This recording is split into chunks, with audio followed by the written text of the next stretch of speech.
Have you ever stood outside on a clear night, looking up at the stars, and felt that strange mix of wonder and insignificance?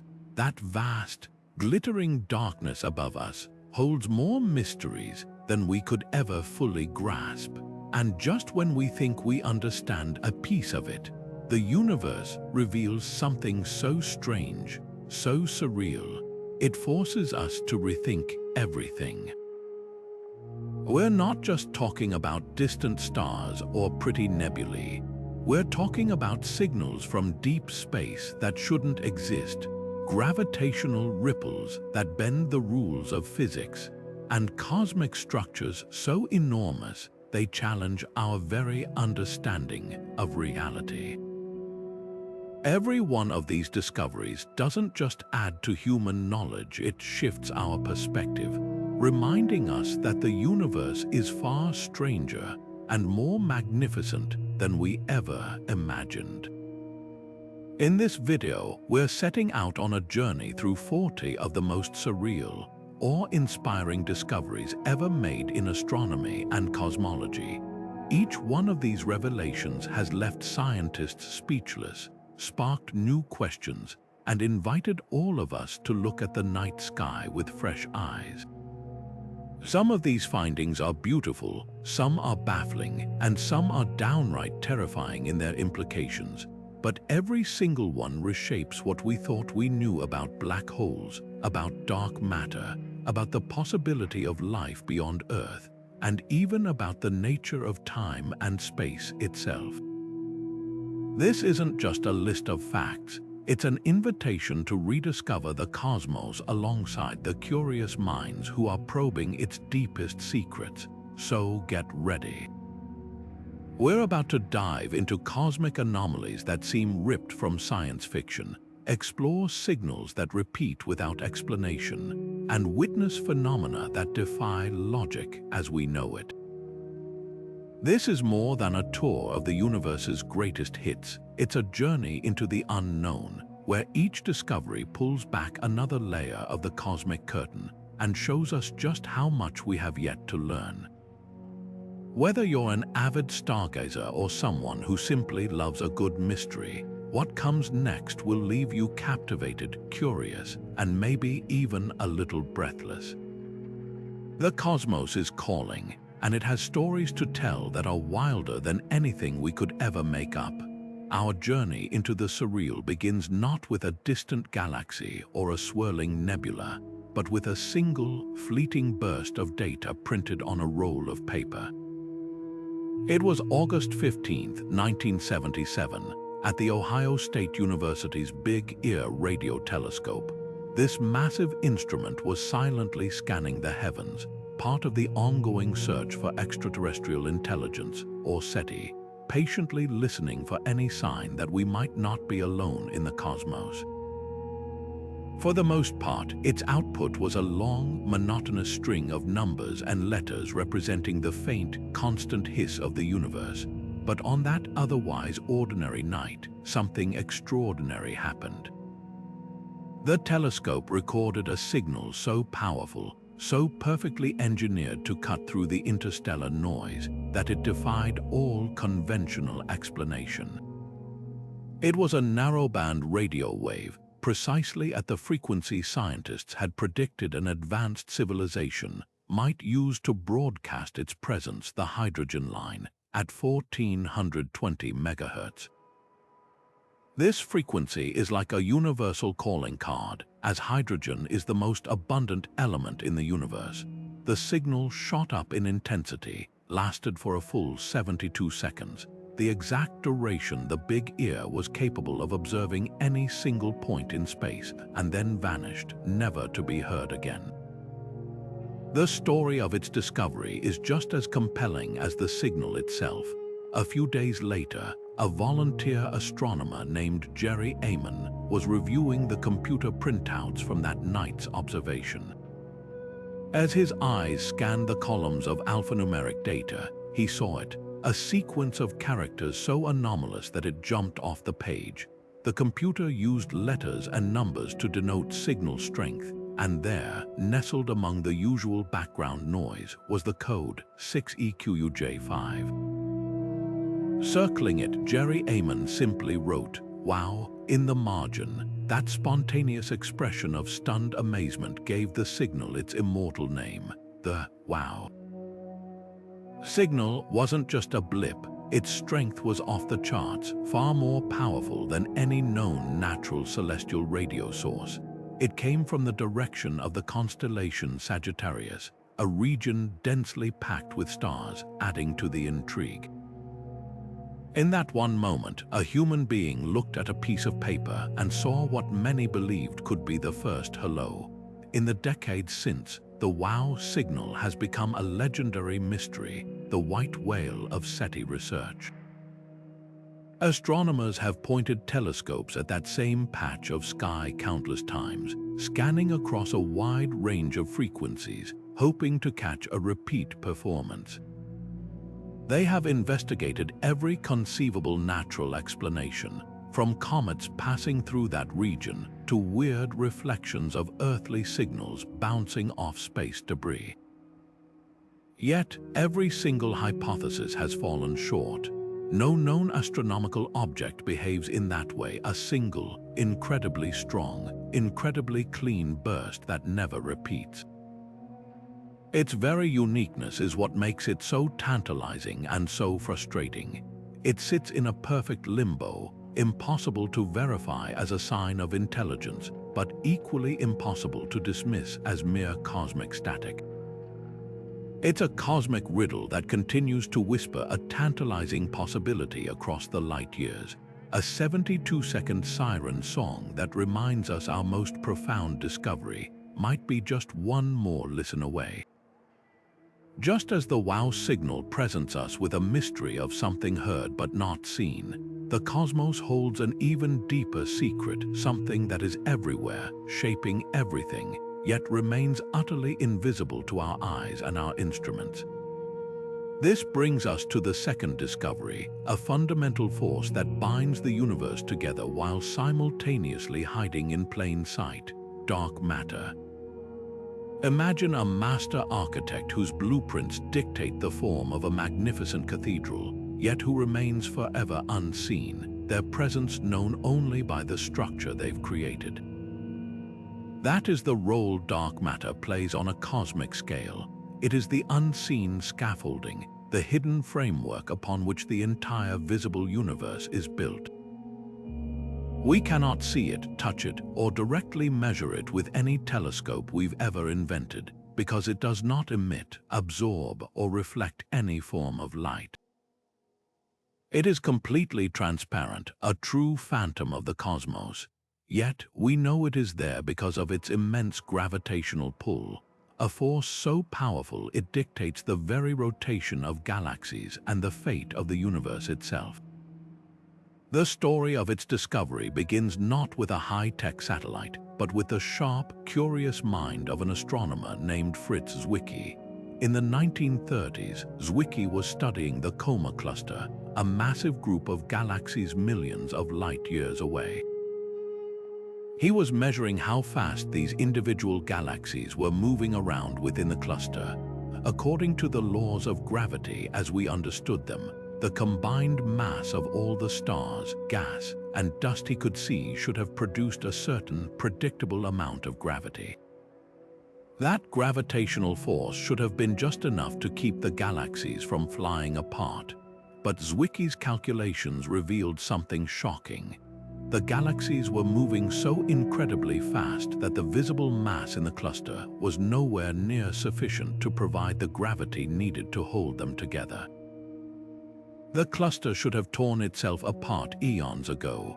The only explanation was that there had to be a huge amount of additional, invisible mass providing extra gravity, a substance he called Dunkel Materie, or dark matter.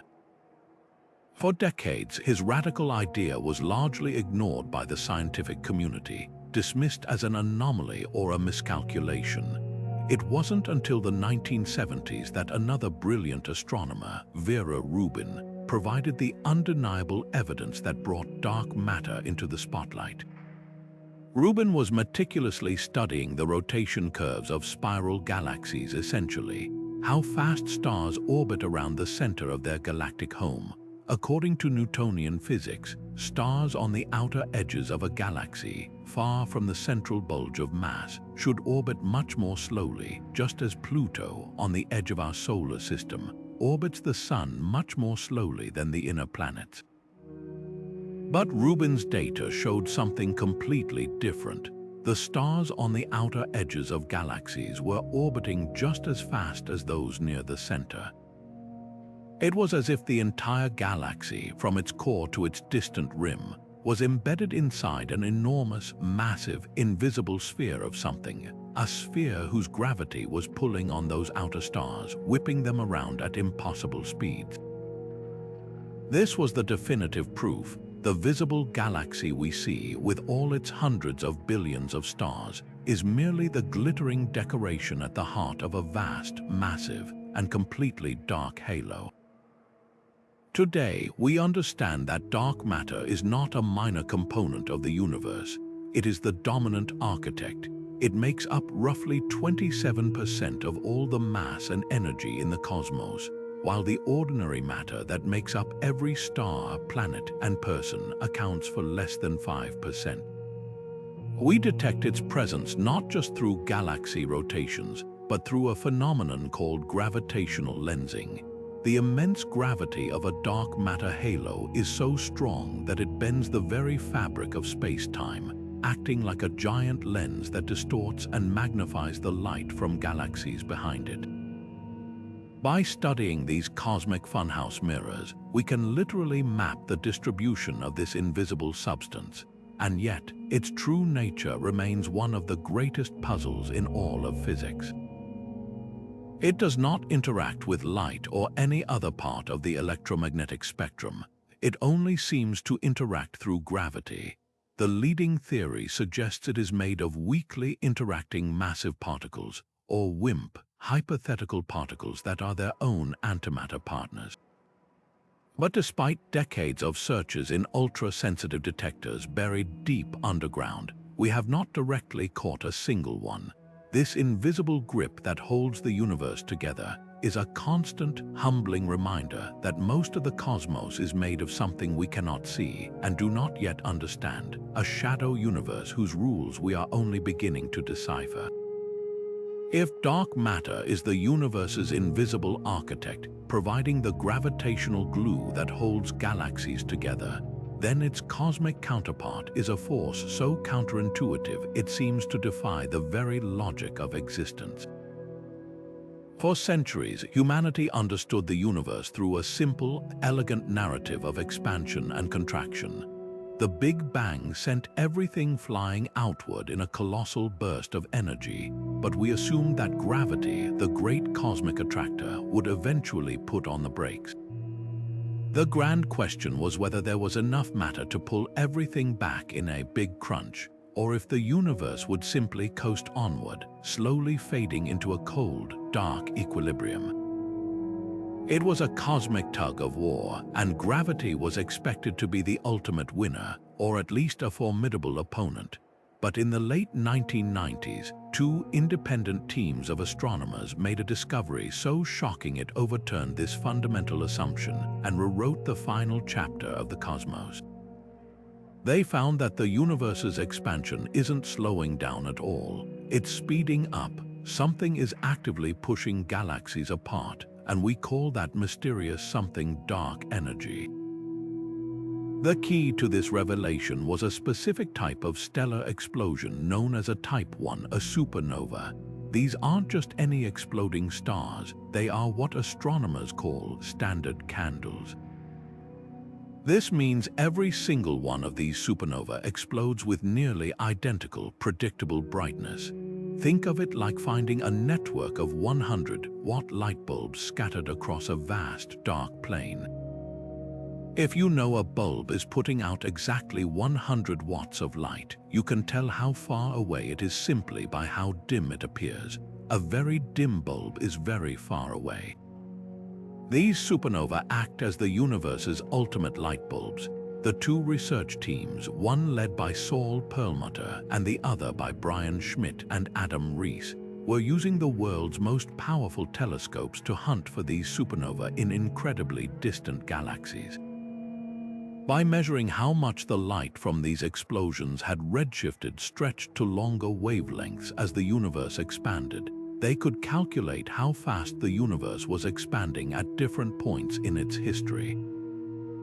They were looking for the rate of deceleration. What they found instead was a cosmic surprise. The light from the most distant, and therefore oldest, supernova was fainter than their models predicted. This meant these stellar explosions were actually farther away than they should have been if the universe had been expanding at a steady or slowing rate. The only possible explanation was that the expansion of the universe had been slower in the past and had somehow accelerated over billions of years. It was as if you threw a ball into the air, and instead of gravity pulling it back down, it shot away from you faster and faster into the sky. The results were so bizarre that the teams spent years checking and rechecking their data, desperately searching for errors. They considered intergalactic dust dimming the light, potential evolution in the supernova themselves, and every other conceivable variable. But the data was undeniable. In 1998, they announced their findings to a stunned scientific community, a discovery that would earn them the Nobel Prize in Physics in 2011. This accelerating expansion points to a dominant, repulsive force permeating the fabric of space itself. We call this force dark energy. Current measurements suggest it makes up a staggering 68% of all the mass energy content of the universe, making it the single most powerful component of reality. And yet, we have almost no idea what it is. The leading candidate is Albert Einstein's cosmological constant, a term he originally inserted into his equations of general relativity to force a static universe, which he later called his greatest blunder. It represents a constant energy density inherent to the vacuum of space itself. Empty space, according to this idea, is not nothing. It has an intrinsic property that causes it to push outward. Other theories propose a dynamic energy field called quintessence, which could change over time. But regardless of its nature, the implications of dark energy are profound and, for many, deeply unsettling. It paints a picture of a future that is profoundly lonely. If this acceleration continues unchecked, the universe is headed for a heat death or big freeze on an epic scale. In tens of billions of years, the expansion of space will be so rapid that galaxies outside our immediate local group will be pushed away faster than the speed of light. Their light will never be able to reach us again. The universe observable from any one point will shrink down to a small, isolated island of stars in an immense, ever-darkening void. The cosmic microwave background radiation, the fading echo of the Big Bang, will redshift into undetectability. All evidence of the expansive, vibrant universe we see today will vanish from the sky. Future civilizations, if they arise, will look out into a black, empty abyss with no clues that there were ever other galaxies, let alone a beginning to everything. Dark energy has not just reshaped our understanding of the universe's mechanics. It has completely rewritten its ultimate destiny, trading a predictable cycle of birth and rebirth for an enigmatic, ever-accelerating journey into an unknown and isolated oblivion. While dark energy sketches a future of cosmic solitude on the grandest scale, a parallel revolution has been unfolding much closer to home, focusing our attention on the specific, tantalizing possibility of neighbors. For nearly all of human history, the existence of planets around other stars, exoplanets, was merely a philosophical conjecture. We had our solar system, a neat family of worlds orbiting our sun, and we assumed other stars likely had similar planetary families. But assumption is not evidence. The challenge was monumental. spotting a planet next to a star is like trying to see a firefly hovering next a brilliant searchlight from thousands of miles away. The star's light completely drowns out the faint, reflected glow of any orbiting worlds. The breakthrough came not from trying to see these fireflies directly, but from observing the subtle, telltale wobble of the searchlight itself. This is the radial velocity method. A planet, even a small one, exerts a gravitational tug on its host star. This causes the star to wobble in a tiny, precise orbit around the shared center of mass between the star and the planet. From our vantage point, this wobble can be detected as a slight shift in the color of the star's light. As the star moves ever so slightly toward us, its light is compressed, shifting toward the blue end of the spectrum. As it wobbles away, the light stretches, shifting toward red. By meticulously measuring these rhythmic blue shifts and red shifts, astronomers can infer the presence, mass, and orbit of an unseen planet.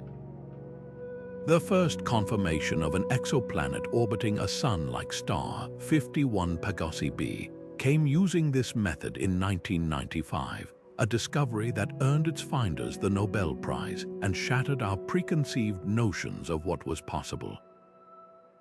This world, dubbed Hot Jupiter, was a giant gas planet orbiting impossibly close to its star, completing a full revolution in just 4 days, a configuration completely unlike anything in our own solar system.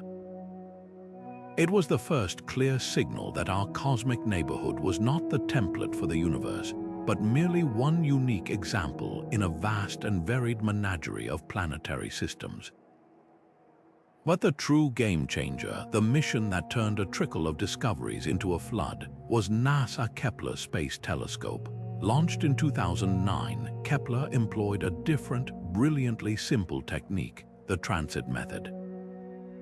It stared fixedly at a single patch of sky containing over 150,000 stars, patiently watching for the faint, periodic dimming that occurs when a planet crosses in front of its host star from our perspective.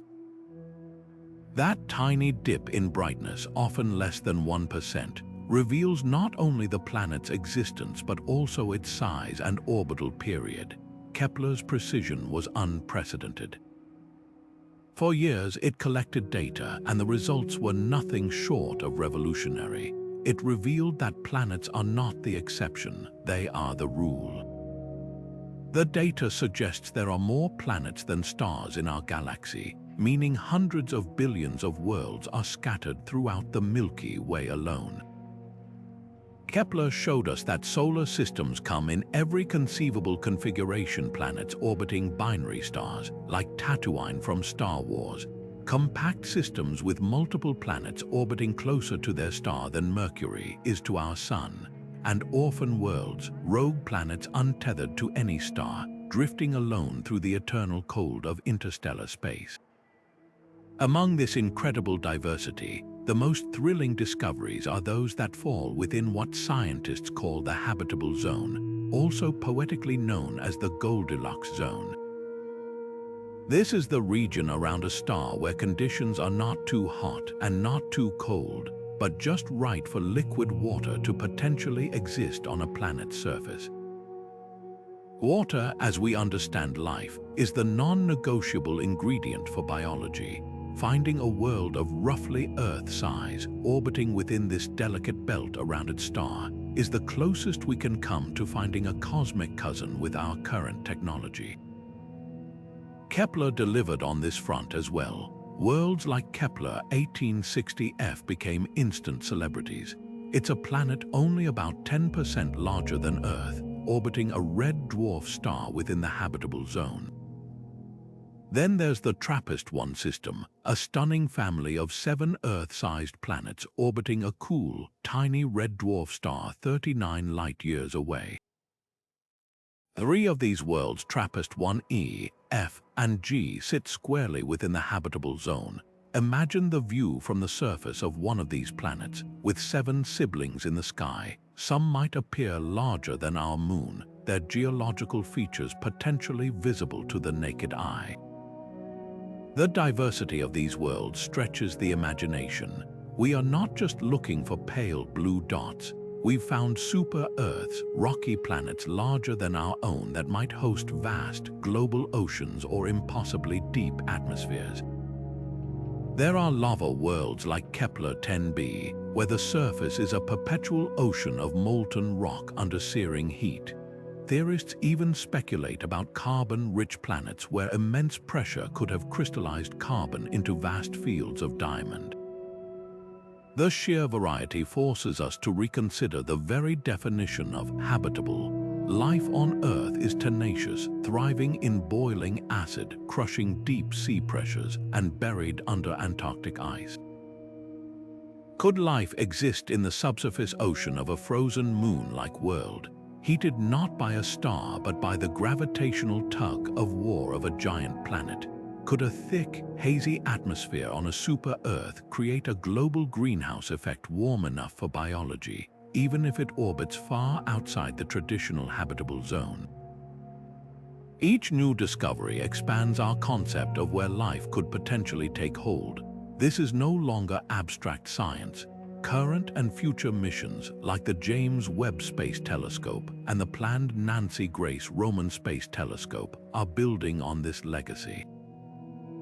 Their powerful instruments are designed to do what Kepler could not: analyze the atmospheres of these distant worlds. By studying the starlight that filters through an exoplanet's atmosphere during a transit, spectrographs can detect the chemical fingerprints of gases like oxygen, methane, carbon dioxide, and water vapor.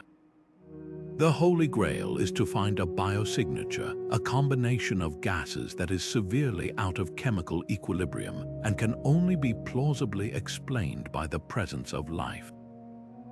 For instance, finding significant oxygen alongside methane in an exoplanet's atmosphere would be a powerful, though not definitive, indicator of biological processes. We are on the precipice of moving from simply cataloging planets to truly characterizing them, from asking, "Are they there?" to "What are they like?" This relentless search, fueled by thousands of new worlds, brings a profound new dimension to the ancient question of whether we are alone. It's a quest that merges the hardest of data with the deepest of human dreams, transforming our cosmic perspective from one of potential loneliness to one of boundless, thrilling possibility. Just as the hunt for exoplanets reveals a universe teeming with potential homes, the cosmos also broadcasts its own series of powerful, enigmatic signals that are anything but hospitable. If the wow signal was a single, cryptic shout into the void, then fast radio bursts are the universe's equivalent of a blinding, millisecond-long flashbulb going off in a dark room, leaving us stunned and scrambling to understand what we just witnessed. These events are among the most violently energetic and utterly perplexing phenomena ever detected, brief bursts of radio waves that pack an almost unimaginable punch. For a fleeting instant, no longer than the blink of an eye, an FRB can release more energy than our sun puts out over several decades. And then, just like that, it's gone, often vanishing without a trace and leaving behind a mystery that has captivated and confounded astronomers since the very first one was discovered. That initial discovery was almost an accident, a hidden gem buried in old data. Back in 2007, a young astronomer named Duncan Lorimer was reviewing archival observations from the Parkes Radio Telescope in Australia, taken 6 years earlier. The data was from a survey of the Magellanic Clouds, and his student was looking for new pulsars.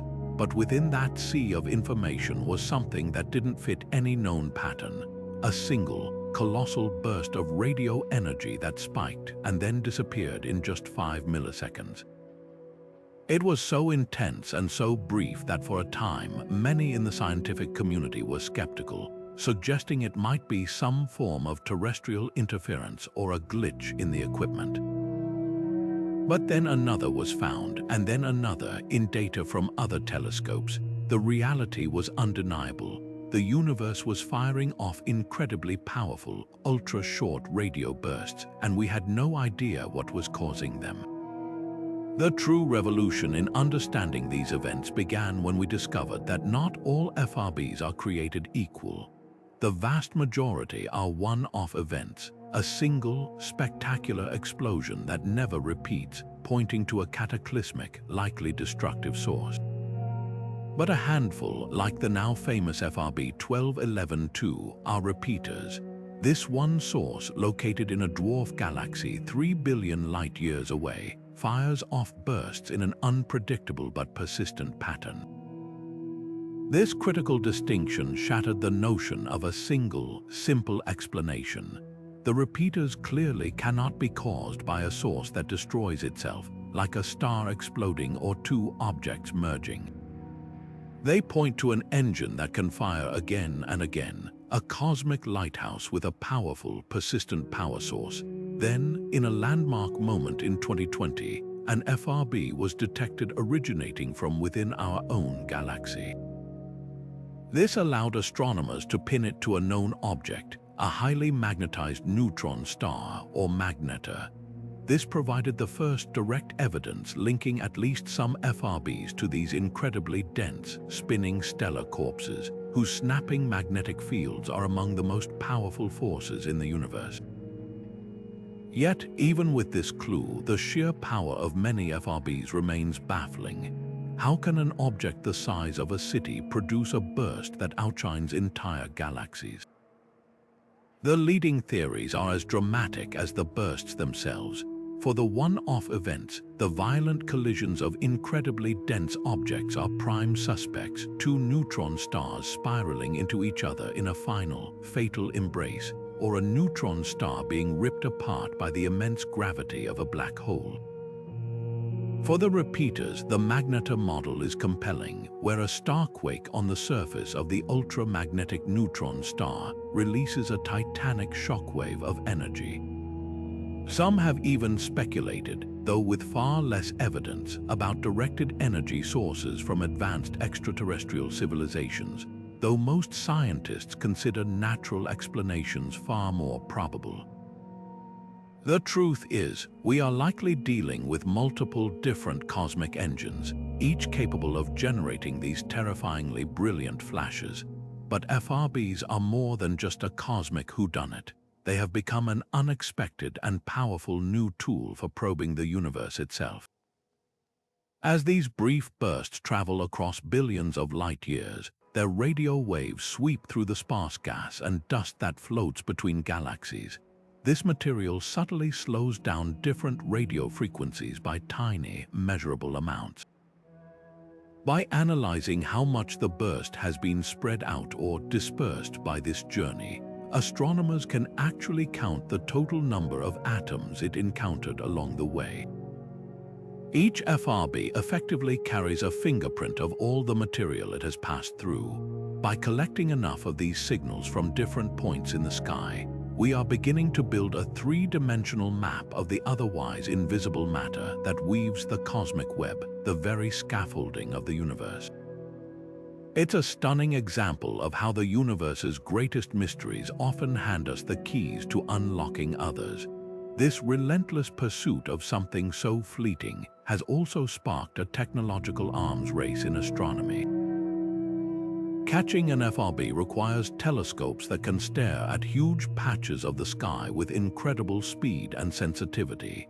Facilities like the Canadian Hydrogen Intensity Mapping Experiment, or CHIME, are designed to do exactly that. Unlike a traditional dish that moves to point at targets, CHIME is a stationary array of over 1,000 antennas that scans the entire northern sky every day.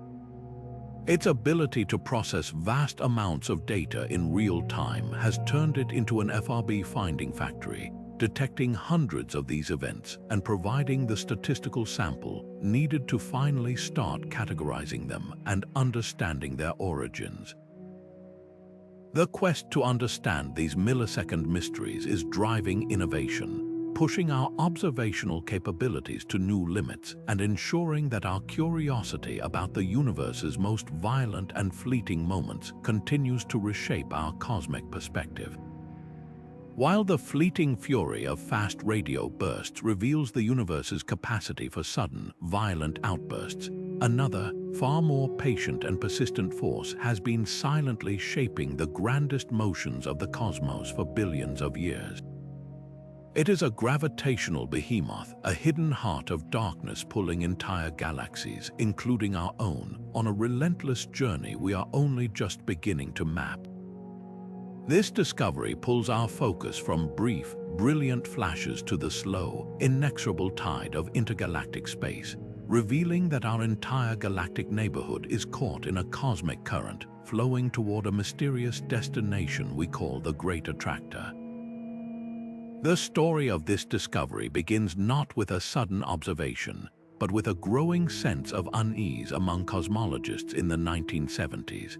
As they mapped the large-scale structure of the universe, they assumed that the primary motion of all galaxies would be the smooth, uniform expansion of space itself, what we call the Hubble flow. Everything should be moving away from everything else in a predictable, orderly recession. But when astronomers measured the velocities of galaxies in our local region, they found something was deeply wrong. Our Milky Way, along with our neighbor Andromeda and thousands of other galaxies, was not moving with the Hubble flow. We were all streaming in the same specific direction at an incredible speed of over 1 million miles per hour, a motion scientists call our peculiar velocity. It was as if every leaf in a forest was not simply floating downward on a calm river, but was being pulled sideways by a powerful, unseen waterfall. This collective deviation could only mean one thing: something immense with gravitational power beyond comprehension was pulling us toward it. The hunt was on to find the source of this cosmic tug. By carefully tracking the peculiar velocities of galaxies and working backward, astronomers were able to triangulate the general location of this gravitational anomaly. It lies in the direction of the constellations Centaurus and Hydra, approximately 250 million light-years from Earth. The sheer scale of the force required was staggering. To be pulling our entire galaxy and the vast local group of galaxies against the momentum of the universe's expansion, this object had to possess a mass tens of thousands of times greater than that of the Milky Way. The name they gave it was both simple and awe-inspiring, the Great Attractor, yet naming it was one thing, seeing it was another. The Great Attractor presented astronomers with a deeply frustrating problem. Its location in the sky lies directly behind the crowded, dusty plain of our own Milky Way galaxy. This region is known to astronomers as the zone of avoidance because the dense clouds of gas and dust, along with the blinding light of countless stars, completely obscure our optical view.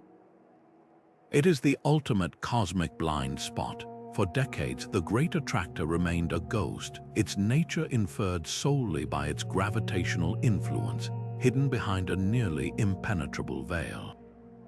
Our ability to finally pierce that veil came not from optical telescopes, but from instruments that can see the universe in different light. Infrared telescopes, like those aboard the Cosmic Background Explorer and the Infrared Astronomical Satellite, could peer through the galactic dust, which is transparent to longer infrared wavelengths. Even more powerful were radio telescopes, which mapped the universe by detecting the 21-centimeter wavelength emission of neutral hydrogen gas. These surveys began to reveal the structures hidden in the zone of avoidance, and the picture that emerged was more complex and grander than anyone had imagined. The Great Attractor was not a single, monolithic object. Instead, it appears to be the gravitational core of our home supercluster, an immense structure now named Laniakea, which means immeasurable heaven in Hawaiian.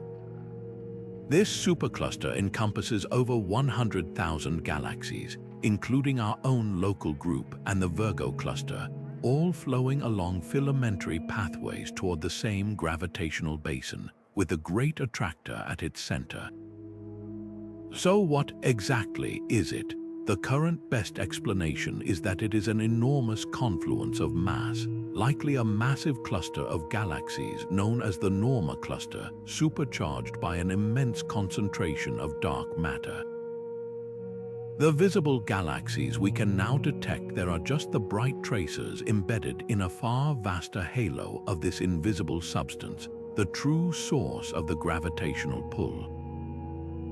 This realization places the Great Attractor not as a bizarre anomaly, but as a fundamental feature of the cosmic web, one of the dense nodes where the filaments of dark matter that structure the entire universe intersect and gather. Its pull on us is a constant, humbling reminder that we are not passive observers of the cosmos. We are participants in a dynamic, gravitational dance on the largest scales imaginable, a dance whose steps are directed by the invisible hand of dark matter. If the Great Attractor reveals a cosmos bound together by gravity's patient pull, then our next discovery exposes a connection so instantaneous and profound it seems to tear up the very rulebook of reality.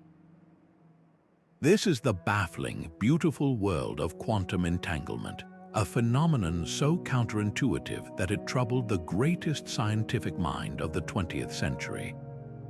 Albert Einstein, whose own work on relativity redefined space and time, could not accept the implications of this quantum weirdness. He derided it as spooky action at a distance, a phrase that perfectly captures the deep unease that comes from confronting a universe that doesn't play by the rules of classical, common-sense physics. At its heart, entanglement is a simple concept with universe-shattering implications. It occurs when two particles, like a pair of photons or electrons, are created or interact in such a way that their properties become inextricably linked. They form a single, unified quantum system, no matter how far apart they are later separated. Measure the property of one, say, its spin or polarization, and you instantly know the state of its partner. More than that, the act of measurement on one particle seems to immediately force the other into a corresponding state. This connection appears to happen faster than the speed of light, a direct violation of the cosmic speed limit Einstein himself established. For decades, this was a philosophical debate fought in thought experiments, a troubling paradox at the heart of quantum theory. The breakthrough came from physicist John Bell, who in the 1960s devised a practical test, now known as Bell's inequality, that could determine whether this spooky action was real or if particles possessed hidden, predetermined states all along. The experiments began, and they consistently came down on the side of spookiness. But to truly prove that this bizarre connection wasn't some artifact of laboratory setup, to show it was a fundamental feature of the universe itself, scientists had to separate entangled particles over distances so vast that no signal traveling at light speed could possibly connect them. This required moving the experiment from the lab to the heavens themselves. Enter the Michus satellite, a Chinese quantum science spacecraft named after an ancient philosopher. Launched in 2016, its mission was to perform Bell test experiments on an unprecedented scale. From its orbit, Michus would fire pairs of entangled photons down to two separate ground stations in China, stations separated by over 1,200 kilometers. As these particles raced through the atmosphere, the team would perform measurements on them. The results were unequivocal. The particles remained entangled, their states correlated in ways that definitively violated Bell's inequality. Any notion of hidden variables or local realism, the classical idea that objects are only influenced by their immediate surroundings and possess definite properties before measurement, was shattered. The universe, on its most fundamental level, is non-local. particles can indeed influence each other instantaneously across vast, empty stretches of space, a connection that exists outside of our conventional understanding of time and distance. This confirmation is far more than a theoretical curiosity. It is the foundation for a technological revolution already underway.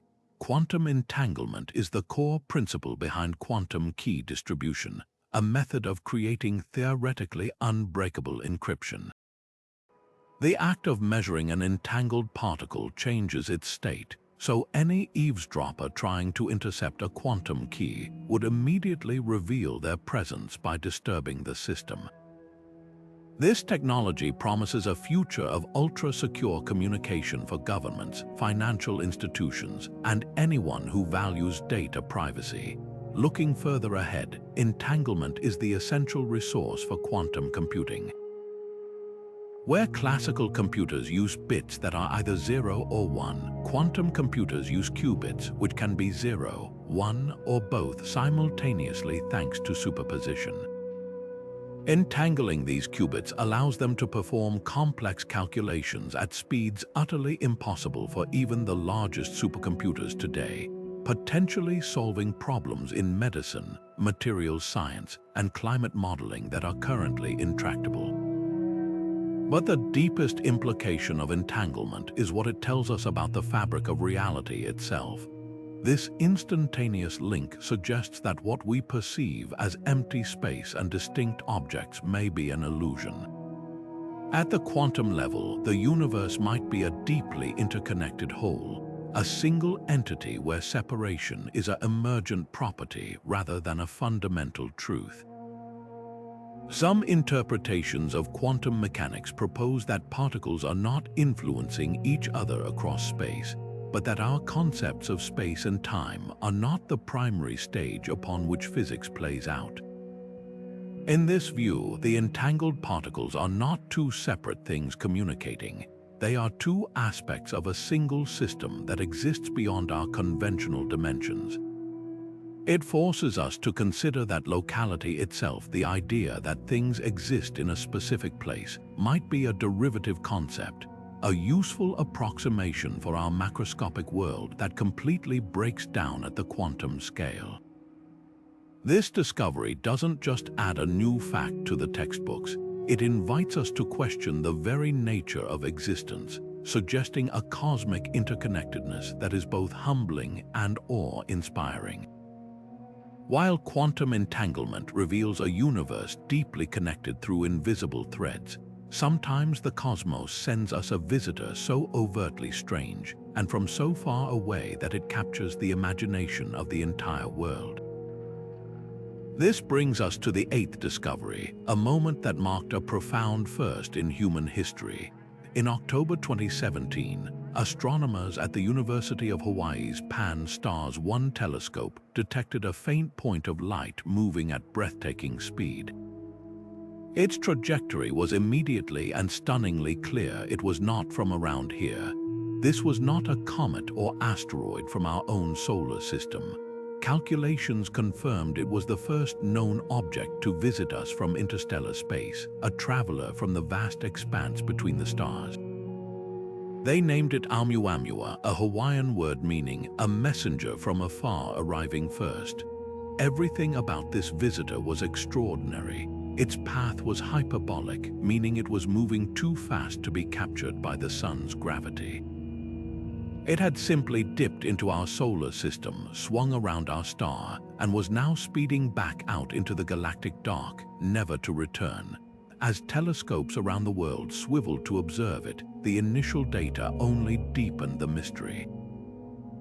First, there was its shape. By measuring how its brightness changed dramatically over a period of hours, astronomers deduced that Oumuamua was not a roughly spherical object like most asteroids.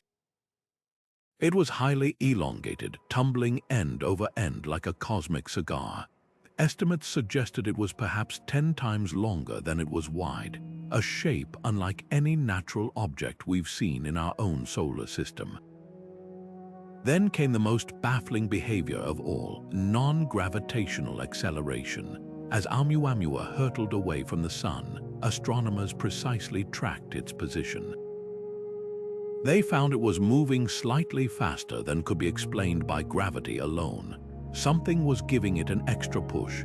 For a comet, this is a common occurrence. Heat from the sun vaporizes ice on its surface, creating a jet of gas and dust that acts like a natural rocket engine. But Oumuamua showed no visible signs of this activity. There was no coma, the fuzzy envelope of gas that surrounds a comet's nucleus, and no detectable tail of dust streaming behind it. It was mysteriously accelerating while appearing completely inert and rocky, a combination that defied all standard classifications. This is where the scientific debate ignited, transforming Oumuamua from a curious anomaly into a catalyst for rethinking the nature of interstellar objects. The mainstream scientific community worked to find natural explanations that could fit the data. One compelling theory proposed that Oumuamua could be a fractal-like dust ball, so porous and low in density that radiation pressure from the sun itself could have provided the extra push. Another, more exotic idea suggested it was a hydrogen iceberg, a chunk of solid molecular hydrogen that could sublimate or turn directly from a solid to a gas in the heat of the sun, providing thrust without releasing any visible dust. Yet, each theory had its weaknesses, and the perfect explanation remained elusive. The combination of its strange shape and its enigmatic acceleration led some scientists, most notably Harvard astronomer Avi Loeb, to propose a more speculative possibility, that Oumuamua could be a piece of advanced alien technology. The idea was that its elongated form and the push from sunlight could be consistent with a light sail, a thin, reflective structure designed to be propelled by the radiation pressure of stars.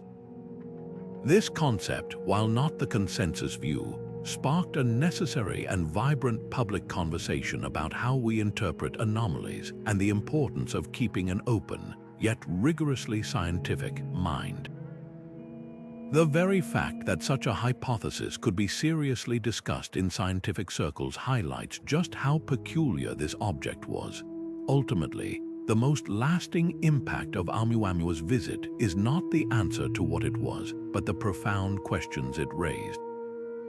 Its brief appearance underscored a reality we had only theorized, that interstellar objects are likely constantly passing through our solar system, previously unseen because they are so faint and moving so fast. Oumuamua was the first one we were lucky enough to catch, but it won't be the last. In 2019, we detected a second interstellar visitor, Comet Borisov, which behaved much more like a typical comet, complete with a visible coma and tail. This told us that the galactic catalog is diverse, containing both familiar and wildly unfamiliar objects. This discovery has fundamentally shifted our cosmic perspective, transforming our solar system from a closed, isolated family of planets into a dynamic crossroads, a busy port constantly visited by travelers from other star systems. These objects are cosmic couriers, carrying within them the raw materials and the history of their home stars. Future missions are now being planned, like those by the European Space Agency's Comet Interceptor, designed to lie in wait for the next interstellar visitor, ready to launch and rendezvous with it for a close-up study. Oumuamua's legacy is a new field of astronomy, one that recognizes our solar system as part of a larger, interconnected galactic ecosystem, forever open to messages from afar. If Oumuamua's silent passage made us feel like we had just missed a visitor at our cosmic door, then the next discovery announced its arrival with a literal universe-shaking bang, one that we felt not with our eyes or ears, but through the very fabric of reality itself. For a century, one of the most profound predictions of Einstein's theory of general relativity remained just that, a prediction. He theorized that the universe was not a static stage but a dynamic, flexible fabric of space and time, and that the most violent cosmic events would send ripples through this fabric, distortions that would propagate at the speed of light. These were gravitational waves, and Einstein himself was skeptical we would ever have instruments sensitive enough to detect the infinitesimally tiny stretching and squeezing of space-time they would cause. It would be like trying to measure the distance to a nearby star and finding it had changed by the width of a human hair. For decades, it was a beautiful idea confined to textbooks.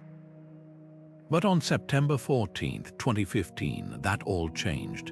The Laser Interferometer Gravitational Wave Observatory, or LIGO, made the first direct detection of these ripples, opening an entirely new sense with which to perceive the cosmos. The event, named GW150914, was triggered by a catastrophe of almost unimaginable scale occurring 1.3 billion light-years away. Two black holes, one about 36 times the mass of our Sun and the other 29, had been locked in a final, fatal dance. For possibly millions of years, they had orbited each other, their immense gravity slowly sapping energy and causing them to spiral inward. In the last frantic seconds, they accelerated to nearly half the speed of light, whipping around each other hundreds of times per second and warping the space-time around them like a spinning paddle churning water. Then they collided. In a fraction of a second, an amount of energy equivalent to 3 times the mass of our Sun was converted directly into gravitational waves, shaking the universe itself. The resulting shockwave, carrying the unique fingerprint of this colossal merger, raced across the cosmos for over 1 billion years before it finally reached Earth, stretching and compressing the 4-kilometer-long arms of the LIGO detectors by a distance 1,000 times smaller than the nucleus of an atom. The ingenuity behind detecting such an impossibly small signal is a story of human perseverance. LIGO consists of 2 identical observatories, one in Louisiana and one in Washington state, separated by nearly 2,000 miles to rule out local false alarms like a passing truck. Each observatory is an L-shaped ultra-high vacuum chamber with arms 4 kilometers long. Inside, a laser beam is split and sent racing down each arm, bouncing off perfectly suspended mirrors to travel back and recombine. In perfect calm, the light waves cancel each other out. But when a gravitational wave passes through, it minutely changes the length of one arm relative to the other by a fractional amount, disrupting this perfect cancellation and allowing a flicker of light to reach the sensor. Isolating this equipment from every conceivable vibration, from earthquakes to footsteps to distant ocean waves, is a feat of engineering that itself borders on the miraculous. The detection was not just a confirmation of Einstein, it was a triumph of decades of stubborn, precise work by thousands of scientists and engineers. Since that first historic chirp, which was quickly followed by a second detection and then many more, LIGO and its European partner, Virgo, have been routinely listening to the symphony of the universe. Each event tells a story. The waves encode precise information about the objects that created them, their masses, their spins, and their distance from us. We've heard the mergers of black holes of all sizes, including one behemoth event that created a black hole over 140 times the mass of our Sun, a size that was not thought to be possible. We've also detected the immensely different sound of neutron stars colliding, an event that was also seen by telescopes across the entire electromagnetic spectrum, officially launching the era of multi-messenger astronomy. This ability to both hear and see the same event is like going from a silent movie to a talkie, providing a far richer understanding of these cosmic explosions and the creation of heavy elements like gold and platinum. This new window has completely reshaped our understanding of black holes. We now know that stellar mass black hole binaries are not rare theoretical curiosities. They are common, and they are merging all the time across the universe. The data suggests there are far more black holes out there, and they can grow to masses larger than our standard models of stellar evolution can easily explain, hinting at new, unknown formation pathways, perhaps through successive mergers in dense star clusters. Every ripple we detect is a snapshot of a moment of extreme gravity, allowing us to test general relativity in regimes where it has never been tested before. We are no longer just astronomers, we are cosmic listeners, our instruments tuned to the deepest vibrations of existence, hearing the echoes of collisions between the darkest objects in the universe and transforming our silent movie of the cosmos into a breathtaking, multi-sensory experience. Just as the detection of gravitational waves gave us a new sense to explore the cosmos, a different kind of discovery is now challenging the very foundations of what we thought we knew, not with a bang, but with a persistent, nagging discrepancy in the data. This brings us to a modern crisis in cosmology, a puzzle so profound it has astronomers questioning our most fundamental models of the universe. It's called the Hubble Tension, and it revolves around a seemingly simple question: how fast is the universe expanding? For decades, we believed we had a firm handle on this number, known as the Hubble constant. It's one of the most critical numbers in all of cosmology, dictating the age, size, and ultimate fate of the cosmos. But now, our two most trusted methods for measuring this expansion rate are yielding two different, stubbornly incompatible answers. It's as if you used two different rulers to measure the same table, and each one gave you a definitively different result, forcing you to conclude that something is deeply wrong with either your rulers or your understanding of what a table is. The first method for measuring the Hubble constant looks back to the very beginning, to the infant universe. This technique uses the exquisite details of the cosmic microwave background, the faint afterglow of the Big Bang as captured by the Planck satellite. This relic light is a snapshot of the universe when it was only 380,000 years old. By meticulously analyzing the tiny temperature fluctuations in this background hum, scientists can measure the fundamental ingredients of the early cosmos, the amounts of ordinary matter, and dark energy. Plugging these precise measurements into the standard model of cosmology, known as lambda CDM, allows them to extrapolate forward over 13.8 billion years and predict what the expansion rate should be today. This method gives us a very specific value, approximately 67.4 kilometers per second per megaparsec. This means that for every megaparsec of distance, a staggering 3.26 million light-years, a galaxy is moving away from us at 67.4 kilometers per second faster. The second method takes a completely different approach, focusing on the local modern universe. Astronomers use what are called standard candles, objects with known intrinsic brightness, like the Type 1, a supernova we discussed earlier, or pulsating stars called Cepheid variables. By measuring how bright these objects appear from Earth, we can calculate their distance. Then, by measuring their redshift, how much their light has been stretched by the expansion of space, we can directly calculate the current expansion rate.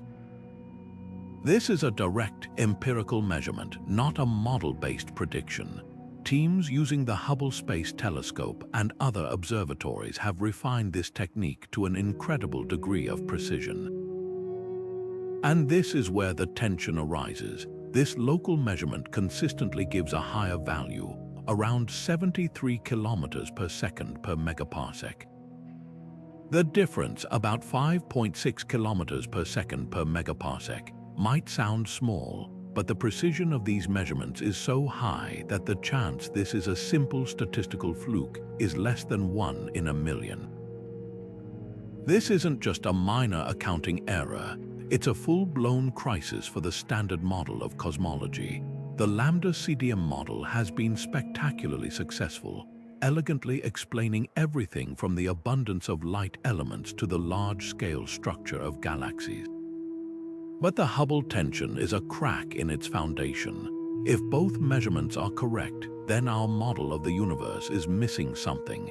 This discrepancy suggests that the physics we've been using to describe the entire history of the cosmos is incomplete. Cosmologists are now exploring a fascinating menu of potential solutions, each more revolutionary than the last. Perhaps dark energy is not a constant as Einstein proposed, but a dynamic force that has evolved over time, becoming stronger in the recent cosmic past.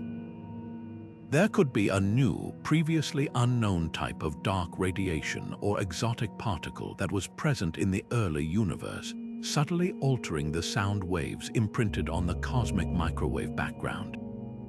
Other theories propose modifications to gravity itself, suggesting that Einstein's general relativity, while brilliant, might need tweaking on the largest scales. The profound implication of the Hubble tension is that it forces a spirit of humility and exciting inquiry. It demonstrates that the universe is still capable of surprising us, not necessarily with a flashy new object, but with a subtle inconsistency in the data that refuses to go away. This tension is a powerful reminder that science doesn't always advance through sudden eureka moments. Sometimes it progresses through stubborn, unresolved problems that gnaw at the edges of our understanding, compelling us to look deeper and think bigger. Resolving it won't just give us a more accurate number. It could very well open the door to an entirely new chapter in physics, revealing a cosmos far more strange and wonderful than we had ever allowed ourselves to imagine. While we measure the universe's expansion and listen for the echoes of black hole mergers, some of the most startling discoveries are found by looking not outward, but inward toward the very heart of our own galactic home. There, hidden behind thick clouds of cosmic dust, lies a supermassive black hole named Sagittarius, a star, a gravitational anchor around which our entire Milky Way slowly turns. For a long time, we considered this colossal object to be relatively quiet, even docile, especially when compared to the violently active supermassive black holes or quasars seen in other galaxies. But a landmark discovery just over a decade ago revealed that our galaxy's heart has a violent, explosive past, and the evidence is written across the sky in a pair of colossal, ghostly structures that dwarf the entire visible galaxy.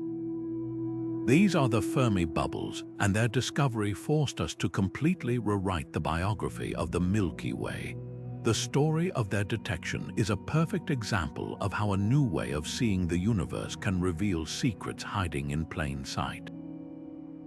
In 2008, NASA launched the Fermi Gamma Ray Space Telescope, an observatory designed to scan the heavens for the highest energy form of light. For the first 2 years, scientists were so focused on mapping distant gamma-ray sources like pulsars and active galaxies that they didn't immediately notice the colossal pattern emerging in their own backyard.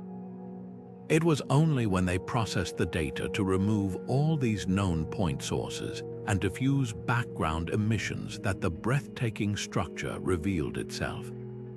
Extending directly upward and downward from the galactic center, perpendicular to the starry disk of the Milky Way, were two enormous lobes of gamma-ray emission. They formed a perfect, symmetrical hourglass shape that spanned a staggering 50,000 light-years from top to bottom. To put that in perspective, our entire solar system is a mere 27,000 light-years from the center.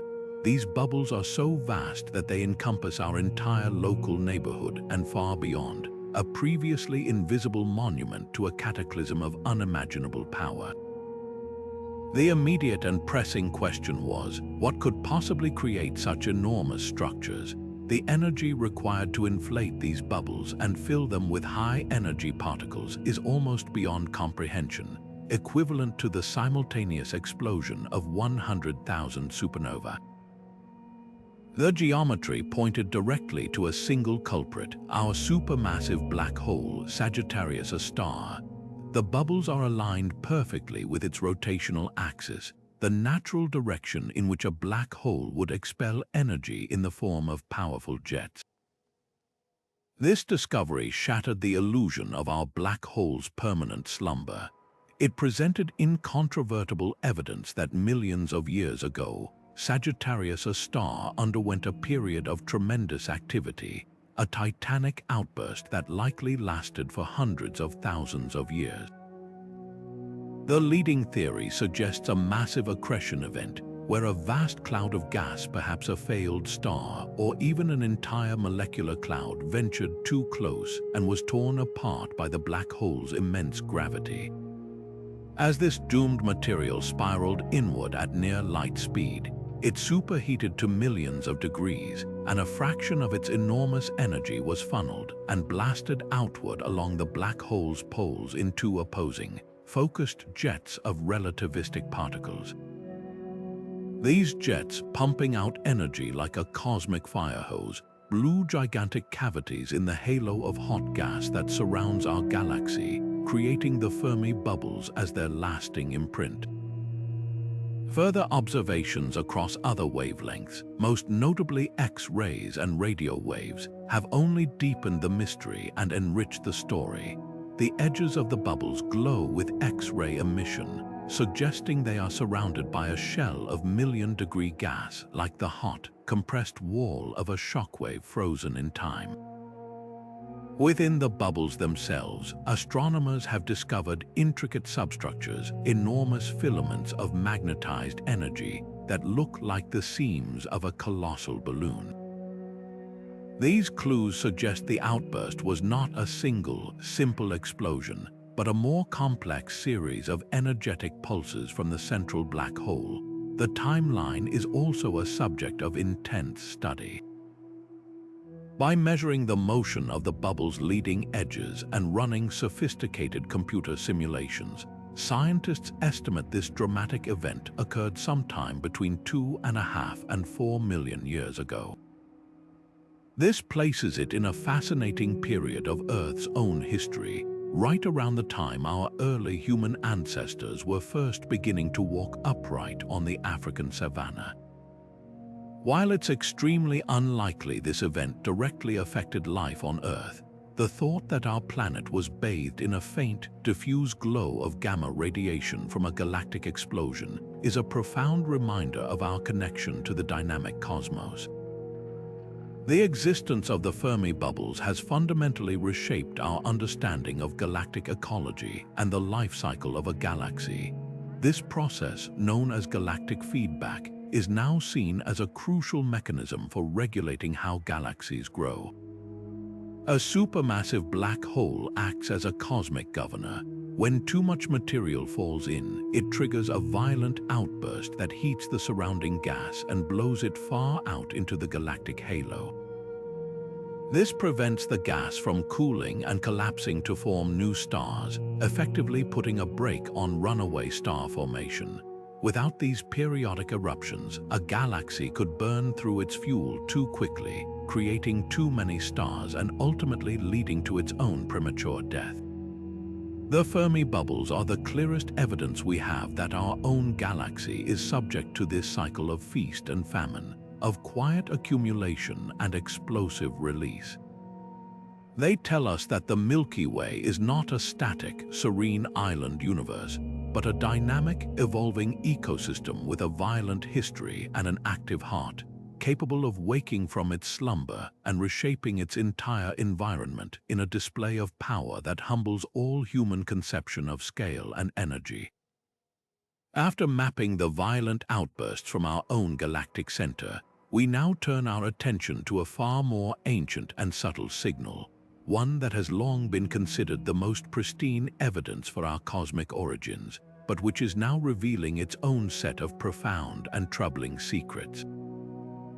This is the cosmic microwave background radiation, the oldest light in the universe. For decades, it was heralded as the ultimate confirmation of the Big Bang, a nearly perfect snapshot of the infant cosmos when it was a mere 380,000 years old, a uniform sea of hot plasma finally cooling enough for light to travel freely. Its discovery in the 1960s was a landmark that earned a Nobel Prize, and its remarkable uniformity became the bedrock of modern cosmology. But as our technology advanced, allowing us to measure this faint afterglow with exquisite precision, we found that this cosmic baby picture is not quite as smooth as we thought. It contains strange, subtle flaws, anomalies that defy simple explanation, and that are quietly provoking a crisis as deep as the Hubble Tension. The most famous of these peculiarities has been dramatically nicknamed the axis of evil. This is not a physical axis made of some dark material, but a startling alignment of patterns in the temperature fluctuations of the CMB. According to our standard cosmological model, the universe is isotropic, meaning it should look the same in every direction. The patterns of slightly hotter and colder spots in the CMB, which seeded all the future structure of galaxies and clusters, should be randomly and evenly distributed across the sky. But they are not. When scientists from the Planck satellite mission and its predecessor, WMAP, created their detailed maps, they found that these fluctuations appear to be aligned along a particular preferred direction in space, a cosmic axis that seems to point toward the constellations Leo and Hydra. This is deeply unsettling. It's as if you walked into a room that was supposedly built with no preferred direction and found all the scratches on the floor mysteriously pointing toward the northwest corner.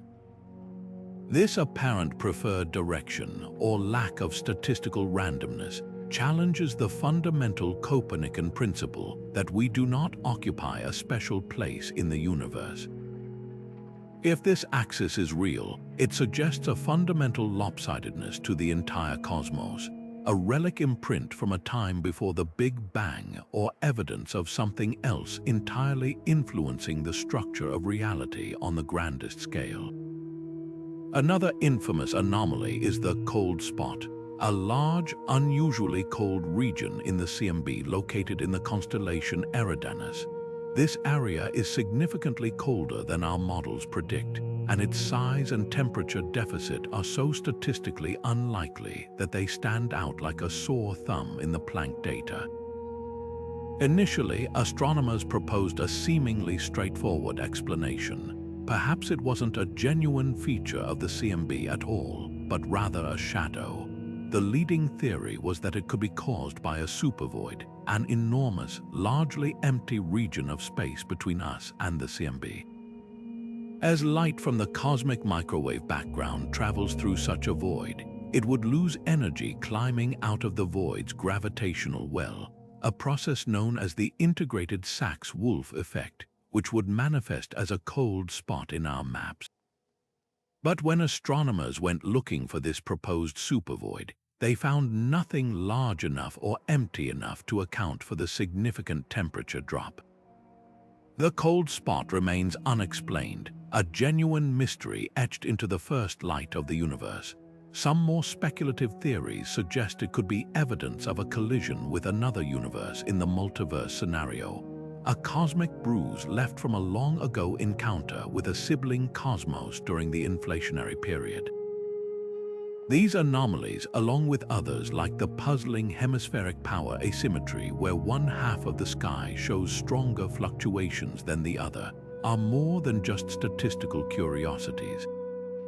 They are potential cracks in the foundation of the lambda CDM model. They force cosmologists to consider radical possibilities that were once confined to the fringes of theoretical physics. Could these patterns be a glimpse of the pre-Big Bang universe, a fossilized imprint of the quantum gravitational foam that existed before the inception of space and time as we know it? Do they support the idea of a multiverse, where our observable universe is just one bubble in a vast, frothing cosmic ocean, and its strange geometry is a consequence of its local conditions at birth? Or do they point to something entirely unknown about the nature of dark energy or dark matter, something that operated in those first fleeting moments to twist the fabric of the nascent cosmos? The investigation of these subtle imperfections is pushing the boundaries of inflation theory, the leading idea for the universe's rapid initial expansion, and demanding new physics that can bridge the gap between quantum mechanics and general relativity. The cosmic microwave background, once our clearest window into the Big Bang, has become a window into something far stranger. Its subtle imperfections are a humbling reminder that even our most foundational evidence is not settled. It urges a continued refinement of our models and a relentless drive to build ever more sensitive instruments, like future CMB observatories that will map the polarization of this ancient light in search of the faint imprint of primordial gravitational waves. These anomalies are not signs that the Big Bang is wrong. They are signs that the story is far more complex and interesting than we ever imagined. They are the universe's way of whispering that its deepest secrets are still hidden, encoded in the faintest whispers of its first light, waiting for us to become clever enough to listen. While we grapple with the subtle imperfections in the universe's first light, other cosmic mysteries demand our attention not with a quiet hum, but with a dramatic, unpredictable flicker that seems to defy all logic. This brings us to one of the most captivating stellar enigmas of the modern era, a star whose bizarre behavior has sparked both rigorous scientific debate and the public's imagination like few others. Officially catalogued as KIC 8462852, it's far better known as Tabby's star, named after the astronomer Tabitha Baryon, who led the team that first brought its strangeness to the world's attention. Nestled in the constellation Cygnus, about 1,400 light-years from Earth, this otherwise ordinary star began its journey into infamy thanks to the keen, non-human eyes of NASA Kepler Space Telescope. Kepler's primary mission was to find planets by watching for the telltale, periodic dimming caused when an orbiting world transits its host star. These dips are typically tiny, orderly, and predictable, rarely exceeding a 1 or 2% drop in brightness. Tabby's star did not play by these rules. The data revealed by Kepler was nothing short of astonishing. Instead of the gentle, rhythmic dips of a planet, the light curve of Tabby's star showed drastic, irregular plummeting events. On several occasions, the star's light output dropped by a staggering 22%. To put that in perspective, if a Jupiter-sized planet were to transit a Sun-like star, it would block about 1% of the light. A 22% dip implies something colossal is blocking the light, an object or structure with a surface area many times larger than the star itself. Even more bizarre was the pattern or complete lack thereof. The dimming events were asymmetric with sharp drops and more gradual recoveries, and they occurred at irregular intervals, sometimes lasting for days, other times for weeks. It was completely unprecedented. No known natural phenomenon could easily account for such extreme and erratic behavior. When the initial scientific paper was published, it carefully and methodically explored a host of conventional explanations, systematically ruling each one out. It wasn't a young star surrounded by a clumpy, swirling disk of planet-forming dust, as such stars have certain infrared signatures that Tabby's star lacked. It was unlikely to be a swarm of giant comets, as the sheer number required to create the observed dips would be implausibly large, and their activity would likely produce detectable gas and dust which was not seen. The possibility of a recent planetary collision creating a massive cloud of debris was also considered, but such an event would be extraordinarily rare, and the resulting debris should have spread out and dissipated over time, whereas the dimming events continued to occur years later. With every reasonable astrophysical answer falling short, the door was opened, however cautiously, to more speculative ideas. The most famous and controversial was proposed by astronomers Jason Wright and Stein Sigurdsson, the possibility of alien megastructures. Specifically, the hypothesis pointed to a Dyson swarm, a vast collection of energy capturing satellites or habitats orbiting a star, conceived by physicist Freeman Dyson. Such a civilization, far more advanced than our own, might build these structures to harness the vast energy output of their sun. A partially completed swarm could account for the large, irregular, and non-periodic dimming patterns as clusters of these constructs passed in front of the star. This was not presented as the likely answer, but rather as a last resort hypothesis that deserved to be considered once all natural causes had been exhausted. The moment this idea entered the public sphere, Tabby's star exploded into a cultural phenomenon. It became a powerful symbol of the ultimate question: are we alone? The star was a perfect candidate for SETI observations, and soon the Allen Telescope Array and other radio telescopes were listening intently for any artificial signals emanating from its direction. So far, none have been found. What makes the story of Tabby's star truly revolutionary, however, is not just the mystery itself, but how the astronomical community responded to it. Faced with a star that required constant, long-term monitoring that professional telescopes could not provide, Dr. Baryon and her colleagues turned to the public for help. They launched a Kickstarter campaign, raising over $100,000 from more than 1,700 backers to secure dedicated time on a global network of ground-based telescopes. This campaign, called The Most Mysterious Star in the Galaxy, was a resounding success, demonstrating how deeply this cosmic puzzle had captured the human spirit of curiosity. Furthermore, the American Association of Variable Star Observers, a long-standing organization that coordinates amateur astronomers, mobilized its global network of volunteers. Countless backyard astronomers began pointing their telescopes at Cygnus, contributing invaluable data points that helped professionals know when the star was dipping again, triggering alerts for larger facilities to swing into action. This was citizen science on a grand scale, a beautiful collaboration between professional researchers and passionate amateurs, all united by a single, flickering point of light.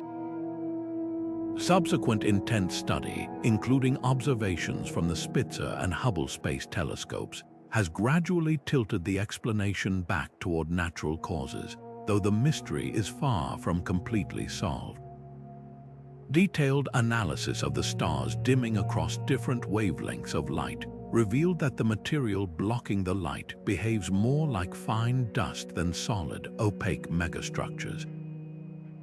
The most consistent model now suggests a broken-up exocomet or a giant cloud of dusty debris on a highly eccentric orbit, periodically passing in front of the star and creating the bizarre dimming patterns. Yet, even this explanation requires a degree of fine-tuning that leaves many questions unanswered. The true legacy of Tabby's star is its powerful reminder that the universe is still full of surprises. It taught astronomers to expect the unexpected and to embrace anomalous data as a catalyst for discovery rather than a nuisance to be dismissed. It proved that the public is not just a passive audience for science, but an active and capable partner in the quest for understanding. And perhaps most importantly, it continues to encourage a healthy, open-minded approach to science, where even the most outlandish ideas can be proposed, debated, and tested, as long as we ultimately follow the data wherever it may lead. Sometimes the biggest puzzles come from the smallest deviations, a whisper of something wrong in the pristine silence of deep space. This was precisely the case with the 14th discovery on our list, a mystery born not from a colossal explosion or a shadowy giant, but from the painstakingly precise tracking of two lonely robotic ambassadors. The pioneer anomaly began as a tiny, persistent hiccup in the data, an almost imperceptible drift that, over decades, grew into a profound question mark hanging over our understanding of the laws of physics themselves. The protagonists of this story are the Pioneer 10 and 11 spacecraft, true pioneers in every sense of the word. Launched in the early 1970s, their missions were triumphs of exploration, providing humanity's first close-up views of Jupiter and Saturn before continuing on their endless trajectories out of the solar system.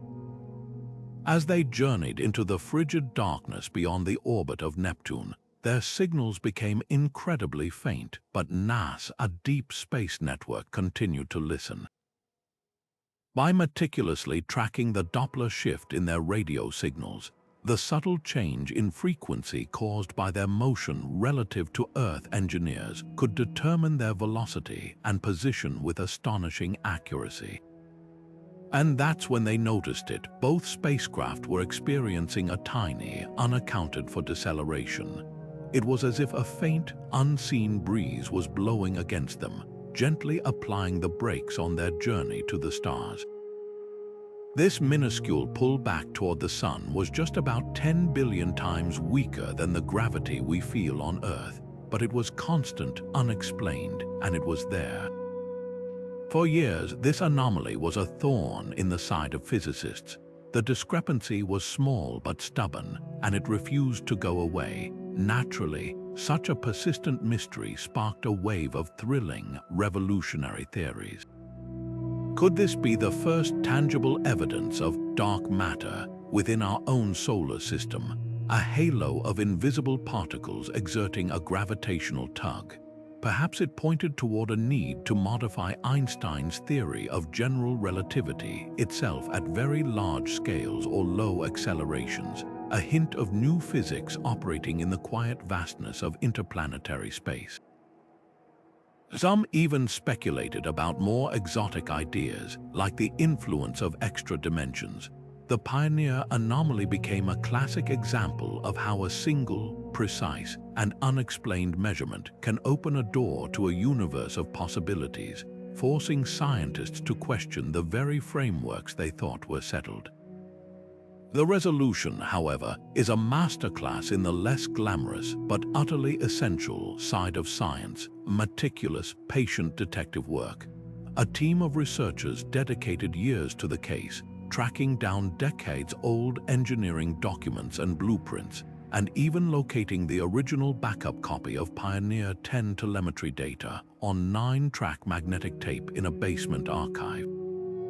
The breakthrough came when they built an incredibly detailed thermal model of the spacecraft. The Pioneers were powered by radioisotope thermoelectric generators, which produced a significant amount of heat. This heat was dissipated through the spacecraft's body. Crucially, the probes were designed with their main antennae always pointed directly at Earth, meaning that the heat was primarily radiated from the opposite side of the craft, in the direction of their travel. The team realized that this radiation of photons, each one carrying a tiny amount of momentum, was acting like a very weak but constant photon rocket, pushing gently back against the direction of motion.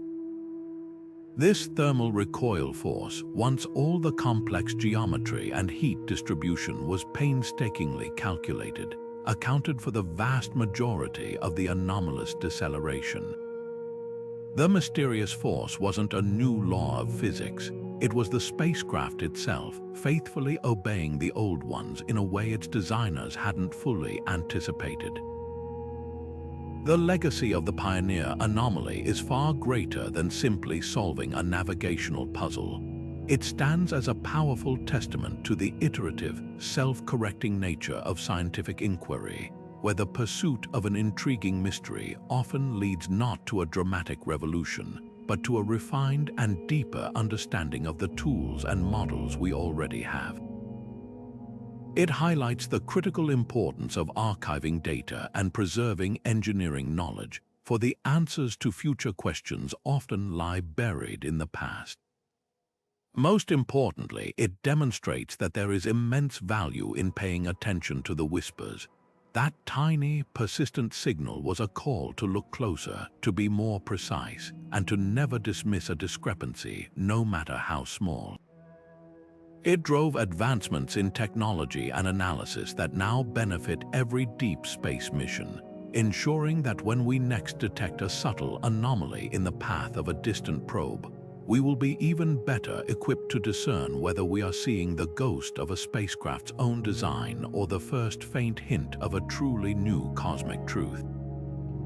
After meticulously tracking the paths of distant spacecraft and solving one deep space mystery, we're faced with a far grander and more fundamental puzzle, one that concerns the very stuff we and everything we see are made of. This is the missing Baryon problem, and it's a cosmic accounting error of epic proportions. When scientists add up all the ordinary matter in the universe, the protons and neutrons that make up stars, planets, gas clouds, and even ourselves, they come up desperately short. Based on the pristine conditions of the Big Bang, as measured by the cosmic microwave background and Big Bang nucleosynthesis, we have a very precise ledger of how much of this baryonic matter should exist. Yet when we count all the visible stars, the glowing gas in galaxies, and everything else we can directly observe, we can only find about 2/3 of the expected total. 1/3 of all the normal matter in the entire cosmos has simply gone missing, and for decades its whereabouts have been one of cosmology's most persistent headaches. The leading suspect in this case isn't some exotic particle, but rather an enormous amount of ordinary matter hiding in plain sight, or more accurately, in near darkness.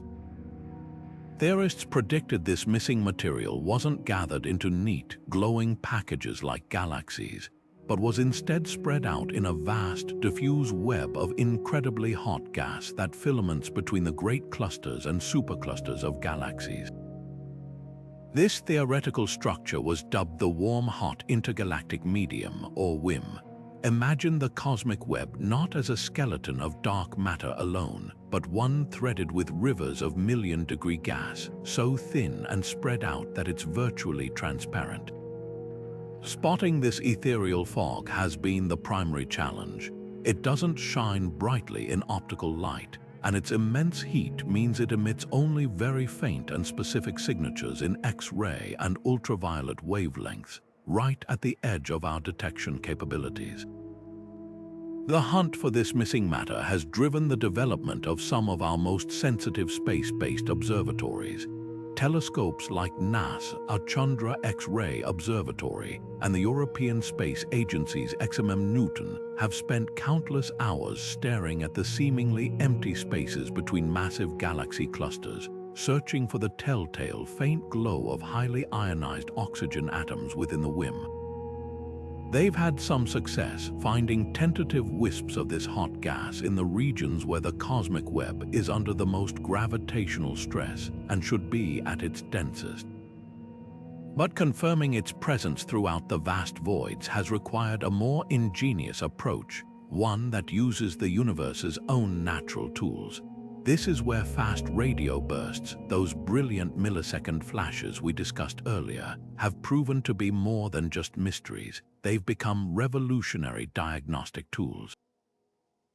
As the radio waves from an FRB travel across billions of light years to reach us, they pass through all the material, stars, galaxies, and crucially, the diffuse WIM that lies between the burst and our telescopes. Each electron in that material causes a tiny, cumulative delay in the radio signal, an effect called dispersion. The more material the signal passes through, the more spread out or dispersed the burst becomes. By analyzing the dispersion of FRBs from known distances, astronomers can effectively measure the total number of electrons, and thus the total amount of normal matter along that specific line of sight. This technique has been like turning on a flashlight in a dark room. Recent studies using hundreds of FRBs have consistently shown that the amount of material detected along these long paths matches the predictions for the missing baryons, finally confirming that the WIM is real and that it's where the universe's ledger balances out. Solving the missing baryon problem does far more than just find a lost stash of atoms. It completes our picture of cosmic structure and evolution. This diffuse web of hot gas is the reservoir from which galaxies form and grow. It's the circulatory system of the cosmos, funneling material into hungry clusters and providing the fuel for future generations of stars. Knowing its properties and distribution helps us understand the life cycle of matter, from its creation in the Big Bang to its eventual incorporation into planets and life. This discovery is a triumphant validation of the Big Bang model and a powerful demonstration of the interconnectedness of cosmic components. It underscores the critical importance of multi-wavelength astronomy, reminding us that to truly see the universe, we cannot rely on visible light alone. We must listen to its radio whispers, feel its X-ray heat, and piece together a complete story from every fragment of energy it sends our way, revealing a cosmos where even the empty spaces are teeming with hidden substance. While we often envision our galaxy as a majestic, serene spiral spinning in quiet isolation, the truth is far more dramatic and violent.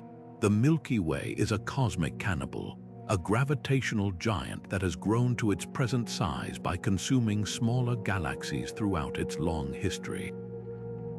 For years, this was a compelling theory, but the evidence was scattered and indirect until a revolutionary spacecraft began its mission, turning this theory into an undeniable, detailed story written in the motions of a billion stars. This is the story of the 16th discovery, a tale of an ancient galactic collision that left a fossilized imprint in the sky, a structure now known quite vividly as the Gaia sausage. The hero of this discovery is the European Space Agency's Gaia spacecraft, an astronomical marvel that has fundamentally changed our field. Its mission is deceptively simple yet breathtakingly ambitious: to create the most precise three-dimensional map of our galaxy ever assembled. Gaia doesn't just take pretty pictures, it performs astrometry, measuring the positions, distances, and motions of over 1 billion stars with microscopic precision. It's as if we've given the entire Milky Way a comprehensive medical scan, revealing not just its current state, but its entire life history through the trajectories of its stellar inhabitants. When scientists began analyzing Gaia's first massive data release, they noticed something peculiar. A large population of stars within our galaxy's halo weren't moving in random orbits. Instead, they were streaming together on highly elongated radial paths, plunging recklessly toward the galactic center on one side, and then swinging far out into the halo on the other. When plotted on a graph of their orbital velocities, this cluster of stars formed a distinctive, sausage-like shape, earning the structure its memorable and slightly humorous nickname. This wasn't just a random grouping of stars, it was the ghost of a galaxy past. The Gaia sausage is the remnant of a dwarf galaxy, now named the Gaia Enceladus galaxy, that collided with the infant Milky Way between 8 and 11 billion years ago. This ancient galaxy was substantial, perhaps about 1/4 the mass of the Milky Way's disk at the time, making this far more than a minor encounter. It was a major merger that would have dramatically reshaped our galactic home.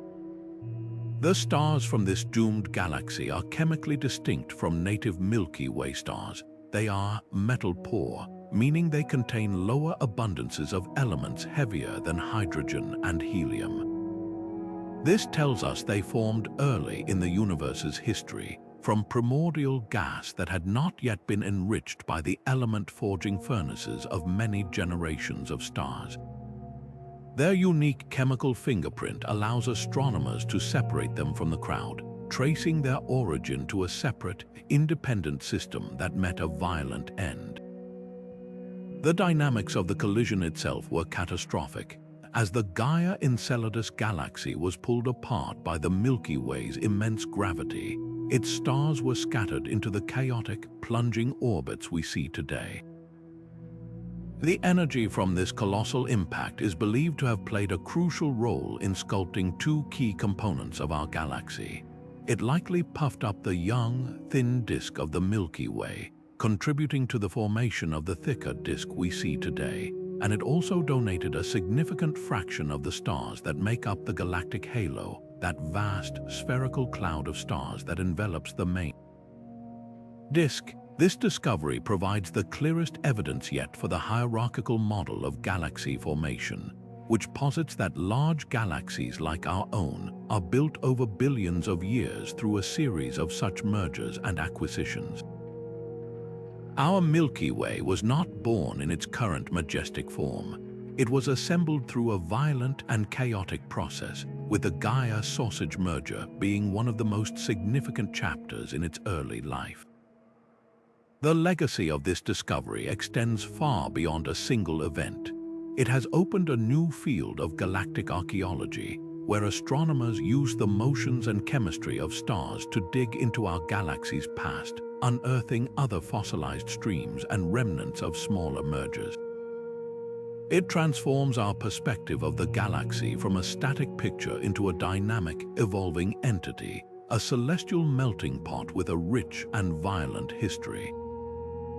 Every time we look up at the night sky, we are not just looking at points of light. We are witnessing the aftermath of ancient cosmic encounters, with the stars of the Gaia sausage serving as eternal monuments to the colossal collision that helped shape our galactic home.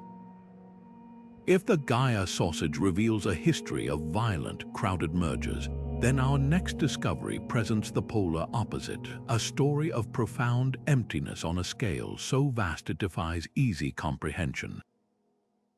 This is the Boötes Void, a cavern of nothingness in the cosmic web so large that it has earned the unsettling nickname, the Great Nothing.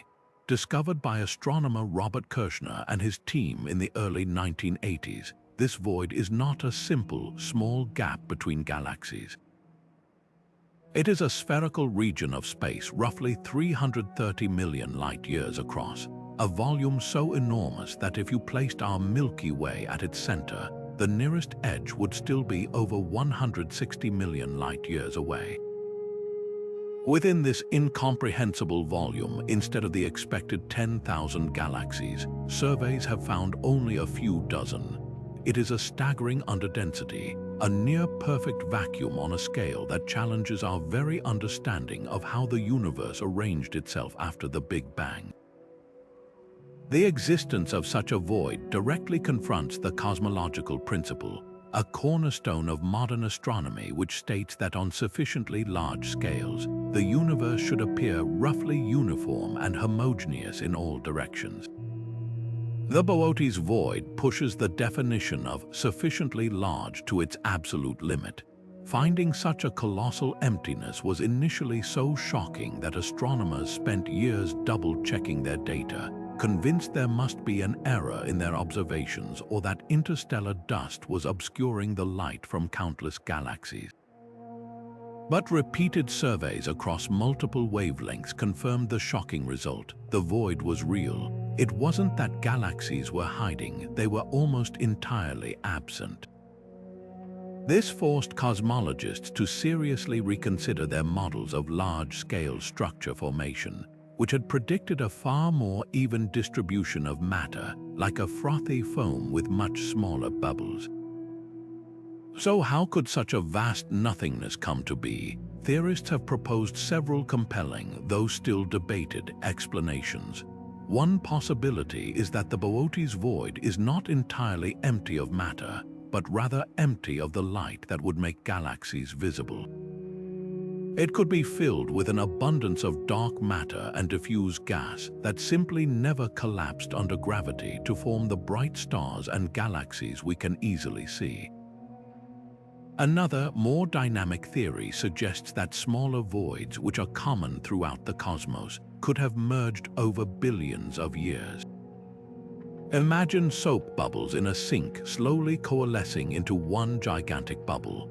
the gravitational evolution of the universe could have done the same, with smaller underdense regions gravitationally repelling each other and flowing together, evacuating an entire sector of space.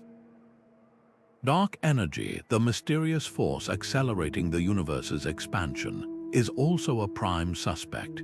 Its repulsive effect would be strongest in the emptiest regions, effectively pushing any remaining matter out of the void and accelerating its growth, making an already empty space even more desolate over time.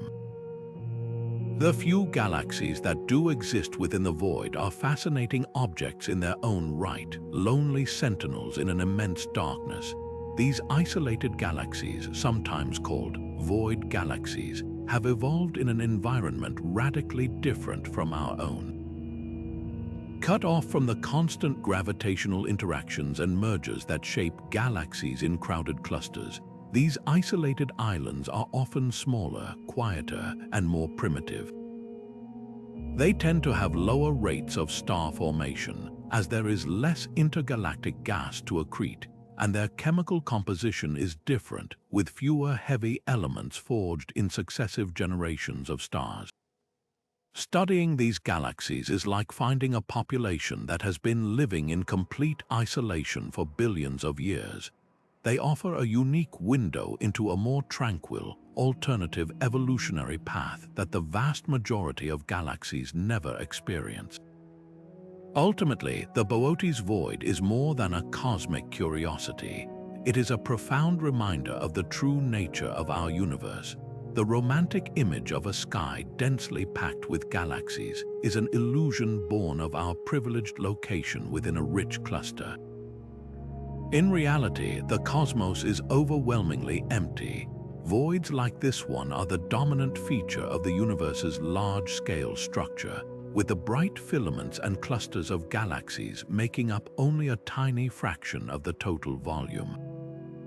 This realization instills a deep sense of perspective about our own place in the cosmos. Our vibrant local group of galaxies, and the even larger Virgo supercluster it belongs to, is not the universal standard. We reside in a rare, dense metropolitan area within a cosmos that is mostly an unimaginably vast and empty countryside. The Great Nothing underscores the incredible rarity and preciousness of the galactic clusters we call home, highlighting our existence in a privileged oasis of light and matter adrift in an endless sea of darkness.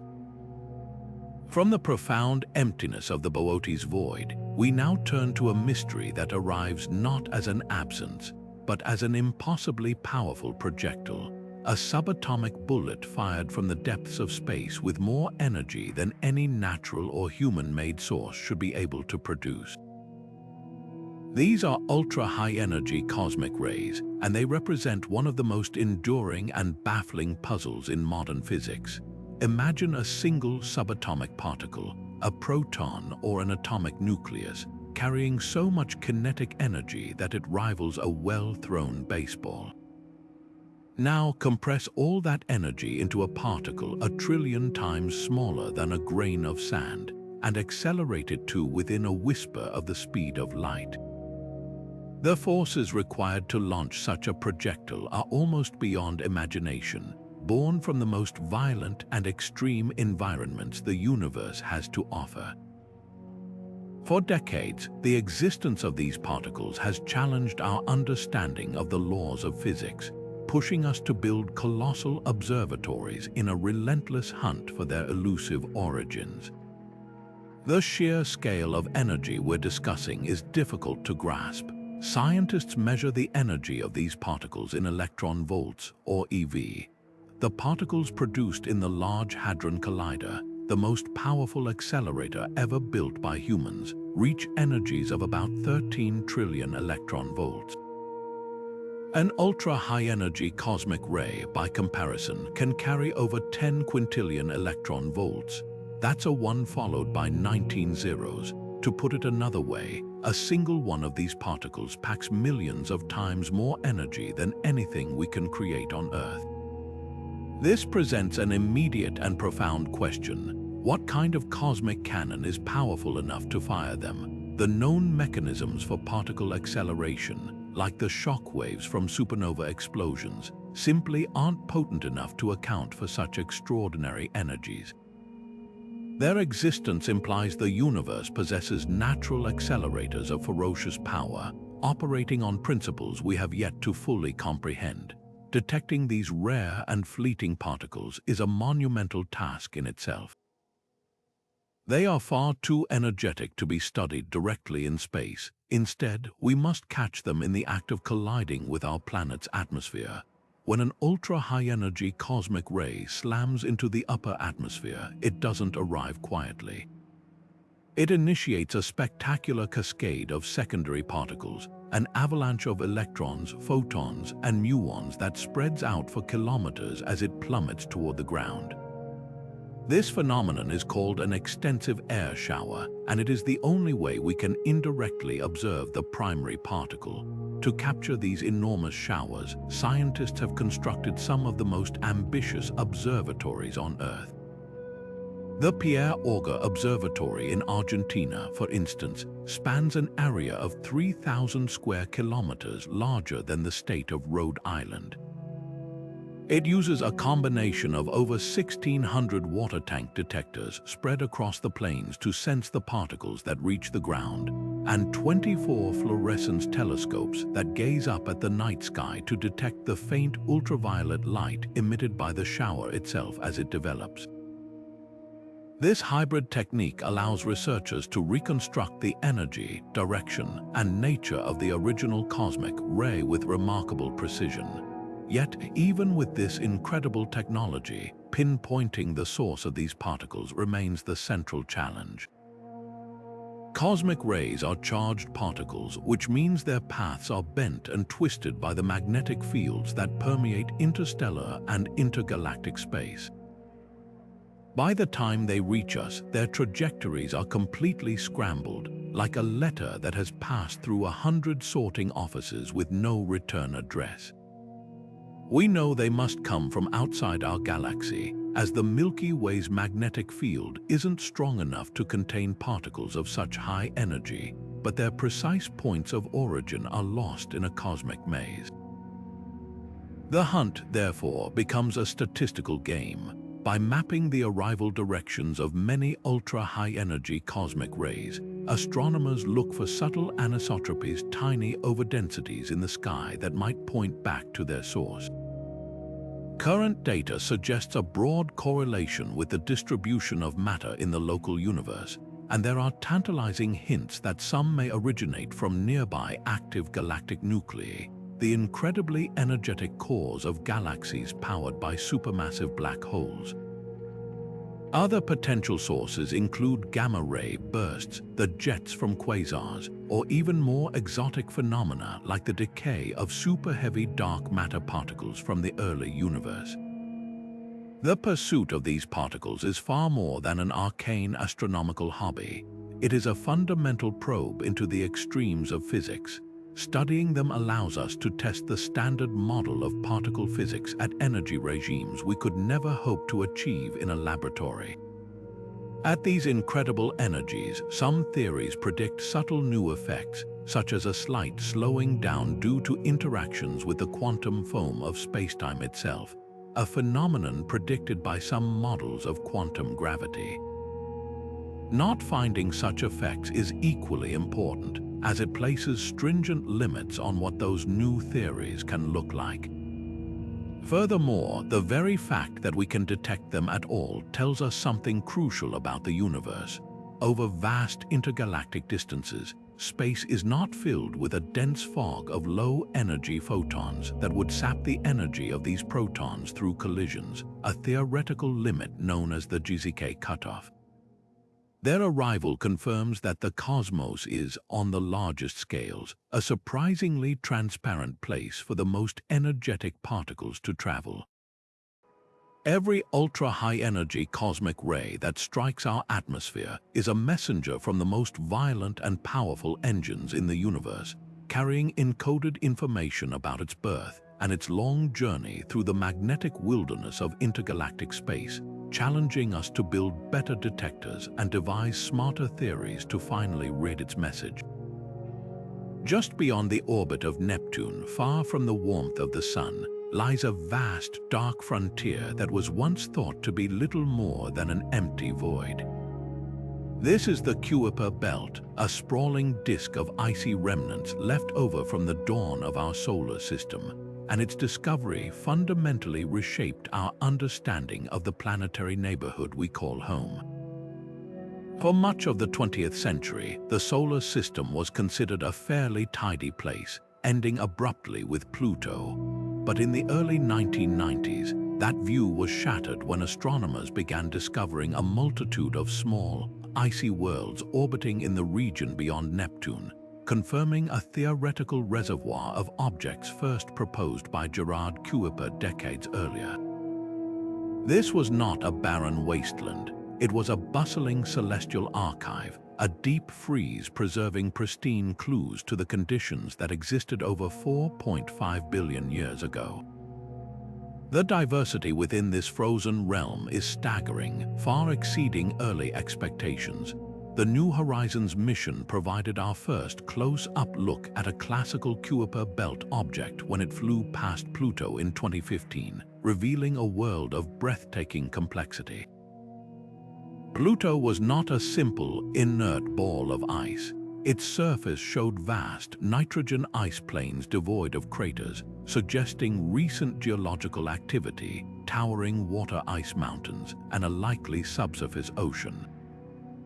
The mission then continued on to its second target, a smaller object named Arakoth, which offered an even more profound glimpse into the past. Arakoth looks like two pancakes gently stuck together, a contact binary that appears to be a pristine relic from the solar system's earliest days. Its smooth, untouched surface and peculiar shape suggest it formed through a very gentle, low-speed collision, supporting the theory that planetesimals in the outer solar system accreted slowly from the local cloud of material, rather than through violent, chaotic impacts. This one object alone provides a frozen snapshot of the building blocks that eventually coalesced into the planets.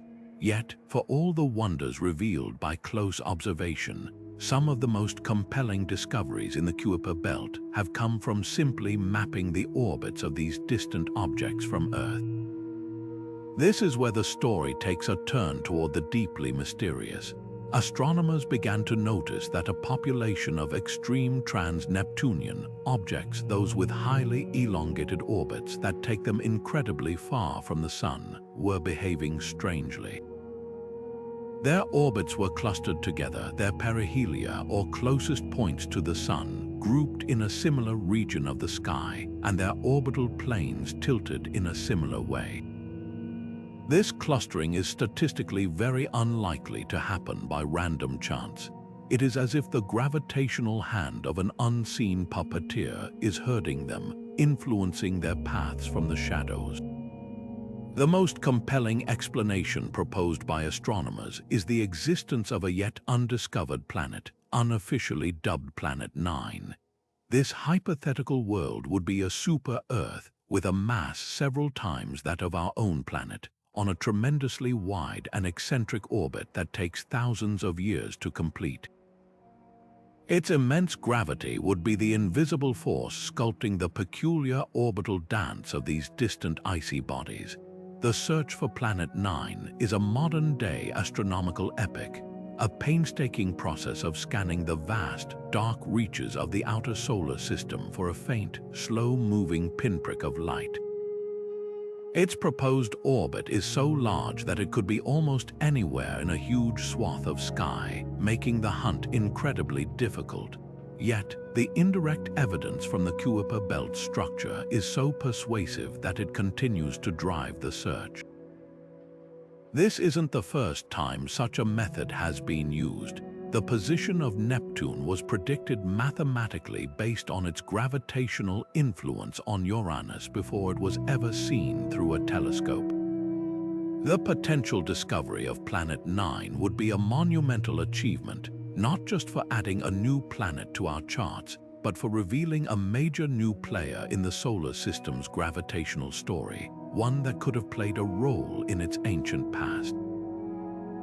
Beyond the Planet 9 hypothesis, the very structure of the Kuiper belt poses other puzzles that challenge our models of solar system evolution. The belt has a surprisingly sharp outer edge, almost as if it was sheared off by something. There is also the curious existence of detached objects like Sedna, whose orbit is so vast and so far from the Sun that it seems completely unmoored from the gravitational influence of the giant planets. These anomalies have led to other fascinating, though more speculative, theories. Could the early Sun have had a stellar sibling whose gravitational flyby ripped through the primordial Kuiper belt, scattering objects and creating these strange orbital features? Or do these patterns hint that our solar system formed in a denser stellar cluster than we currently assume, with close passes from other young stars leaving a permanent gravitational imprint on our outer reaches? Exploring the Kuiper belt is more than just a quest to catalog distant ice balls. It is a form of cosmic archaeology. Every object out there, from the dwarf planets to the smallest icy planetesimals, is a frozen time capsule. Their compositions, mixtures of water ice, frozen volatiles like methane and nitrogen, and complex organic compounds, are the raw materials from which the outer planets formed. By studying their variety and distribution, we can piece together how material was scattered and sorted during the solar system's violent youth, a period of giant planet migration known as the Nice Model. The Kuiper belt is the solar system's attic, a cluttered storage space holding forgotten treasures that tell the story of our home's construction.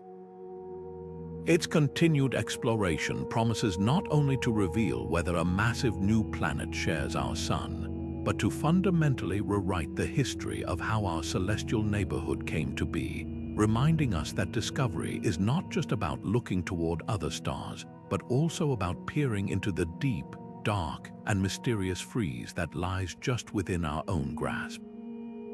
After journeying to the solar system's frozen edge and contemplating the source of ultra-high-energy cosmic rays, we now turn our gaze back to the heavens, to a moment that forever changed our sense of place in the cosmos, not by discovering a single bizarre object, but by revealing the breathtaking depth of the universe itself. This 20th discovery began not with a complex hypothesis, but with a profound question and a tremendous gamble. What would we see if we pointed our most powerful telescope at absolutely nothing? In December 1995, astronomers using the Hubble Space Telescope did exactly that. They chose a tiny, dark patch of sky near the Big Dipper, a region no larger than a grain of sand held at arm's length, a spot that was believed to be virtually empty. For 10 consecutive days across 150 orbits, Hubble's lens remained fixed on this single, minuscule point, collecting photons that had been traveling for billions of years.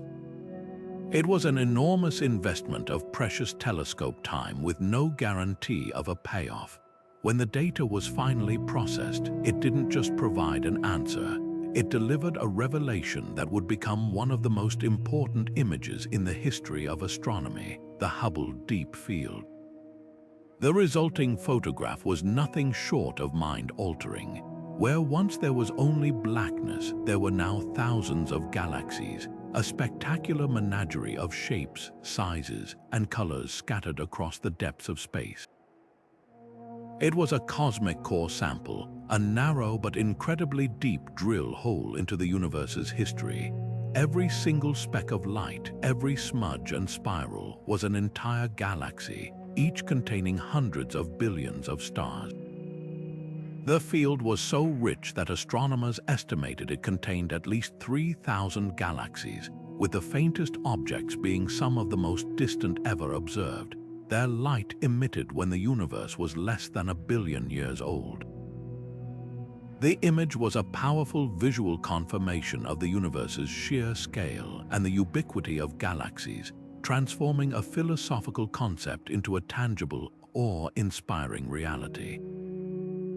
That one image communicated more about our cosmic insignificance and the grandeur of creation than any textbook ever could. But the Hubble Deep Field was far more than just a pretty picture. It was a revolutionary data set that became a foundational pillar for the study of galaxy formation and evolution. For the first time, astronomers had a large statistical sample of galaxies from a wide range of cosmic epochs, all in a single frame. They could see progenitor galaxies, small, blue, and irregular, crashing into each other in the chaotic early universe, gradually merging and settling into the majestic spirals and ellipticals we see in our local neighborhood today. This deep look back in time allowed scientists to construct a visual timeline of galactic growth, observing how star formation rates have dramatically decreased over billions of years, from the frenetic pace of the early universe to the more sedate rate we see today. The image also provided crucial clues about dark matter. By studying how the gravity of these distant galaxy clusters warped the light from even more remote objects behind them, an effect called gravitational lensing, astronomers could begin to map the distribution of this invisible substance on a colossal scale. The overwhelming success of the original deep field sparked an entire series of even more ambitious observations. The Hubble Ultra Deep Field, released in 2004, peered even deeper for 1 million seconds of exposure time, revealing galaxies from a time when the universe was only 800 million years old. Then, in 2012, the E-Extreme Deep Field combined 10 years of Hubble data to create the deepest infrared view of the universe ever obtained, capturing light from galaxies that existed just 450 million years after the Big Bang. Each successive image pushed the boundaries further, allowing us to witness the very era when the first galaxies were beginning to ignite, emerging from the dark ages that followed the release of the cosmic microwave background. These observations have been instrumental in pinning down the timeline of cosmic dawn, that pivotal period when the first stars and galaxies began to flood the universe with light, burning away the primordial fog of neutral hydrogen that had previously shrouded all of space. The legacy of the Hubble Deep Field extends beyond its scientific yield. It is a monumental testament to human curiosity, perseverance, and the power of technological wonder. It demonstrated that profound discoveries can come from asking simple, bold questions and having the patience to wait for the universe to answer. It fundamentally shifted our perspective, proving that there is no such thing as an empty patch of sky. Every single point of darkness in our night sky, if we could stare deeply enough, contains a universe of galaxies, each with its own narrative of birth, evolution, and destiny.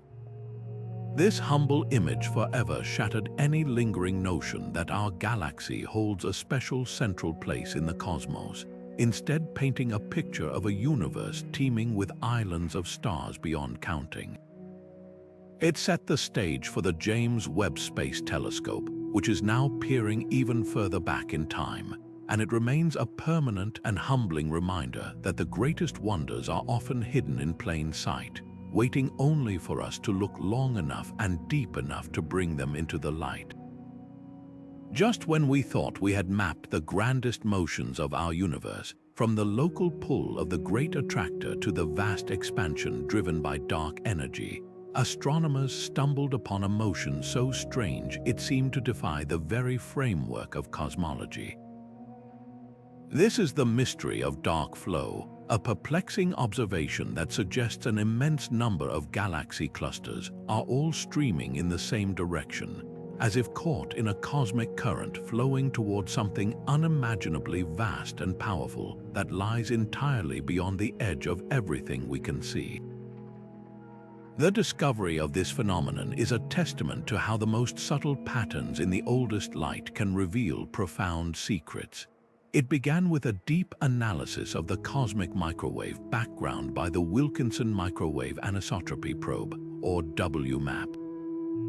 Scientists weren't just mapping the temperature fluctuations, they were looking for a specific, subtle signature known as the kinematic Sunyaev-Zeldovich effect.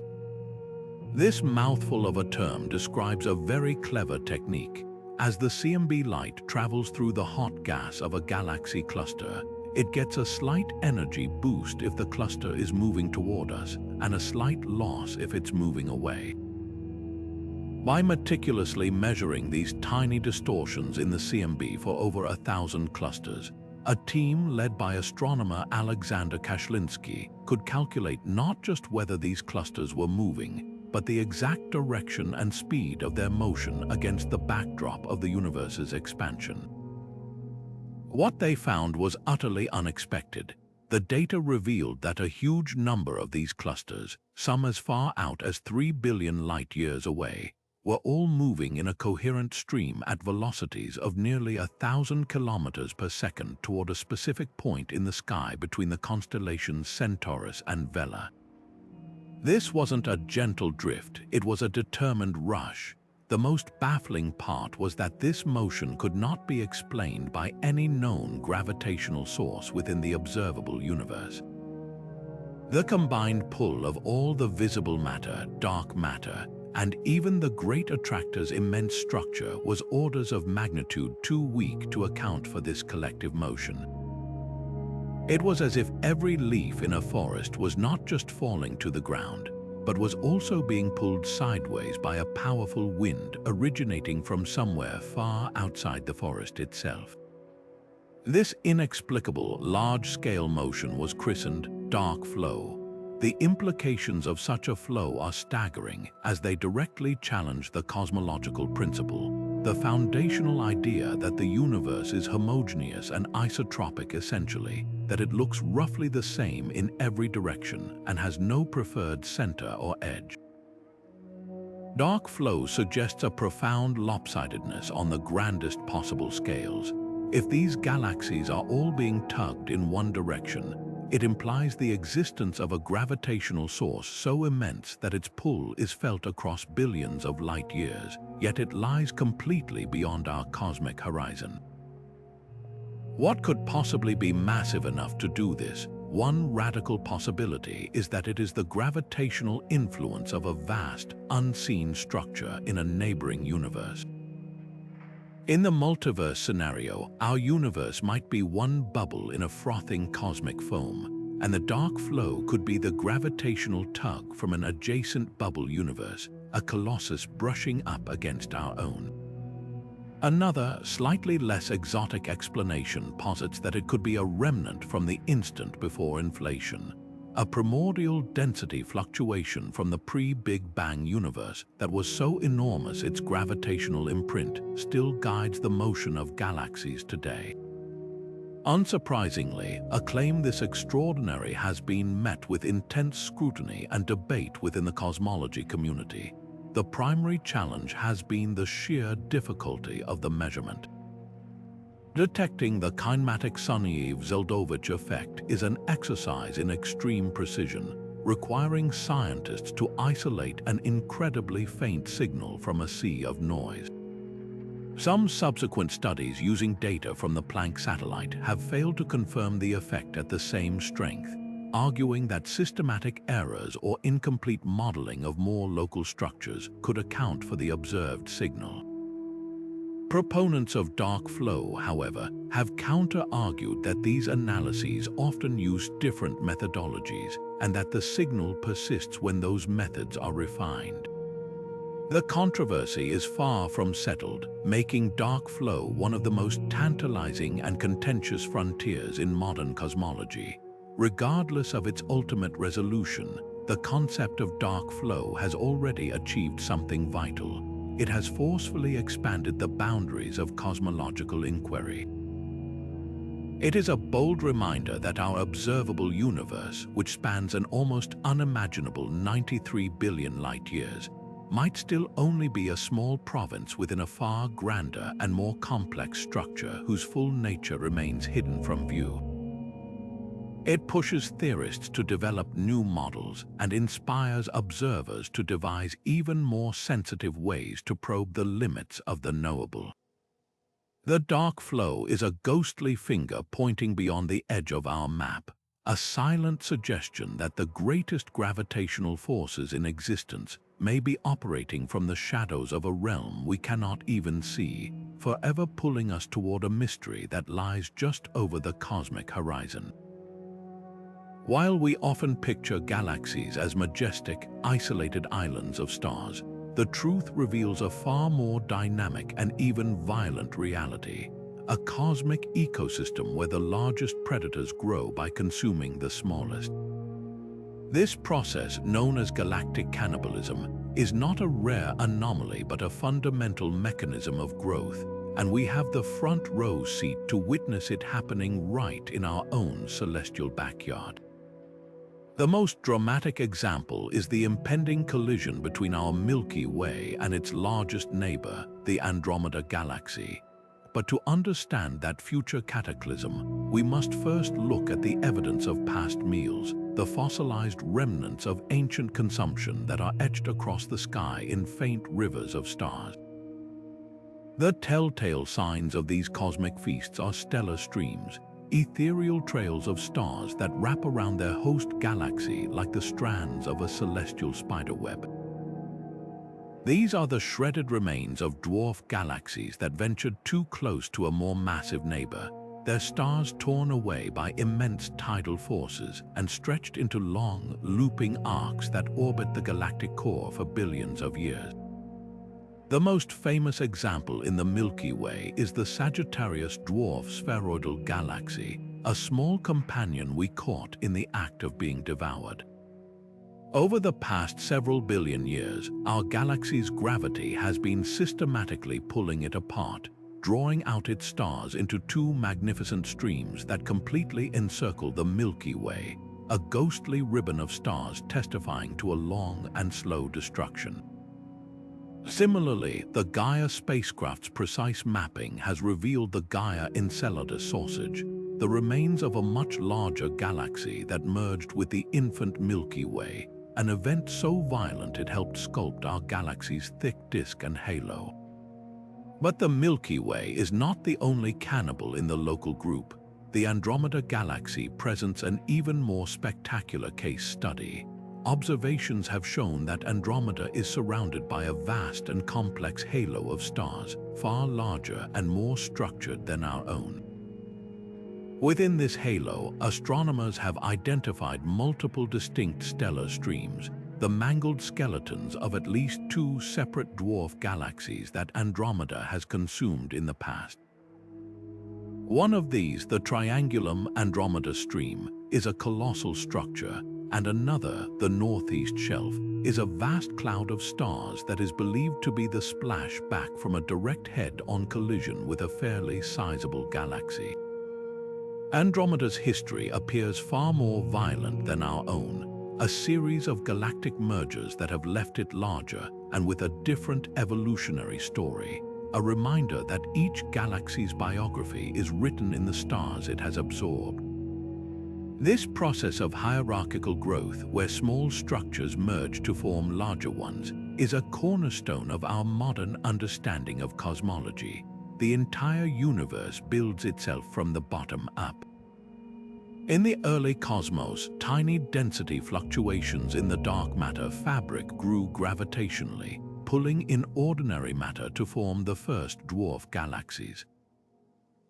These then became the building blocks, drawn together by gravity to assemble the majestic spirals and ellipticals we see today. A giant elliptical galaxy, for instance, is likely the final product of a long and violent history of multiple spiral galaxies merging together, a cosmic megalopolis formed from the union of many smaller towns. Galactic cannibalism is simply the final act of this process, where a large galaxy tidally disrupts and assimilates the smaller dwarfs that orbit it, the final pieces falling into place to complete its structure. The implications of this cannibalism extend far beyond just adding stars. When a dwarf galaxy is consumed, it donates all its components, including its own reservoir of cold gas. This influx of fresh fuel can trigger intense bursts of new star formation in the host galaxy, a sudden and violent period of stellar birth ignited by an act of destruction. Furthermore, these events are crucial for understanding the distribution of dark matter. Dwarf galaxies are believed to be incredibly dark matter rich, and as they are torn apart, their dark matter is also stripped away, contributing to the host's extended dark matter halo. By studying the kinematics of stellar streams, how the stars within them move, astronomers can actually map the gravitational field of the invisible dark matter halo, using these cosmic fossils to trace the shape and density of the very thing we cannot see. This perspective completely transforms our view of galaxies from static, isolated portraits into dynamic, evolving entities engaged in a continuous gravitational dance. They are not unchanging islands but ever-shifting ecosystems, growing, evolving, and sometimes violently interacting over cosmic time. The serene image of a spiral galaxy belies a history of carnage and a future of further collision. It underscores the relentless power of gravity acting over billions of years, patiently weaving together the grand architecture of the cosmos through an endless cycle of creation, destruction, and assimilation, reminding us that even the largest structures in the universe are forever shaped by their interactions with the smallest. If the silent, empty cosmos revealed by our most powerful telescopes feels like a puzzle, then the Great Filter hypothesis is perhaps the most unsettling solution ever proposed. It emerges directly from the famous Fermi Paradox, which contrasts the high probability of alien life with the complete lack of any evidence for it. The question, "Where is everybody?" isn't just a casual query, it's a profound contradiction that demands an explanation. The Great Filter offers a chillingly elegant answer. There exists some kind of barrier, a near insurmountable challenge or catastrophic event that prevents life from progressing to the point of becoming a visible interstellar civilization. This barrier isn't just a minor obstacle, it's a developmental sieve so fine that almost everything gets caught in it, explaining the deafening silence that greets our attempts to listen for others. The terrifying power of this idea lies in its timing, and it forces us to ask a deeply uncomfortable question about our own place in the universe. Where exactly is this filter located on the timeline of a civilization's evolution? There are two spine-tingling possibilities, and our future depends entirely on which one is true. The first and more optimistic scenario is that the Great Filter is behind us. It could be an event so incredibly rare that we are among the first, or even the only, species to have ever passed it.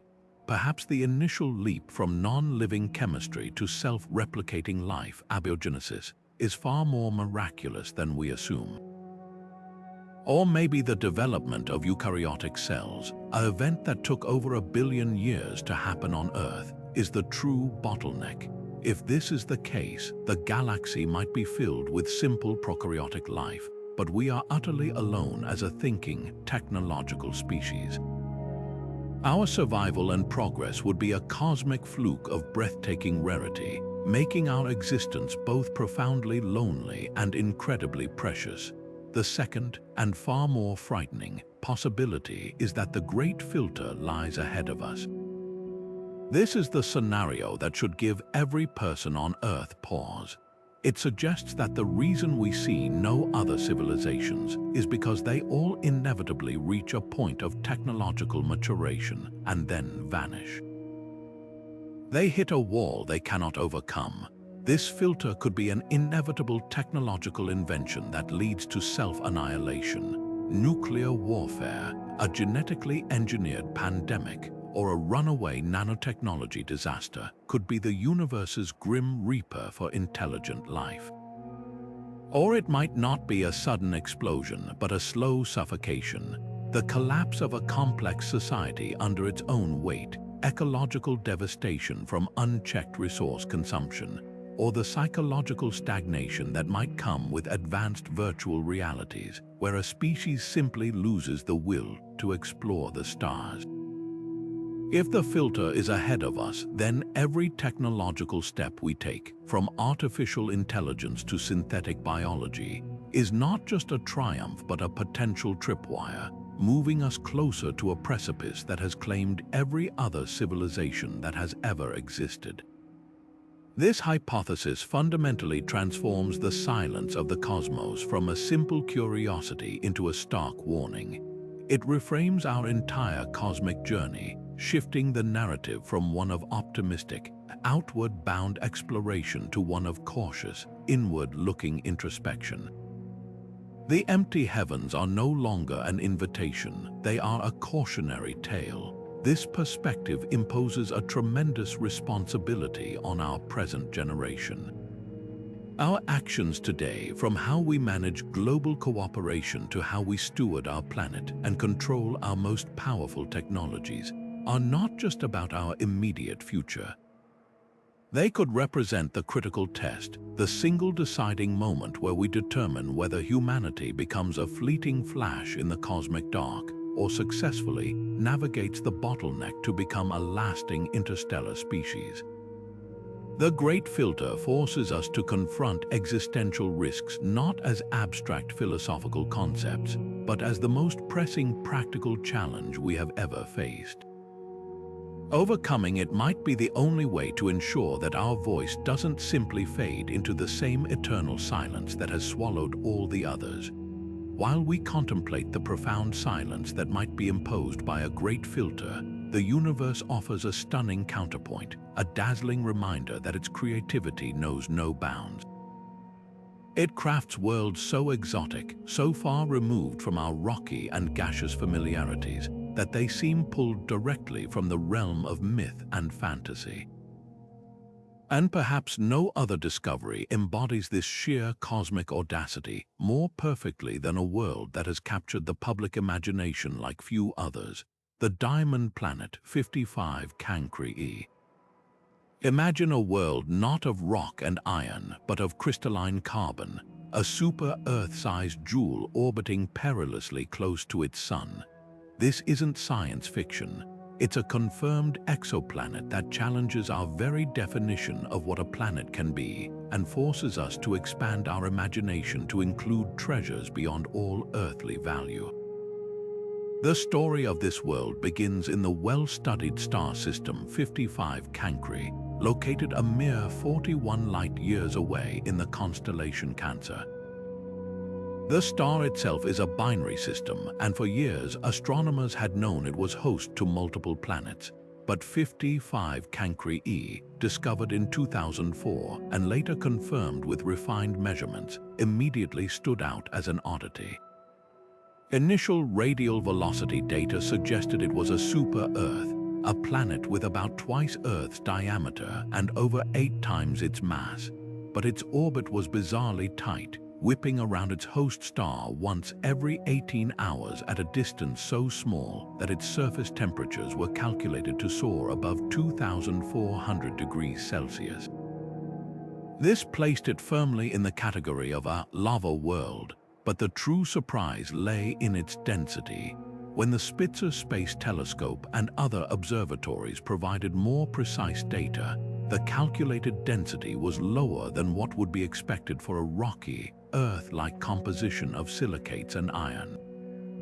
Something else was going on. The numbers pointed toward a planet that was much less dense than a pure rock-iron world, yet far too dense to be a gaseous mini-Neptune. The most compelling explanation was a carbon-rich composition. This is where the chemistry becomes truly fascinating. Our solar system, and by extension our Earth, is built on a foundation of silicon and oxygen. Sand, glass, and most of our rocks are silicon-based, but not all planetary systems form from the same primordial soup. The protoplanetary disk that gave birth to the 55 Cancri system was evidently rich in carbon, a crucial building block of life, but under the right conditions of incredible mineral wealth. Based on its mass and radius, scientists theorized that at least a third of 55 Cancri-E's mass could be carbon. And when you take carbon and subject it to the immense pressures found inside a large, massive planet, coupled with searing temperatures, it doesn't just become graphite. Under those extreme conditions, the carbon atoms are forced into a rigid, crystalline structure, diamond. The models suggest that beneath a thin atmosphere of vaporized rock and perhaps a surface of graphite, the interior of this world could be a vast, planet-sized diamond, a geological wonder of literally astronomical proportions. The existence of such a world completely shatters our parochial view of planetary formation. It proves that the recipe for building planets is not universal. We already knew about gas giants and ice giants, but a carbon planet represents a fundamentally different class of world, one born from a cosmic environment where carbon was more abundant than oxygen. In such a disk, chemistry would play out in dramatically different ways. Instead of forming rocks from silicates, you would form carbides, compounds of carbon and metals like silicon carbide or titanium carbide. The mineralogy would be utterly alien, with landscapes potentially forged from substances harder and more refractory than any found on Earth. The possibility of a literal diamond core is the most spectacular outcome of this process, a natural consequence of physics and chemistry operating under an exotic set of initial conditions. Of course, the romantic image of a glittering gemstone floating in space requires some sober scientific context. You wouldn't find faceted diamonds jutting out of the landscape like crystals in a cave. The diamond on 55 Cancri-E is not a collection of gemstones but a continuous planet-scale layer, likely semi-solid or even liquid in parts due to the extreme heat, more akin to a massive molten diamond mantle. The surface itself is likely a hellish nightmare. Observations from the Spitzer telescope suggest the planet has wild temperature swings between its permanent day and night sides, implying a complete lack of a substantial atmosphere to redistribute heat. The day side is a permanent ocean of molten lava, while the night side might be just barely solid. Any prospector hoping to mine this world would face an environment of unimaginable ferocity, where the very ground beneath their feet could be a seething cauldron of vaporized rock and precious carbon. Ultimately, the diamond planet's true value isn't in its hypothetical mineral wealth, which would be instantly devalued by its sheer abundance anyway. Its real worth is as a powerful metaphor and a scientific benchmark. It is a testament to the universe's boundless capacity for surprise, crafting worlds that defy our simplest categorizations and stretch the limits of our imagination. It serves as a dazzling reminder that the cosmos is a place of infinite variety, where the rules of chemistry and physics can combine in strange and beautiful ways to create wonders beyond our wildest dreams. 55 Cancri-E challenges our earthly notions of what is precious and redefines the possible, proving that sometimes the most profound discoveries are those that show us not just how the universe is, but how fantastically different it can be.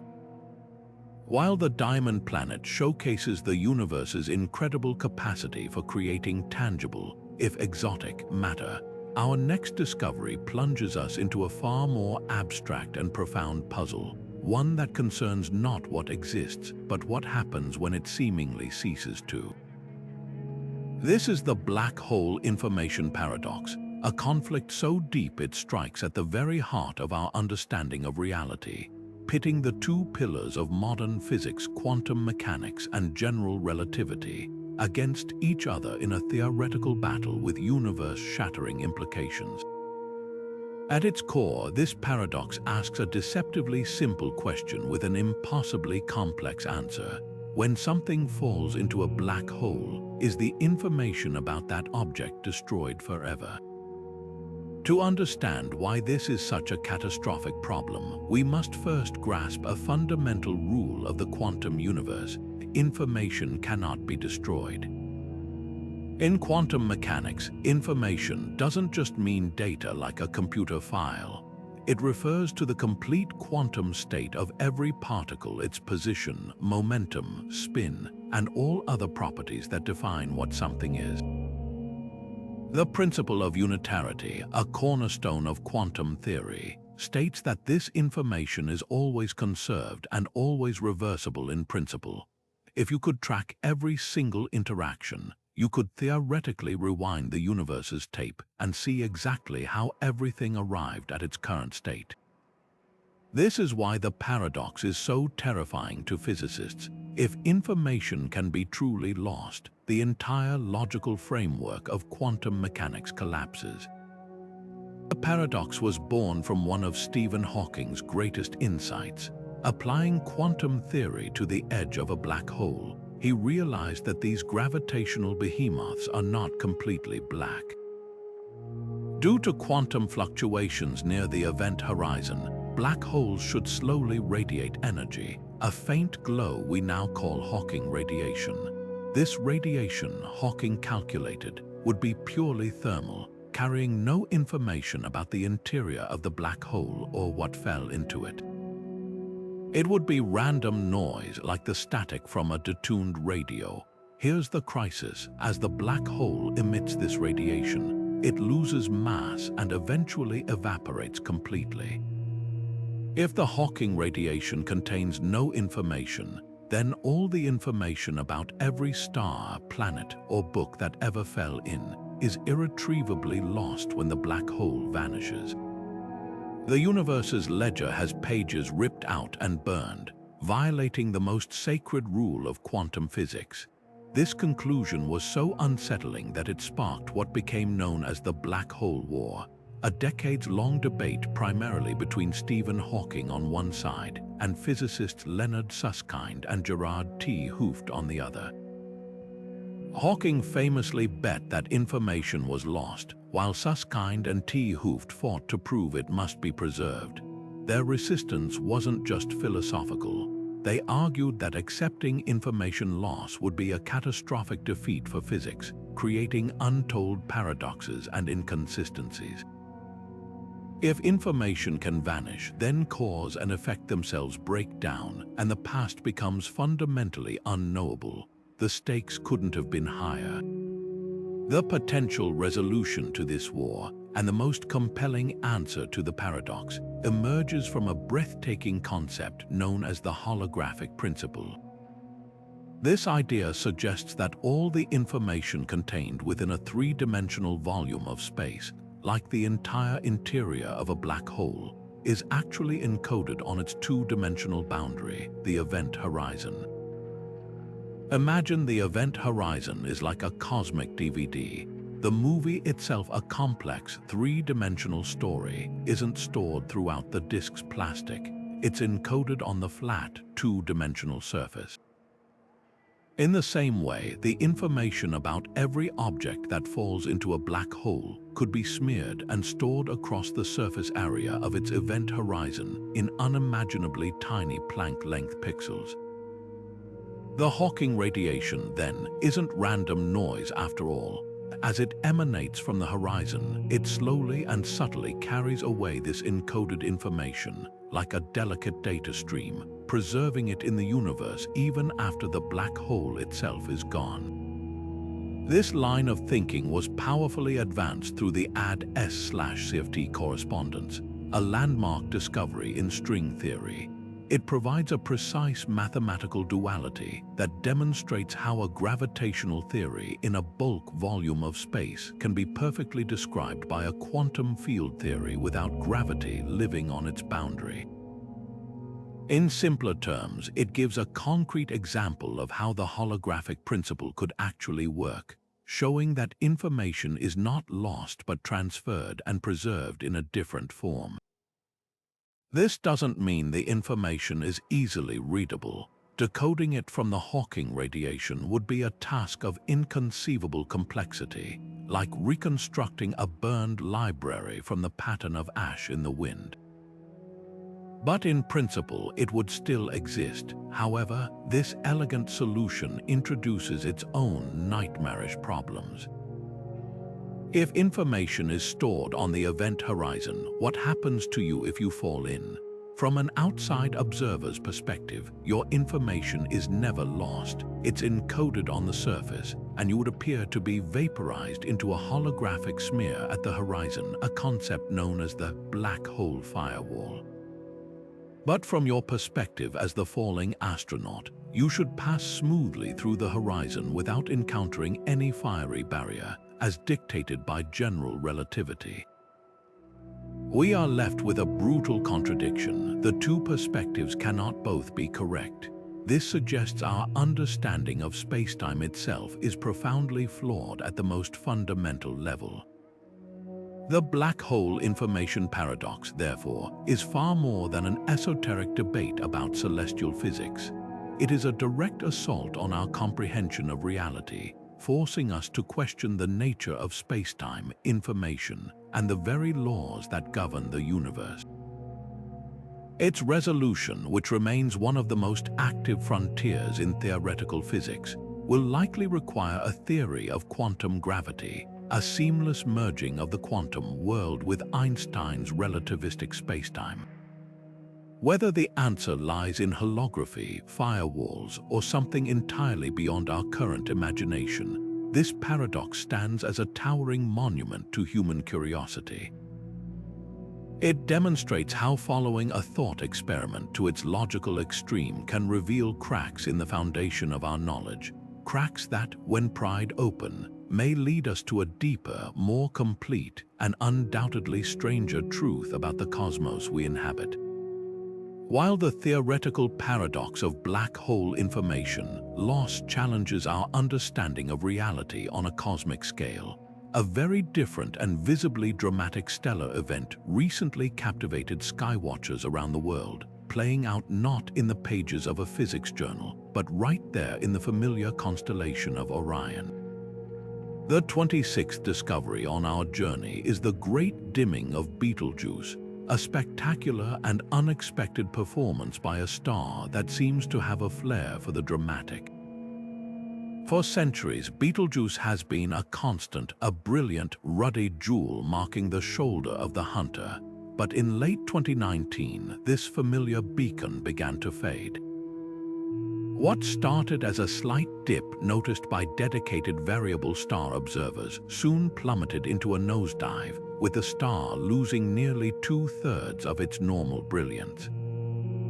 For the astronomy community and the public alike, it was a breathtaking spectacle. The most immediate and thrilling question on everyone's mind was whether we were about to witness a once-in-a-civilization event, the supernova explosion of a nearby star. The possibility was not without merit. Betelgeuse is no ordinary star. It is a red supergiant, a bloated, aging behemoth that has already burned through the hydrogen fuel in its core. It is a star living on borrowed time, and astronomers universally agree it is destined to end its life in a cataclysmic type Roman II supernova. When that day comes, the show will be unforgettable. A star normally invisible during the day would suddenly blaze brighter than the full moon, casting shadows on Earth and potentially being visible for weeks, even in broad daylight. The Great Dimming event sent a jolt of excitement through the scientific world because it perfectly aligned with one theoretical precursor to such an explosion, a massive loss of mass. The leading idea was that the star could have convulsed, ejecting a huge amount of material that then cooled into dust, temporarily shrouding itself from our view. For a few months, the world watched and waited, telescopes large and small trained on Orion, all asking the same question: was this the beginning of the end? The suspense, however, was met not with a bang, but with a collective and fascinating sigh of relief and discovery. As the star gradually returned to its normal brightness throughout 2020, a flood of analysis from observatories like the Hubble Space Telescope provided the answer. The culprit was not an imminent death throe, but a spectacular cosmic sneeze. The data revealed that Betelgeuse had indeed ejected a colossal cloud of hot plasma from its surface. This material traveled away from the intensely hot star, cooling down in the frigid vacuum of space until gas condensed into solid dust grains, specifically silicate and aluminum dust, right in front of our eyes. This immense dust cloud, drifting between Betelgeuse and Earth, acted like a celestial veil, blocking a significant portion of the star's light and causing the dramatic dimming we witnessed. This event, while not a supernova warning siren, was a scientific goldmine. It provided an unprecedented real-time look at the process of stellar mass loss, a crucial but poorly understood factor in the life cycle of massive stars. For a star like Betelgeuse, these pulsing ejections of material are how it sheds its outer layers, slowly dismantling itself before its final collapse.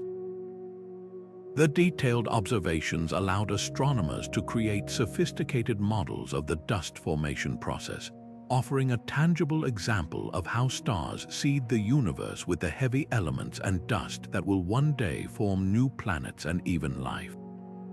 It was a perfect case study in how a star prepares for its ultimate fate.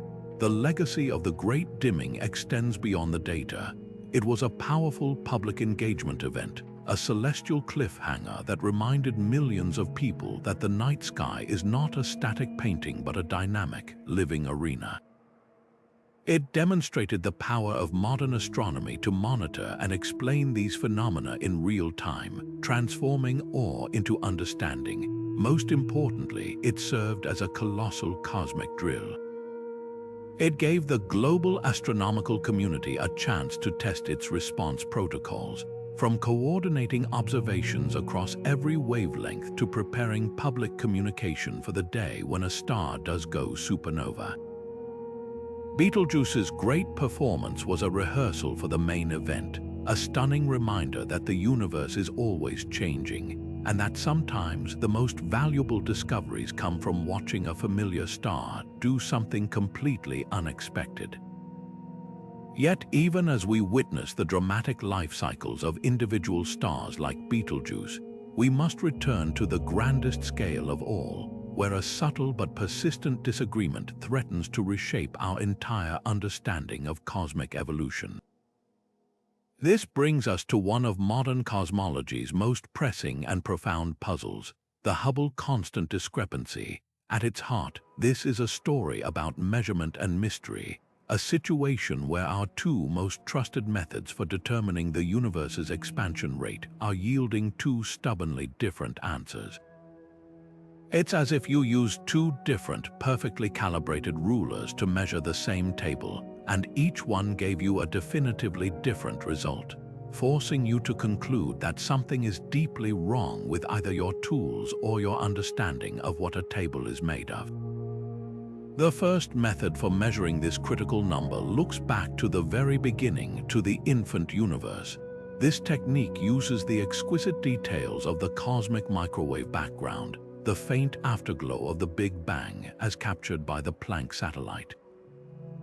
This relic light is a snapshot of the universe when it was only 380,000 years old.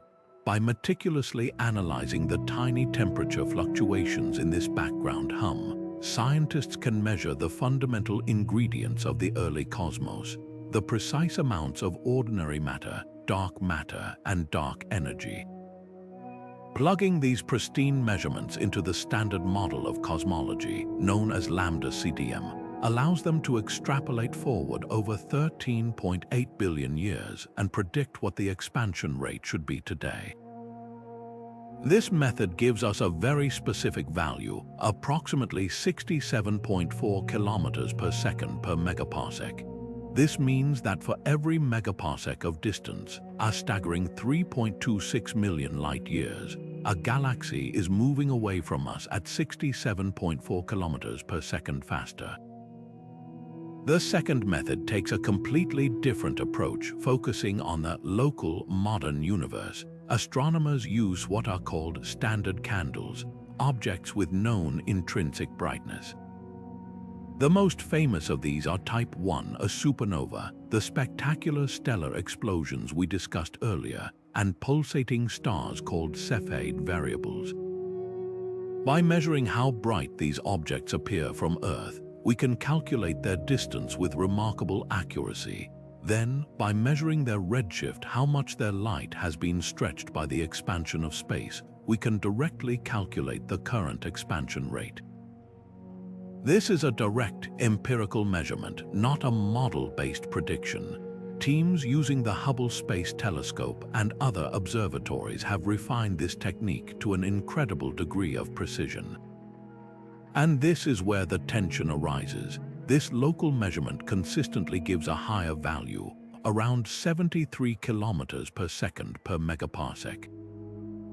The difference, about 5.6 kilometers per second per megaparsec, might sound small, but the precision of these measurements is so high that the chance this is a simple statistical fluke is less than 1 in a million. This isn't just a minor accounting error, it's a full-blown crisis for the standard model of cosmology. The lambda-CDM model has been spectacularly successful, elegantly explaining everything from the abundance of light elements to the large-scale structure of galaxies. But the Hubble tension is a crack in its foundation. If both measurements are correct, then our model of the universe is incomplete. This discrepancy suggests that the physics we've been using to describe the entire history of the cosmos is missing a crucial ingredient. Cosmologists are now exploring a fascinating menu of potential solutions, each more revolutionary than the last. Perhaps dark energy is not a constant as Einstein proposed, but a dynamic force that has evolved over time, becoming stronger in the recent cosmic past. There could be a new, previously unknown type of dark radiation, or an exotic, lightweight particle that was present in the early universe, subtly altering the sound waves imprinted on the cosmic microwave background. Other theories propose modifications to gravity itself, suggesting that Einstein's general relativity, while brilliant, might need tweaking on the largest cosmological scales. The profound implication of the Hubble tension is that it forces a spirit of humility and exciting inquiry. It demonstrates that the universe is still capable of surprising us, not necessarily with a flashy new object, but with a subtle inconsistency in the data that refuses to go away. This tension is a powerful reminder that science doesn't always advance through sudden eureka moments. Sometimes it progresses through stubborn, unresolved problems that gnaw at the edges of our understanding, compelling us to look deeper and think bigger. Resolving it won't just give us a more accurate number. It could very well open the door to an entirely new chapter in physics, revealing a cosmos far more strange and wonderful than we had ever allowed ourselves to imagine. Just when we think we understand the finality of a star's death, the universe reveals another layer of bewildering complexity, presenting us with stellar entities that defy the very definition of demise. These are the so-called zombie stars, white dwarfs that have endured a cataclysmic supernova explosion only to somehow survive, forever altered and haunting the cosmos as undead remnants of their former selves. Their existence forces a dramatic rewrite of our stellar playbook, challenging the long-held conviction that a Type 1, a supernova, is always a definitive, terminal event that leaves absolutely nothing behind. The standard story of a Type 1, a supernova, is one of utter annihilation. It begins with a white dwarf, the incredibly dense, Earth-sized core of a dead star, slowly siphoning material from a companion star. This white dwarf is composed of degenerate matter, a state where the laws of quantum mechanics provide the pressure supporting it against its own immense gravity. As it accretes mass, it approaches the Chandrasekhar limit, a critical threshold of about 1.4 times the mass of our Sun. At this point, the pressure and temperature in its core become so extreme that carbon fusion ignites almost instantaneously, triggering a runaway thermonuclear inferno. The entire white dwarf is thought to be completely incinerated in a matter of seconds, unbinding itself in a blast so powerful it can outshine an entire galaxy. For decades, this was the unshakable model, and it is the very reason these explosions are used as cosmic mile markers. Their uniform peak brightness allows astronomers to measure vast intergalactic distances. The first cracks in this tidy narrative appeared with the discovery of supernovae that seemed strangely anemic. They were too faint, their light curves evolved too quickly, and they left behind curious chemical signatures that didn't match the classic model. These events were initially dismissed as anomalies or poor quality data, but as more were found, astronomers were forced to confront a baffling possibility. What if the supernova explosion didn't completely destroy the star?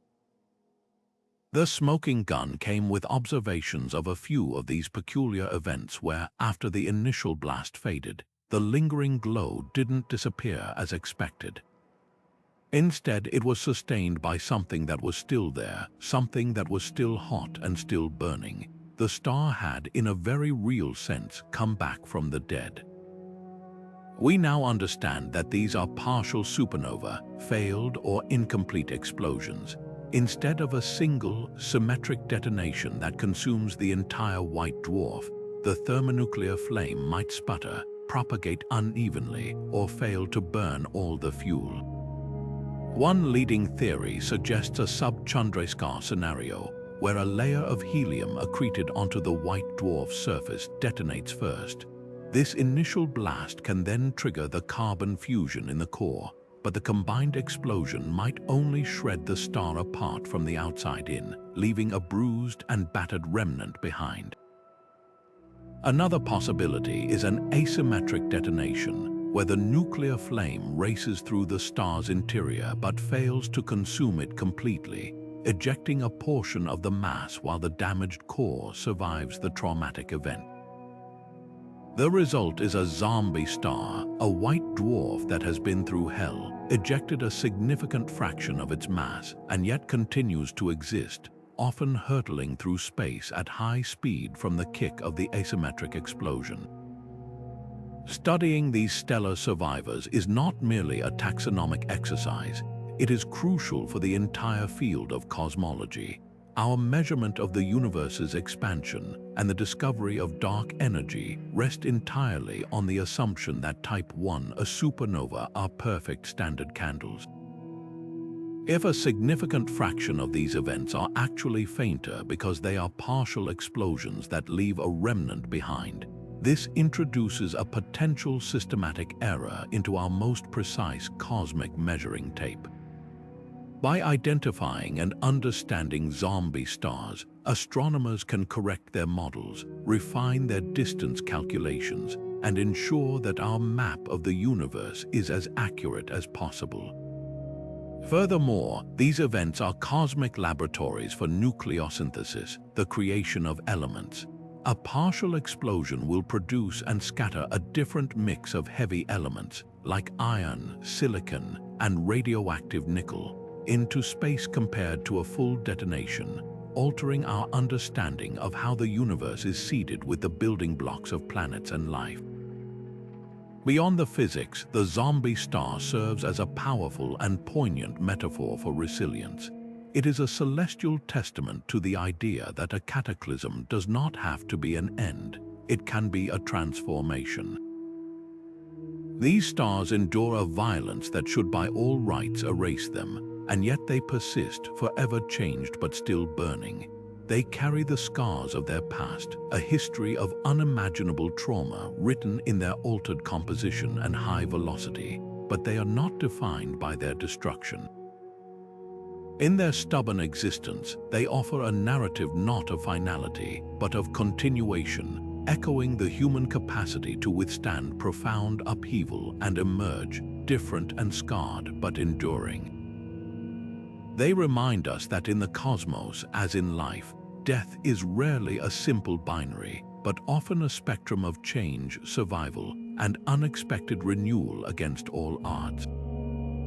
If the Hubble tension reveals a crack in our cosmic models and zombie stars challenge our notions of stellar death, then the next discovery pulls back the curtain to reveal the grandest stage of all, the underlying architecture that dictates where everything in the universe, from the largest galaxy to the smallest dwarf, is allowed to exist.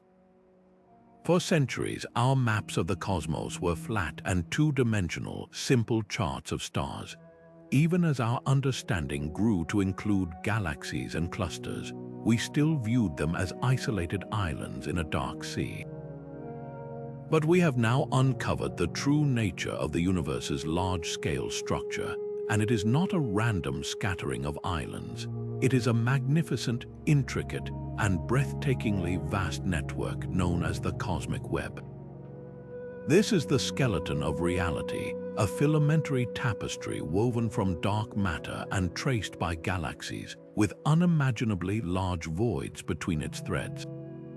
Seeing this structure is like looking at the neural pathways of a cosmic brain, a pattern of breathtaking complexity that emerged from the simplest beginnings.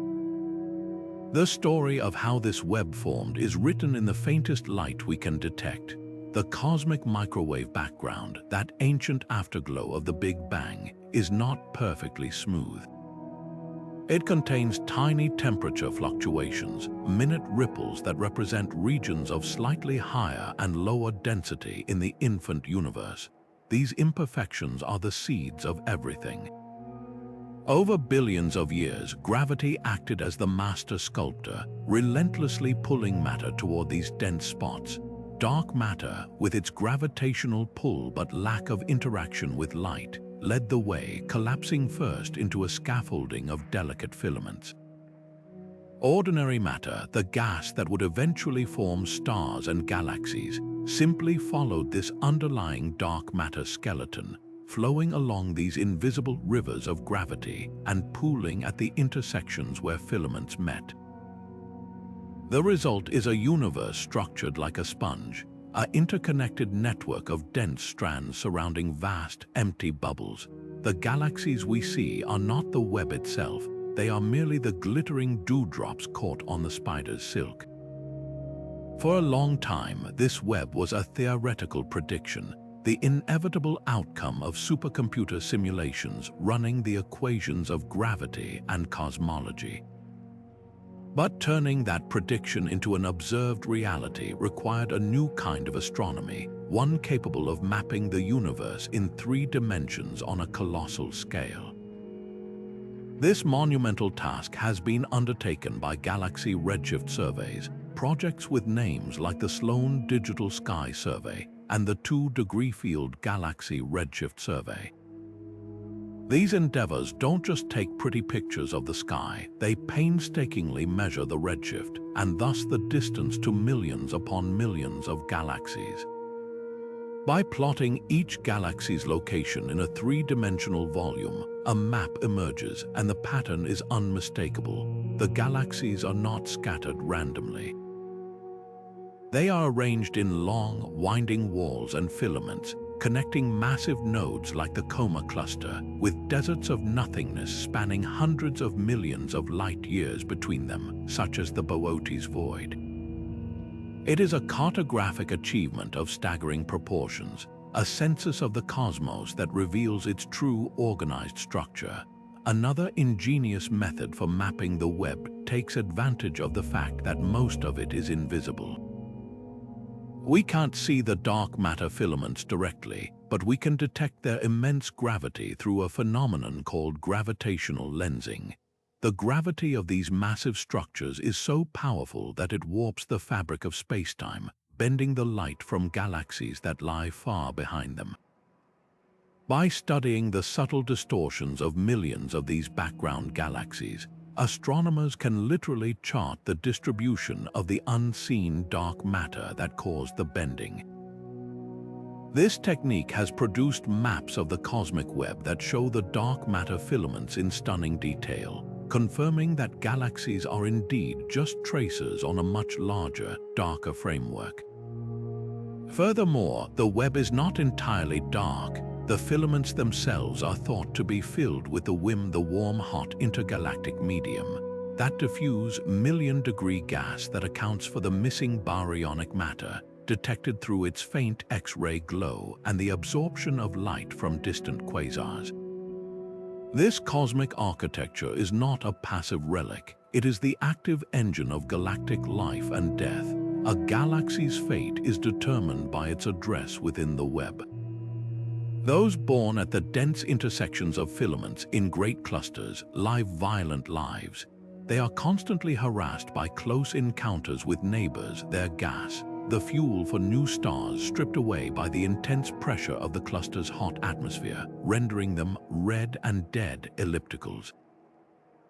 In contrast, galaxies residing along the quieter filaments are like those in a suburban river valley. They enjoy a steady, gentle flow of fresh gas streaming along the dark matter tendrils directly onto them, providing a continuous fuel supply to form new stars and maintain their spiral structure. The cosmic web is the universe's ultimate supply chain, governing the growth and evolution of every galaxy by controlling the delivery of its raw materials. This vast interconnectedness means that no galaxy is truly an island. Each one is a product of its place within the largest structure in existence, a single knot in a boundless cosmic net, forever linked to the whole by the invisible threads of gravity. And as we map the vast cosmic web that connects all galaxies, we are drawn back to our own celestial doorstep, to a mystery that is literally written in the rocks beneath our feet and the companion that lights our night sky. The origin of our moon is a puzzle that strikes at the very heart of our own planet's history, a violent birth that set the stage for everything that was to follow. For much of human history, the moon's presence was simply a given, a beautiful and constant feature of the heavens. But science demands a story, and the one we have pieced together is more dramatic than any ancient myth. It begins with a cataclysm of almost unimaginable violence, an event so pivotal that without it, life on Earth might never have had a chance to flourish. The leading theory, known as the Giant Impact Hypothesis, paints a spectacular picture of the early solar system, a chaotic and dangerous place sometimes called the Late Heavy Bombardment Period. About 4.5 billion years ago, the proto-Earth was still cooling and consolidating, sharing its orbital neighborhood with numerous other planetary embryos. According to the model, one of these, a Mars-sized world scientists have named Theia, was on a collision course with our young planet. The impact was not a simple sideswipe, it was a gargantuan, glancing blow. Theia was utterly obliterated, and the force of the collision was so immense that it vaporized a significant portion of Earth's mantle as well, hurling a colossal cloud of superheated rock and metal debris into orbit around our wounded planet. In a remarkably short period of time, perhaps mere decades, this swirling disk of vaporized rock began to cool and accrete, coalescing through gravity into the single, spherical body we now call the Moon. This elegant story neatly explains the Moon's unusually large size relative to Earth, the angular momentum of the Earth-Moon system, and why the Moon has a much smaller metallic core compared to Earth. The heavy iron cores of the two bodies largely merge to become our planet's present-day core. Yet, for all its explanatory power, the devil is in the geochemical details, and here the mystery deepens in a fascinating way. When Apollo astronauts brought back samples of lunar rock, scientists made a startling discovery that initially seemed to undermine the very theory it was meant to test. They found that the isotopic compositions of elements like oxygen, titanium, and tungsten in lunar rocks were virtually identical to those found in Earth's mantle. This was deeply puzzling. If the Moon was primarily formed from the debris of the alien planet Theia, as the model suggests, then its isotopic fingerprint should be distinctly different from Earth's. It's a cosmic version of having a DNA test come back showing that two siblings are identical twins when one was supposed to be adopted. This isotopic similarity has become the central problem in lunar science, forcing planetary geochemists and dynamicists to go back to the drawing board to refine the model. This has sparked a golden age of theoretical creativity, with scientists proposing ingenious alternatives to resolve the geochemical conundrum. Some suggest that Theia might not have been a stranger at all. Perhaps it formed in an orbital zone very close to Earth, leading to a similar composition from the start, making the isotopic match less of a coincidence. Other, more radical models propose a far more energetic impact that generated such tremendous heat that the ejected material from both bodies became completely vaporized, forming a vast, mixed-up cloud of rock vapor called a cynosure. Within this searing hot donut of material, the Earth and Moon would have condensed together, thoroughly homogenizing their compositions before they cooled into separate entities. There's even a scenario involving not one, but multiple large impacts on early Earth, each creating a smaller debris disk that eventually merged to form one large moon. Each of these alternative ideas tweaks the parameters of the original impact, adjusting the angle, the speed, or the size of the impactor in sophisticated computer simulations, searching for a scenario that fits all the dynamical and chemical evidence. Resolving this mystery is far more than an academic exercise. It is crucial for understanding the unique conditions that made our world a haven for life. The Moon is not a passive observer, it is an active participant in Earth's story. Its gravitational pull stabilizes the tilt of Earth's rotational axis, preventing the wild, chaotic swings in climate that would otherwise occur over millions of years. This stable climate has provided a consistent environment for life to evolve over billions of years. The Moon's gravity also drives the tides, which may have played a vital role in creating the nutrient-rich tidal pools where the first complex organic molecules could have formed. Without our large, singular moon, Earth might be a very different and likely far less hospitable planet. The violent event that created the Moon, therefore, was not just a random accident in solar system history. It may have been the single most important event in setting the stage for life itself. It reshapes our perspective, revealing that our serene blue planet is the product of a violent and chaotic past, and that our closest celestial neighbor is both a monument to that violence and a guardian of the fragile peace that followed. After contemplating the violent origins of our own moon and the grand architecture of the cosmos, we now turn our attention to a mission of unparalleled audacity, one that dared to reach out and touch the very heart of our solar system. For centuries, the sun has been our constant companion, the giver of light and life, yet its inner workings have remained shrouded in mystery, its most fundamental processes hidden behind a veil of blinding light and unimaginable heat. All of that changed with the launch of NASA's Parker Solar Probe, a spacecraft engineered to do what was once considered impossible, to fly into the sun's million-degree outer atmosphere, the corona, and survive. This mission, named for astrophysicist Eugene Parker, who first theorized the solar wind, has not just observed our star from a distance, it has plunged into its fiery realm, and the discoveries it has sent back are fundamentally rewriting the textbooks on stellar physics. One of the mission's most startling and immediate findings was the bizarre phenomenon of magnetic switchbacks in the solar wind. The solar wind is a constant, supersonic stream of charged particles flowing from the sun, but the Parker probe revealed that this flow is far from smooth. It discovered sudden, dramatic reversals in the sun's magnetic field, where the magnetic field lines bend back on themselves in sharp, S-shaped kinks. Imagine a highway where suddenly, for no apparent reason, every car instantly flips a U-turn and speeds backward for a short stretch before flipping around again to continue forward. These switchbacks are exactly that, but for magnetic fields and plasma. Their origin was a complete mystery, but data suggests they are likely born at the Sun's surface, perhaps generated by the churning plasma convection cells and then flung outward. Their prevalence and structure indicate that they play a crucial role in energizing and heating the solar wind, solving a long-standing puzzle of how the wind accelerates to such incredible speeds as it leaves the Sun. The probe's daring dives have also illuminated the greatest mystery of all, the coronal heating problem.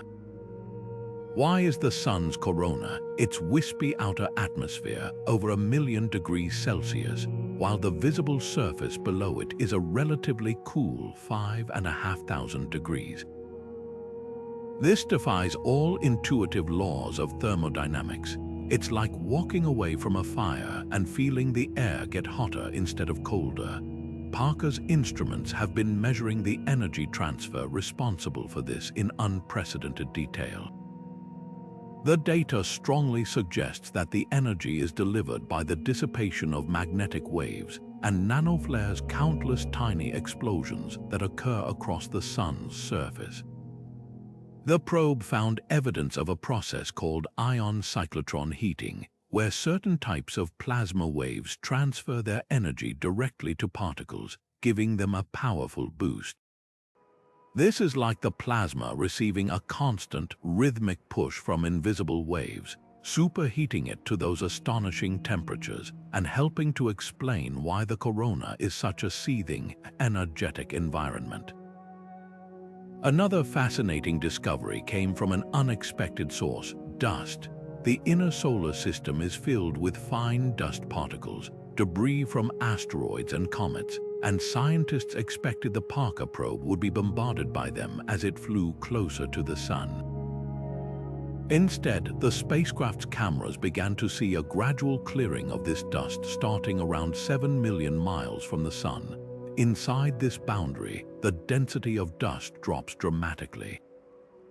The leading theory is that the intense heat so close to our star vaporizes these tiny particles, turning them directly from solid to gas in a process called sublimation. This discovery has effectively mapped a previously unknown region of our solar system, a vast, dust-free zone carved out by the Sun's immense power. It provides crucial insights into the life cycle of interplanetary dust and the environment where the planets formed. The implications of these findings extend far beyond academic curiosity. They are vital for our technological civilization. The Sun's activity, in the form of solar flares and coronal mass ejections, drives space weather. A powerful ejection aimed at Earth can disrupt satellites, knock out power grids, and pose radiation risks to astronauts. By understanding the fundamental mechanisms that accelerate and heat the solar wind, the very medium through which these solar storms travel, scientists can vastly improve their forecasting models. The Parker Solar Probe is providing the ground truth data needed to predict these potentially catastrophic events with greater accuracy and lead time, allowing us to better protect the infrastructure our modern world depends on. This mission stands as a towering testament to human ingenuity and courage, a daring journey into the inferno that has not only demystified our nearest star, but has also equipped us with the knowledge to navigate its tempestuous nature more safely. And as we push the boundaries of our understanding from the heart of our own Sun to the edges of the observable universe, we are inevitably led to a concept that is perhaps the most expansive and mind-bending of all: the possibility that our entire cosmos, with its hundreds of billions of galaxies and its 13.8 billion-year history, is not the entirety of existence, but merely one single bubble in a frothing, infinite sea of other universes. This is the multiverse hypothesis, an idea that stretches the fabric of reality beyond all conventional limits and challenges our most fundamental notions of uniqueness and existence. The roots of this staggering concept don't spring from wild speculation, but from the cold, hard mathematics of our most advanced physical theories, each one pointing toward a reality far grander and more bizarre than we ever imagined. One of the primary pathways to the multiverse emerges from our leading theory for the very beginning of everything, cosmic inflation. This theory posits that a fraction of a second after the Big Bang, the universe underwent a period of exponential, faster-than-light expansion, smoothing it out and seeding the structures we see today. But many versions of inflation suggest this process didn't have a clean end. In a model called eternal inflation, the rapid expansion is essentially unstoppable. While inflation ends in our local patch of space, giving rise to our familiar universe, it continues unabated in other regions. This creates a never-ending, self-reproducing fractal of space-time, where new bubble universes are constantly pinning off from the inflating background, each one a self-contained cosmos with its own Big Bang and its own potentially unique set of physical laws. In this view, our universe is just one bubble among an infinite number in a vast cosmic foam, forever disconnected from its siblings by the ever-expanding inflationary void between them. String theory, a leading candidate for a theory of quantum gravity, provides another compelling avenue to the multiverse. To be mathematically consistent, string theory requires the existence of extra-spatial dimensions, tiny, curled-up shapes far smaller than an atom. The problem is that the equations of string theory don't predict one unique shape for these dimensions. They allow for a colossal number of possible configurations, perhaps 10 to the 500 or more. Each distinct configuration would result in a different set of physical laws and constants emerging in the macroscopic universe it describes, different particle masses, different strengths for forces like gravity, even a different number of dimensions. This vast collection of possibilities is known as the string theory landscape. The multiverse hypothesis then becomes a way to populate this landscape, suggesting that each of these possible vacuum states is actualized in its own separate universe within a greater multiverse.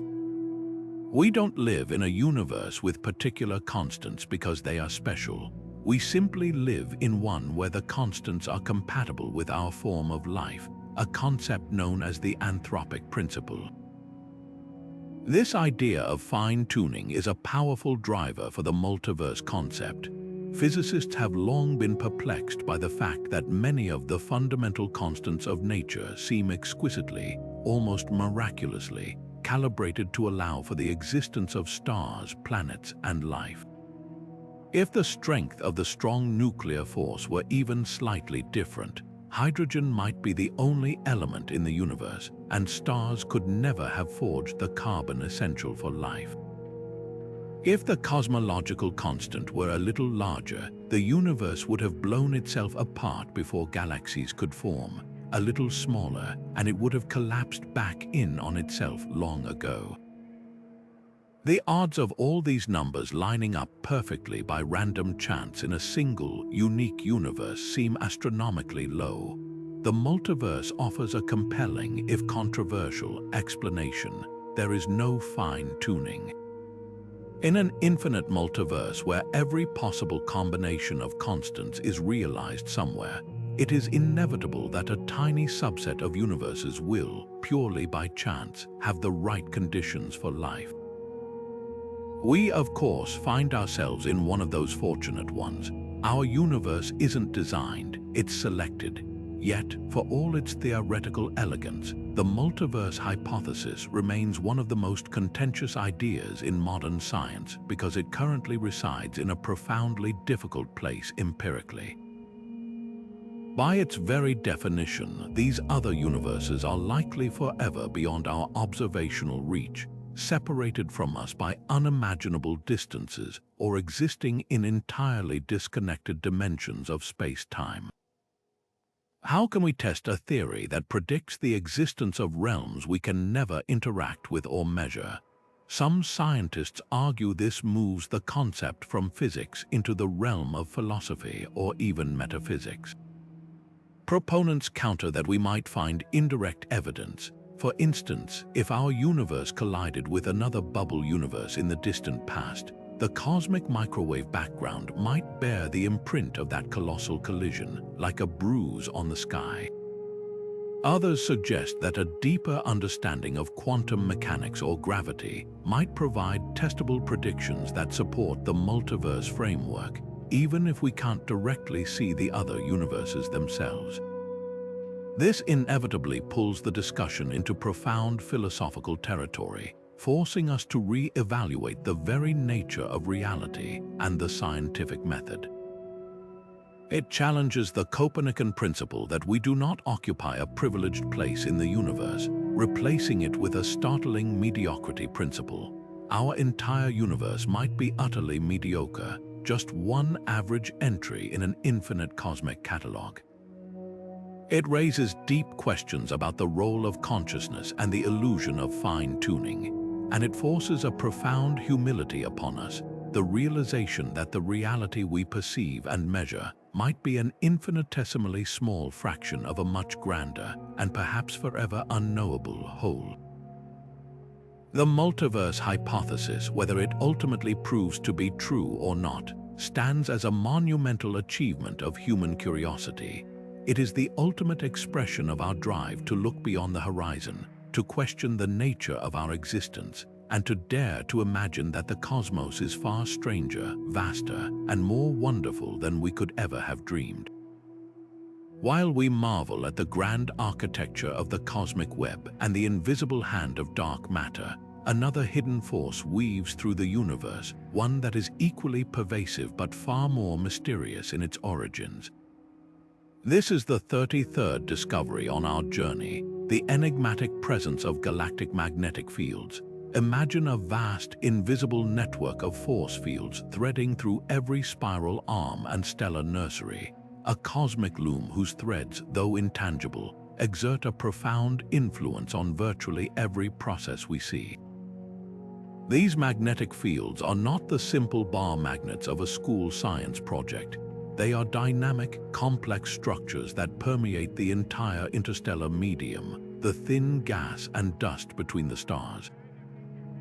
They guide the birth of new solar systems, channel the paths of high-energy cosmic rays, and even help shape the majestic spiral arms of galaxies themselves. Yet, for all their importance, their very existence presents one of astronomy's most enduring and fundamental puzzles. How did they get there, and what cosmic engine keeps them powered? The challenge of detecting these fields is a story of technological ingenuity. Because they don't emit light themselves, we must observe their influence on the material they interact with. This is where radio astronomy becomes our most powerful tool. As electrons spiral along magnetic field lines at nearly the speed of light, they emit a very specific kind of radio wave known as synchrotron radiation. By mapping this faint radio glow with immense telescopes, we can trace the outlines of the magnetic fields themselves. An even more precise technique uses polarized light. As starlight or synchrotron radiation travels through a magnetized medium, its waves become aligned or polarized. By carefully measuring the direction of this polarization across a galaxy, astronomers can create a detailed map of the magnetic field's orientation, revealing stunning patterns of ordered lines stretching for thousands of light years, intertwined with chaotic, turbulent whirlpools of magnetic energy. These observations reveal a magnetic cosmos that is both beautifully structured and violently dynamic. But how does a galaxy build and maintain such a pervasive magnetic field? The leading theory is the galactic dynamo, a process that converts the kinetic energy of moving plasma into magnetic energy. Think of it as a self-sustaining cosmic generator. It starts with a tiny seed magnetic field, which could be primordial, left over from the very early universe. As the galaxy rotates, this weak field gets stretched and twisted by the turbulent motions of ionized gas in the interstellar medium.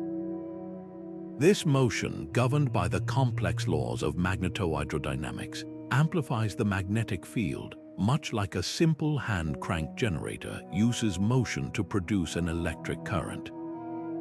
The differential rotation of the galaxy, where the inner regions rotate faster than the outer ones, further winds this magnetic field into a coherent, large-scale structure, often aligned with a galaxy's spiral arms. It's an elegant concept, but the details are fiendishly complex, requiring supercomputer simulations to model, and many aspects of how the turbulence is driven and how the field avoids tearing itself apart remain active and heated areas of research. The implications of these magnetic fields are felt everywhere we look. They are the silent architects of star formation. Dense clouds of gas must collapse under their own gravity to form stars, but they also contain internal pressure and magnetic support that resist this collapse.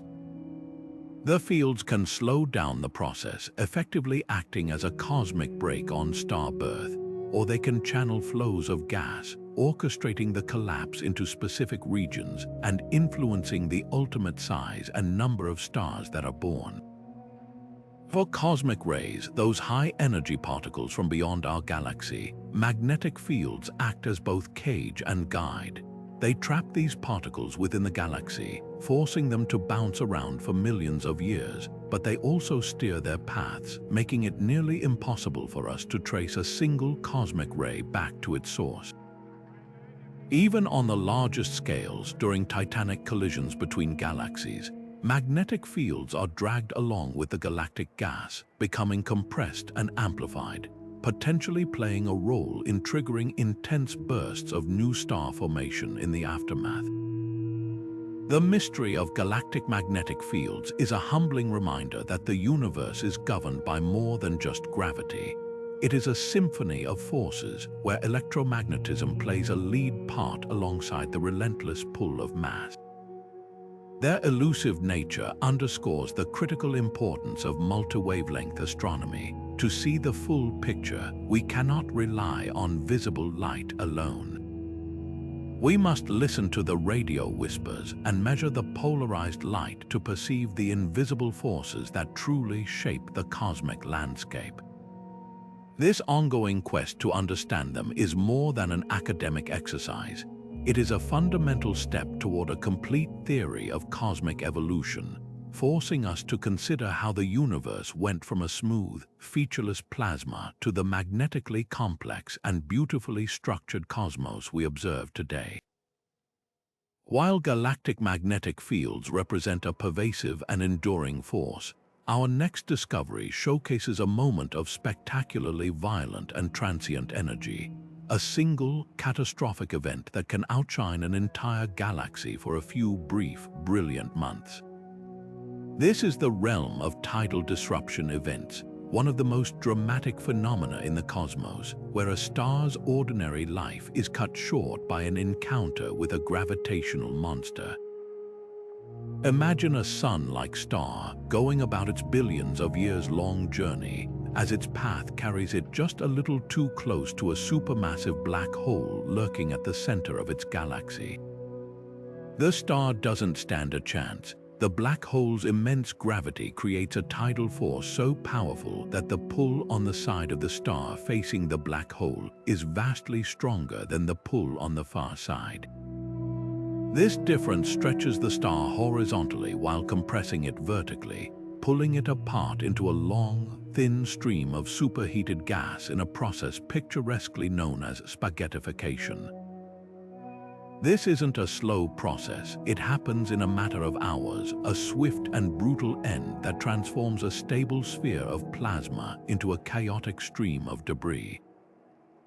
About half of this stellar material is flung away into the darkness of intergalactic space, but the other half remains bound to the black hole, settling into a swirling, seething accretion disk.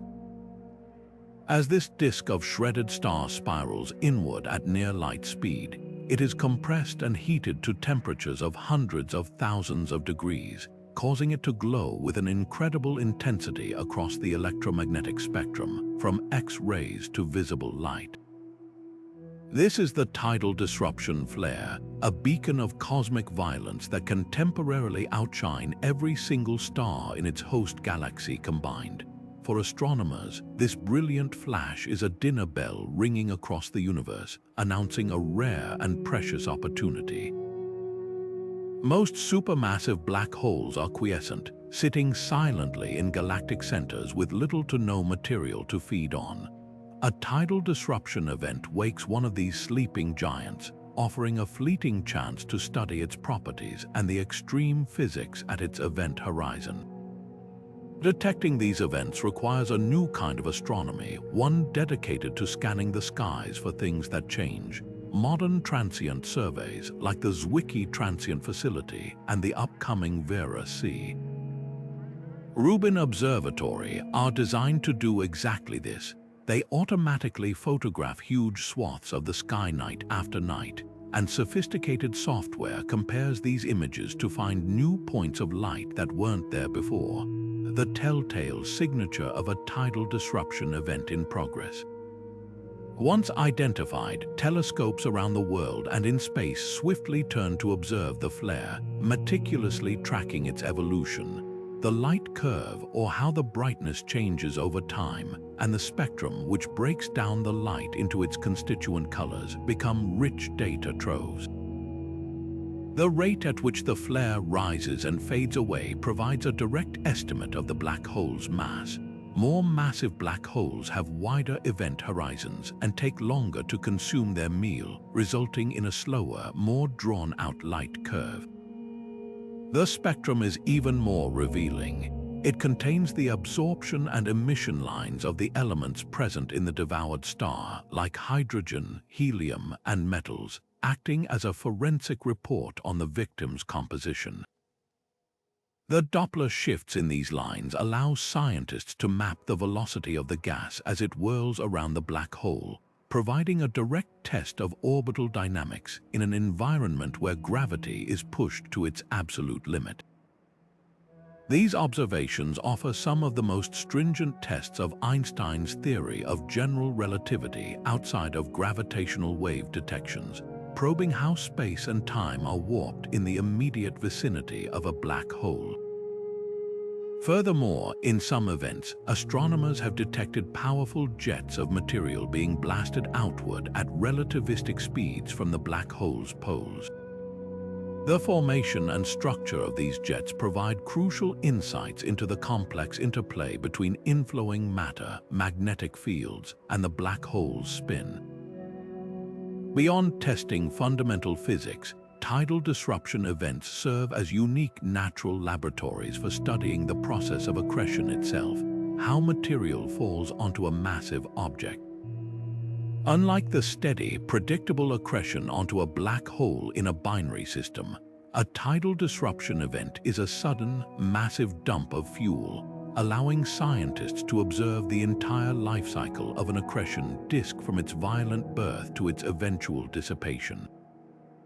This helps us understand how black holes grow and evolve over cosmic time.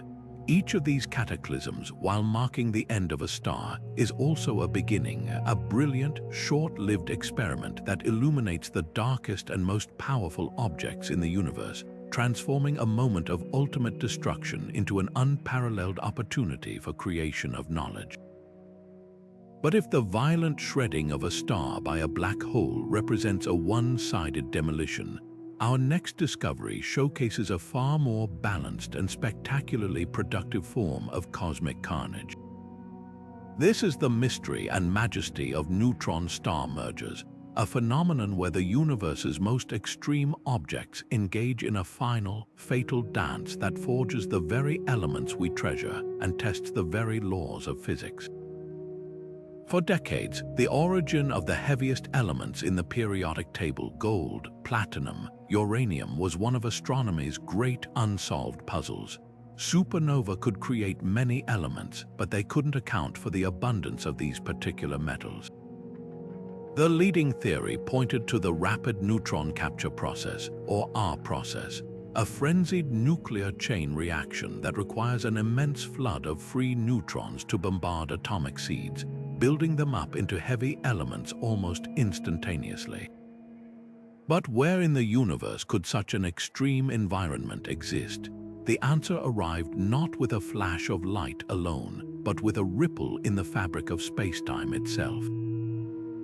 The historic event that changed everything was detected on August 17, 2017, and designated GW 170817. For the first time, the LIGO and Virgo gravitational wave observatories sensed the distinctive chirp of two neutron stars spiraling into each other. But unlike the silent mergers of black holes, this event came with a spectacular light show. Just 1.7 seconds after the gravitational wave peak, NASA's Fermi Gamma-ray Space Telescope detected a short gamma-ray burst coming from the same patch of sky. This immediate connection was a revelation, confirming a long-held hypothesis that these incredibly powerful, millisecond-long flashes of gamma rays were caused by neutron star collisions. The event triggered the largest astronomical follow-up campaign in history. Telescopes across the globe and in space swiveled to observe the location, and what they found was a completely new type of cosmic explosion, a kilonova. This kilonova was the smoking gun for the R process. As the two ultra-dense neutron stars collided and merged, they ejected a small but significant fraction of their material at velocities approaching the speed of light. This ejected material was an astrophysical alchemist's dream, a soup of neutrons and proton-rich nuclei under conditions of extreme density and temperature. In this maelstrom, the R process ran wild, producing a cascade of heavy, unstable elements that rapidly underwent radioactive decay. The energy from this decay powered the kilonova's glow, which was observed to evolve in color over days from blue to red, a telltale signature of different heavy elements forming and decaying. Spectroscopic analysis confirmed the presence of strontium and other lanthanides in the ejector, providing direct observational proof that neutron star mergers are indeed cosmic foundries, responsible for creating most of the gold, platinum, and other heavy elements in the universe. The wedding ring on your finger, the conductor in your phone, likely owe their existence to a cataclysm that occurred billions of years ago in a distant galaxy. Beyond this profound answer to the origin of elements, the event provided a breathtakingly precise test for fundamental physics. The gravitational waves alone carried detailed information about the masses and spins of the neutron stars. Combined with the electromagnetic observations, scientists could independently measure the expansion rate of the universe, the Hubble constant, in a completely new way, adding a crucial data point to help resolve the ongoing tension between different measurement methods. Furthermore, the event placed stringent limits on the difference between the speed of gravity and the speed of light, confirming that they travel at the same velocity to within 1 part in a million trillion. This was a monumental test for Einstein's theory of general relativity in a regime of strong gravity that had never been probed before. Perhaps the most enduring mystery these mergers probe is the true nature of matter itself. A neutron star is essentially a giant atomic nucleus, with a density so extreme that a single sugar cube-sized amount of its material would weigh as much as a mountain on Earth. The physics governing matter in this state is unknown. It is described by the elusive equation of state, which relates pressure to density. The gravitational wave signal from a merger is exquisitely sensitive to the equation of state. The deformability of the neutron stars as they spiral together, the frequency of the final ring down after they merge, and the ultimate fate of the merger remnant, whether it forms a black hole immediately or a supermassive neutron star that lasts for a few milliseconds, all depend on this fundamental property. Each new neutron star merger detected provides another data point, allowing scientists to rule out theoretical models and slowly zero in on the true nature of matter at its absolute limit. The legacy of GW170817 is the dawn of true multi-messenger astronomy, where information from gravitational waves, light, and particles are combined to tell a complete cosmic story. It demonstrated that the most catastrophic events in the universe are also among the most creative, forging the elements necessary for planets and life in their fiery wake. These collisions reshape our perspective on our own place in the cosmos. We are not just observers of the universe, but are literally made from the debris of its most violent and beautiful explosions. Every neutron star merger is a reminder that destruction and creation are two sides of the same coin, and that the universe writes its most profound secrets in the language of extreme physics. After witnessing the universe's most violent collisions and its grandest structures, we now turn to a question so simple a child could ask it, yet so profound that its answer unravels the very history of the cosmos. Look up at the night sky. It is mostly black, dotted with points of light. This seems obvious, natural, but in the 19th century, the German astronomer Heinrich Olbers pointed out that this everyday observation is in fact a monumental paradox. If the universe is infinite, unchanging, and filled with a uniform distribution of stars, then every single line of sight you can imagine, in every direction, should eventually land on the surface of a star. The entire night sky should be as bright as the surface of the sun, a blinding, seamless tapestry of starlight. The fact that it is not the profound darkness between the stars is known as Olbers Paradox, and resolving it required nothing less than a revolution in our understanding of the universe's origin, age, and fundamental nature. The logic behind the paradox is deceptively powerful. Imagine space is indeed infinite and static, and stars are scattered throughout it. No matter which direction you look, your gaze will travel through this eternal forest until it inevitably hits a tree. In this model, there is no such thing as a clear line of sight into empty space.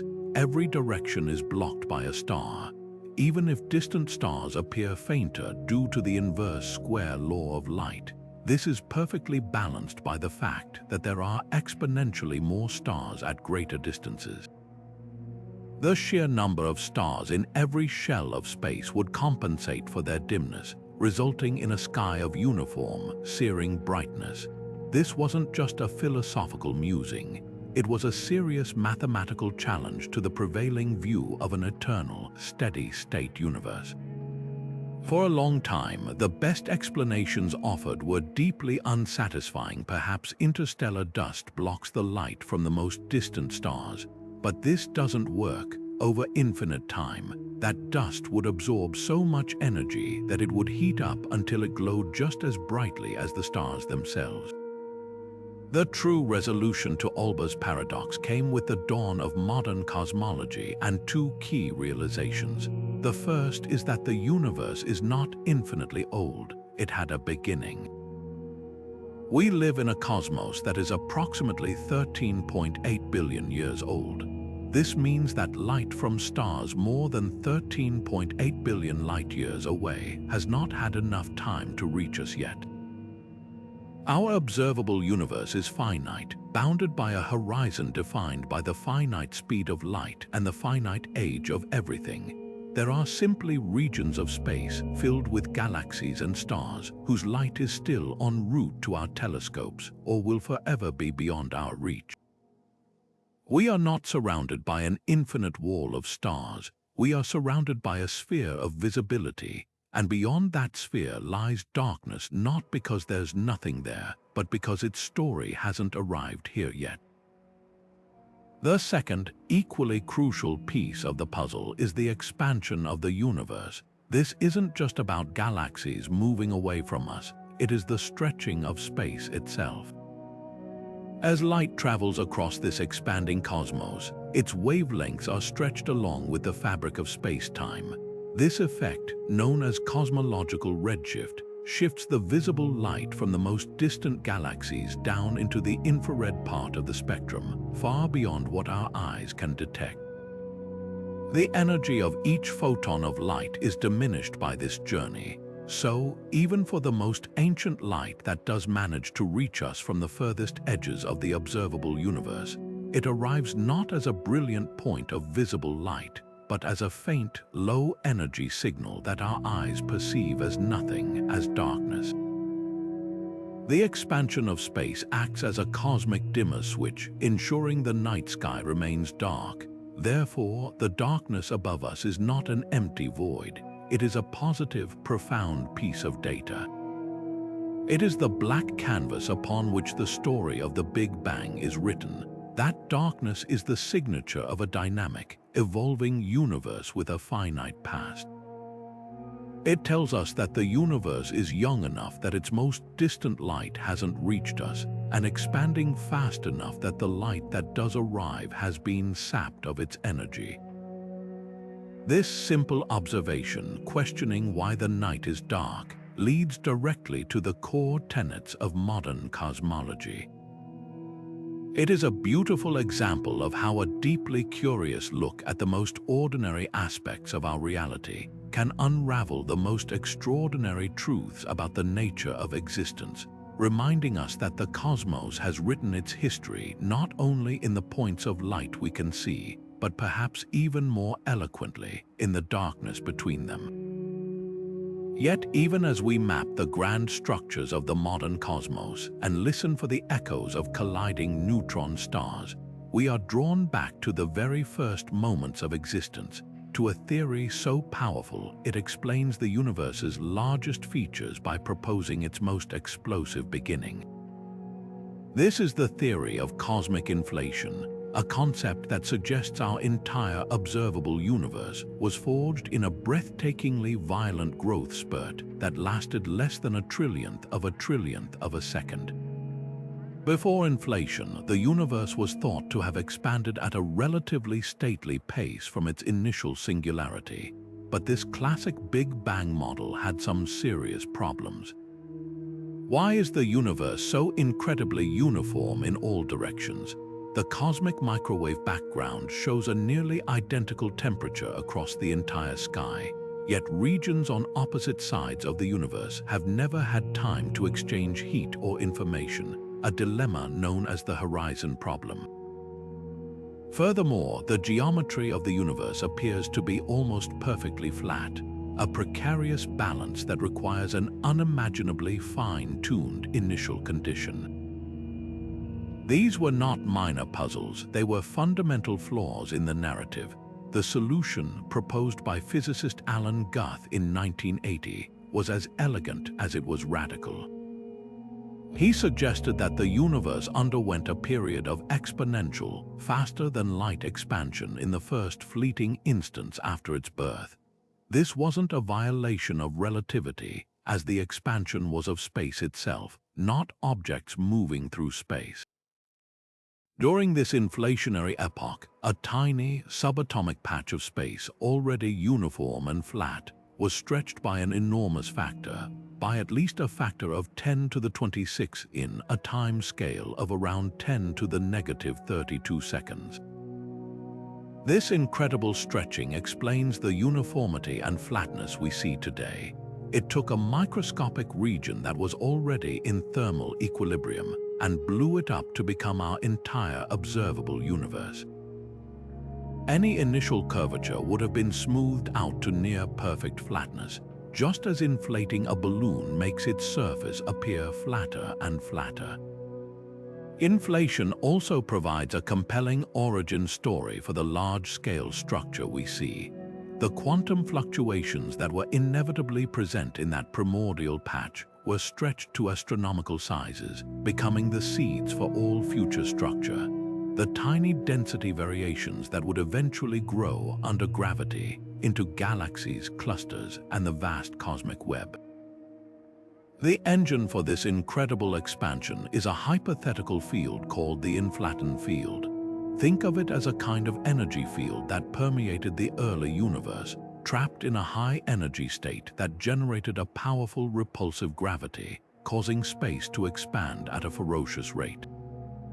As this field decayed and relaxed to its lower energy state, it dumped its energy into the universe, reheating it and producing the hot soup of particles of the traditional Big Bang, essentially setting the initial conditions for the universe as we know it. This elegant idea resolves the classic Big Bang problems, but introduces profound new questions of its own. What is the nature of the inflaton field? Is it a fundamental scalar field, perhaps related to the Higgs field? And what triggered inflation to start, and more importantly, what made it stop? The answers to these questions likely lie at energy scales far beyond the reach of any particle accelerator we could ever build. Perhaps the most staggering implication of many inflationary models is the concept of eternal inflation and the multiverse. If the inflaton field decayed in most places to end inflation and create a universe like ours, quantum effects could cause it to remain stuck in its high-energy state in other regions. In this view, inflation is never truly finished. It continues eternally, constantly spawning new bubble universes within an ever-expanding inflationary background. Each bubble could have different physical constants and laws, making our universe just one of a possibly infinite number in a greater multiverse. This is a deeply controversial idea, as it potentially moves parts of cosmology beyond the realm of empirical testing, but it is a direct and dramatic consequence of the inflationary framework.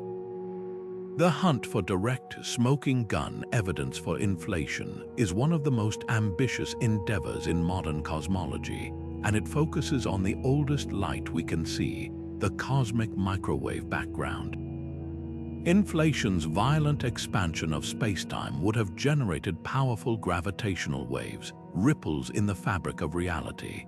These primordial waves would have left a distinct curling pattern, or B-mode polarization, in the polarization of the CMB. Finding this specific signature is the holy grail of inflation research. Projects like the BICEP array at the South Pole and the data from the Planck satellite have been at the forefront of this search.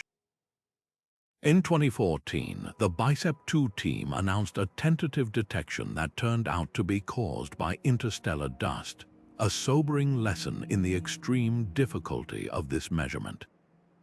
The search continues with ever more sensitive instruments, as the detection of these primordial B-modes would not only confirm inflation, but also give us a direct window into the energy scale at which it occurred, telling us about physics at energies 1 trillion times higher than what the Large Hadron Collider can probe. Cosmic inflation is more than just a patch for the Big Bang model. It is a complete reimagining of the universe's genesis. It paints a picture of a beginning that was not a simple explosion, but a phased transition of staggering violence and creativity, a burst of expansion that set the stage for everything to come. It challenges us to conceive of physics at energies we can scarcely imagine, and to accept that our entire cosmic history may be just a single chapter in a much grander, and perhaps infinite, multiversal story. This theory reshapes our perspective on the very nature of existence, suggesting that the seeds of all structure, from the largest galaxy cluster to the smallest dwarf planet, were sown in the quantum tremors of a universe being born at an unimaginable speed. And so we arrive at a question so simple it can be asked in a moment, yet so profound it has echoed for decades without a clear answer. We call it the Fermi Paradox, named for the physicist Enrico Fermi, who, during a casual lunch conversation in the 1950s, reportedly looked at the overwhelming probability of alien life and asked, "Where is everybody?" On one side of the equation, we have the staggering numbers, hundreds of billions of stars in our galaxy, many with planets orbiting within habitable zones, and the universe itself is nearly 14 billion years old, more than enough time for countless civilizations to arise, expand, and fill the Milky Way. The math seems to scream that we should be living in a crowded, bustling galaxy. And yet, when we train our telescopes and listen intently, we are met with a profound and unbroken silence. This glaring contradiction between the high probability of extraterrestrial intelligence and the complete lack of any observable evidence for it is one of the most enduring and humbling puzzles in all of science. The explanations for this great silence are as varied as they are fascinating, and they force us to confront uncomfortable possibilities about the nature of life and intelligence itself. One deeply unsettling class of solutions suggests that the obstacle is not out there among the stars, but is a fundamental part of the evolutionary process here on Earth. This is the concept of great filters, formidable challenges that most life cannot overcome. The filter could be behind us, meaning the step from non-living chemistry to a self-replicating cell is so miraculously rare that we are among the first, or even the only, species to have ever achieved it in the galaxy. This would make our existence a breathtaking cosmic fluke. The far more terrifying possibility is that the filter lies ahead of us. This theory posits that the development of advanced technology inevitably leads to self-destruction, whether through nuclear war, uncontrollable artificial intelligence, ecological collapse, or some other unforeseen catastrophe. In this grim scenario, the silence is a galactic graveyard.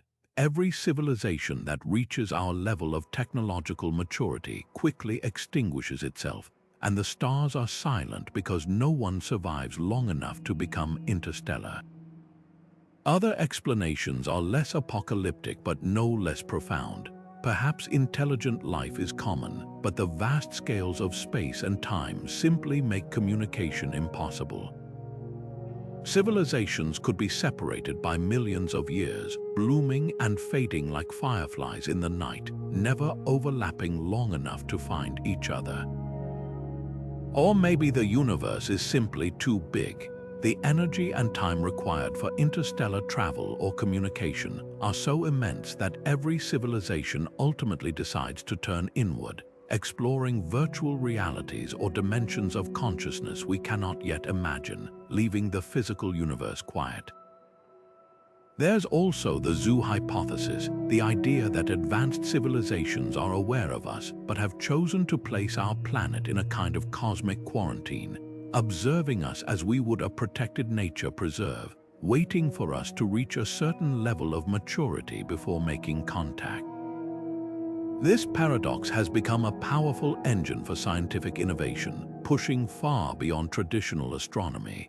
It has spawned the field of astrobiology, which merges biology, geology, and chemistry to understand the conditions for life and its potential signatures on distant worlds.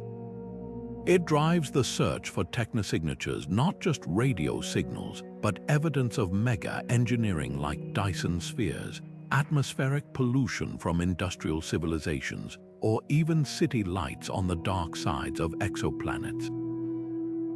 The long-standing SETI efforts continue to scan the skies, but now they are joined by powerful new tools like the James Webb Space Telescope, which can analyze the atmospheres of distant planets for biosignatures like oxygen and methane.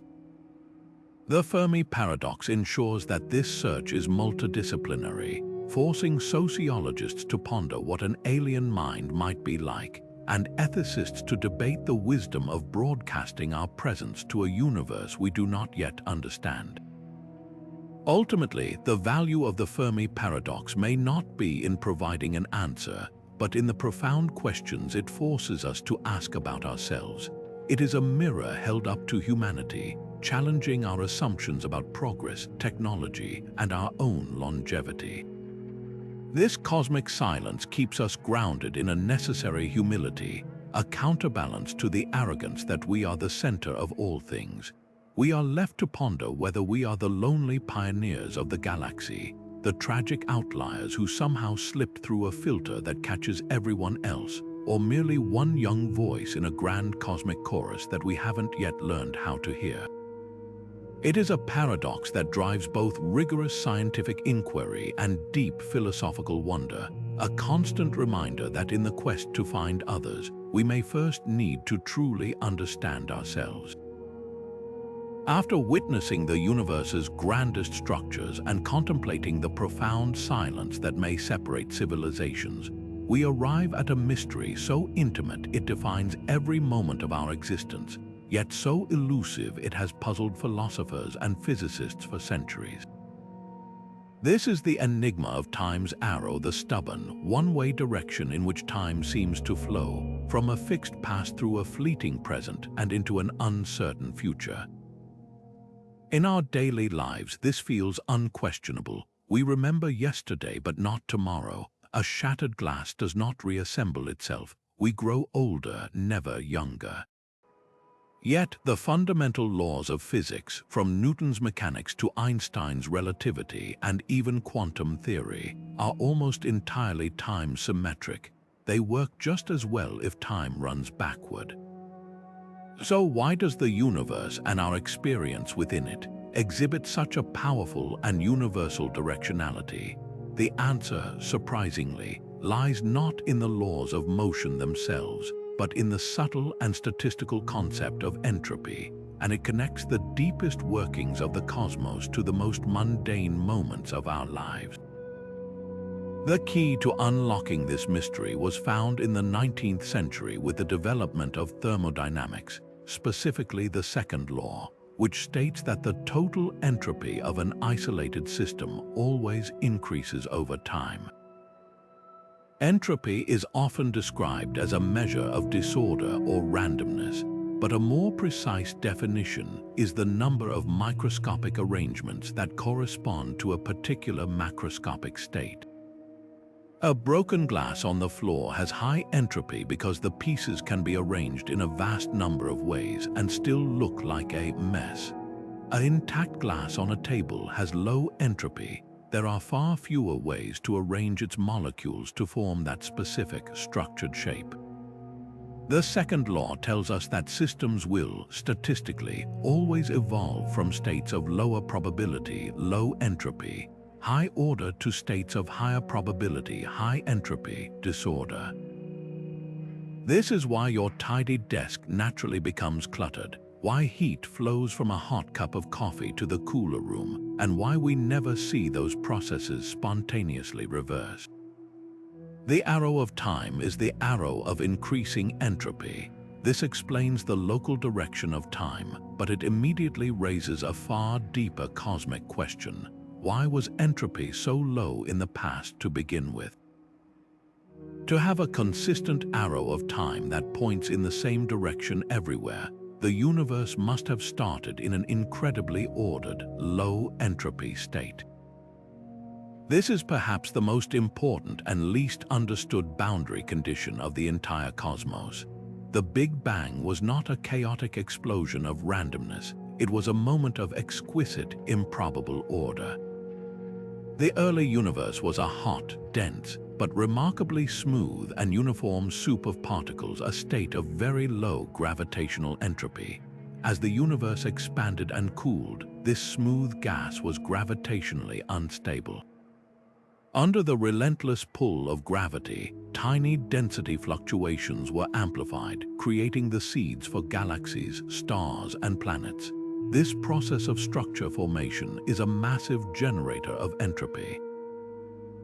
While the formation of a star seems like a move toward order, it actually increases the total entropy of the universe dramatically by radiating vast amounts of heat and light out into the cold void of space. The gravitational collapse that builds a star is what drives the universe's entropy upward, providing the engine for time's arrow.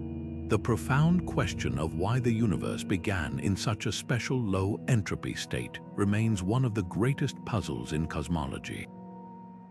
Some physicists, like Roger Penrose, have calculated that the initial conditions of the Big Bang were astronomically more improbable than simply finding a fully formed galaxy by random chance.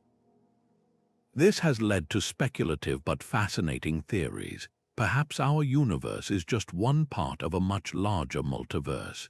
In this vast ensemble, most universes might be born in high entropy states and remain in a featureless equilibrium, devoid of structure or arrows of time. We, by necessity, find ourselves in one of the rare, low-entropy universes capable of producing the complex structures that allow for observers. Our very existence as conscious beings who can ponder time is thus tied to this cosmic initial condition. Other ideas probe the nature of time itself at the quantum level, suggesting that the flow of time might be an emergent property, a collective illusion that arises from the quantum correlations between particles. In this view, the past is fixed and the future is open not because of fundamental physics, but because we are embedded within the system, interacting with it in a way that creates a persistent record of the past and an uncertain future. This cosmic perspective on time's arrow bridges the gap between the immense and the intimate. The same thermodynamic processes that govern the evolution of galaxies also govern the biochemical reactions in our cells and the neural pathways in our brains that create memory and consciousness. Our subjective experience of time, the feeling of a flowing present, the solidity of the past, and the openness of the future, may be a direct consequence of our brains being complex, physical systems operating in accordance with the second law of thermodynamics. We are not outside observers of time, we are products of it, living within the current of increasing entropy that the universe began billions of years ago. This mystery reminds us that time is not a static stage upon which events unfold, but a dynamic property woven into the very fabric of the cosmos, connecting the fate of stars to the beating of our own hearts, and inviting us to see our personal journey as part of the universe's grand, irreversible narrative. And now, we conclude our journey with a discovery still unfolding before our very eyes, a mission that is not just adding new chapters to the cosmic story, but is actively rewriting the very first ones. After decades of planning and anticipation, the James Webb Space Telescope has opened its golden eye to the universe, and the data flooding back is so revolutionary, it is fundamentally shaking the pillars of modern astronomy. With its unparalleled infrared sensitivity, JWST is a true time machine, designed to see the first light from the earliest stars and galaxies. But what it has found there is not what anyone quite expected, revealing a young universe that was already bustling with a maturity that defies our most careful predictions. The first stunning revelations came from Webb's deep field images, which peered even further back in time than Hubble's legendary views. Astronomers expected to see the infant universe as a realm of small, fragile, and chaotic protogalaxies, the simple building blocks predicted by our models of hierarchical growth. Instead, JWST found galaxies that were not just present, but were already massive, perfectly formed, and brimming with stars at a time when the cosmos was only a few 100 million years old. These cosmic toddlers, seen in their infancy, were behaving like galactic teenagers, having grown up at a ferocious, inexplicable pace. Their sheer size and the presence of complex structures like disks and bars so soon after the Big Bang presents a serious challenge to our understanding of dark matter and how it guides the assembly of galaxies. It suggests that the processes of star formation and galactic consolidation in the early universe were either far more efficient than we ever dreamed, or that we are missing a fundamental piece of physics that governed the cosmos in its first brilliant moments. Beyond these colossal galactic infants, Webb's spectroscopic instruments have performed a different kind of magic, transforming distant points of light into rich chemical biographies. By dissecting the faint infrared glow from these ancient galaxies, scientists have detected a surprising variety of heavy elements like oxygen, neon, and even carbon. This is the cosmic dust of generations of stars that have already lived, died, and recycled their material back into space. The presence of these elements so early implies that the first stars must have formed, burned through their fuel, and exploded in supernova in a breathtakingly short period, seeding the second generation of stars with the raw materials for planets and potentially life far earlier than any model had dared to suggest. This forces a dramatic compression of the cosmic timeline, suggesting the universe moved from a dark, simple state to a bright, complex one with a speed that we are only now beginning to comprehend. While it looks out to the farthest reaches of time, JWST has also turned its gaze much closer to home, to the families of planets forming around nearby stars. Its observations of protoplanetary disks, the swirling rings of gas and dust around young stars, are revealing the intricate processes of planet birth in exquisite detail. Webb can identify the spectral fingerprints of water, organic molecules, and various ices locked within these disks, mapping the regions where future Earths or Jupiters might be assembling.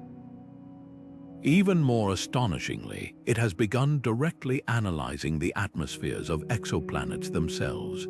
By watching as a planet transits in front of its host star, Webb's sensitive spectrographs can detect which wavelengths of the star's light are absorbed by the planet's atmosphere, revealing its chemical composition. It has already found water vapor, methane, and even potential signs of dimethyl sulfide, a molecule on Earth only produced by life, in the air of a distant world. This isn't just detection, it is the first step toward true characterization, bringing us closer than ever to answering the ancient question of whether we are alone. Every image and spectrum from the James Webb Space Telescope is a testament to the idea that our cosmic perspective is not a static picture but a living, evolving narrative. Its early revelations have not solved mysteries so much as they have unveiled deeper, more profound ones, proving that the most powerful tool for discovery is not a pre-held theory, but a new way of seeing. This telescope embodies the very spirit of exploration that has driven this entire journey through 40 surreal discoveries. It reminds us that the universe is always more imaginative, more violent, more beautiful, and more mysterious than we can possibly predict, and that the greatest reward for answering one question is the thrill of all the new ones that suddenly come into view. Throughout this incredible journey across the cosmos, we've relied on the power of massive observatories, space telescopes, and supercomputers. But some of the most profound discoveries began not with a multi-billion-dollar satellite, but with the patient gaze of a single curious individual looking up from their own backyard. The story of astronomy is not just written by professionals in white coats. It is a deeply human endeavor, advanced for centuries by the dedication and sharp eyes of amateur astronomers.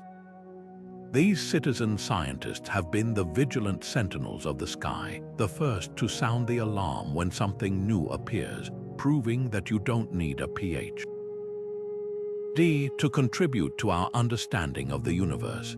Their role is a beautiful testament to the idea that cosmic discovery belongs to everyone. This tradition of amateur contribution is as old as astronomy itself.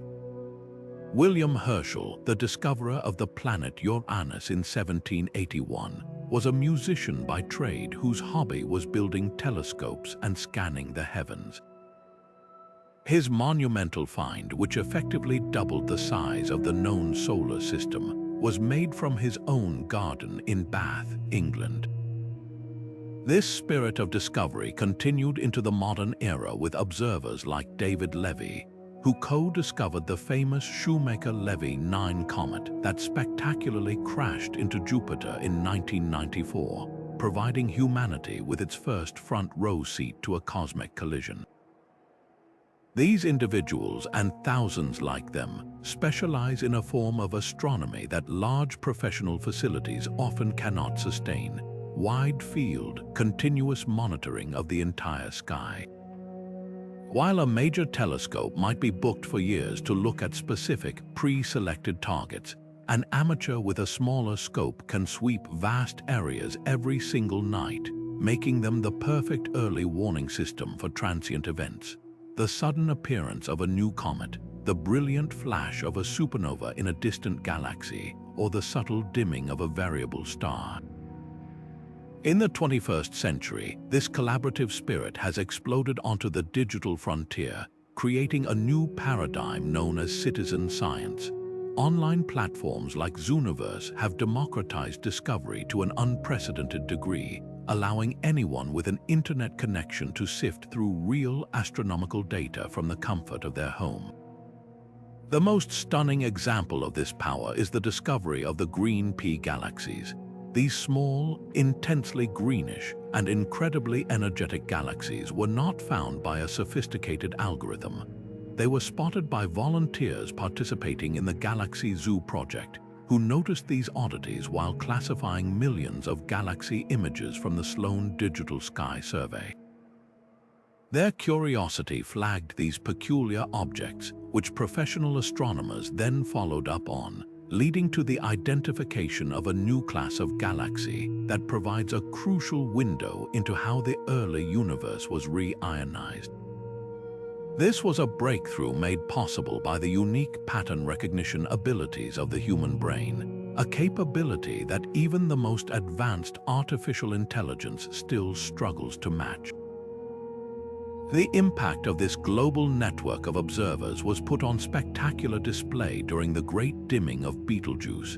As the star's bizarre behavior became apparent, it was the American Association of Variable Star Observers, a century-old organization that coordinates amateur astronomers worldwide, that sprang into action. Thousands of volunteers, from students with their first telescopes to retired engineers with sophisticated backyard observatories, began submitting nightly brightness estimates of the star. This massive, distributed dataset provided a continuous and crucial record of the dimming event, helping professionals know precisely when to point the Hubble Space Telescope for its detailed observations. This was not a passive audience, it was a global team of active participants, their collective efforts forming the backbone of the research that ultimately explained the star's strange behavior. They are the proof that in an age of automation, the human eye and a passionate heart remain indispensable tools for science. This beautiful collaboration between amateur and professional does more than just generate data. It forges a profound connection between humanity and the cosmos. It transforms the night sky from a distant spectacle into a living, breathing laboratory that we can all participate in.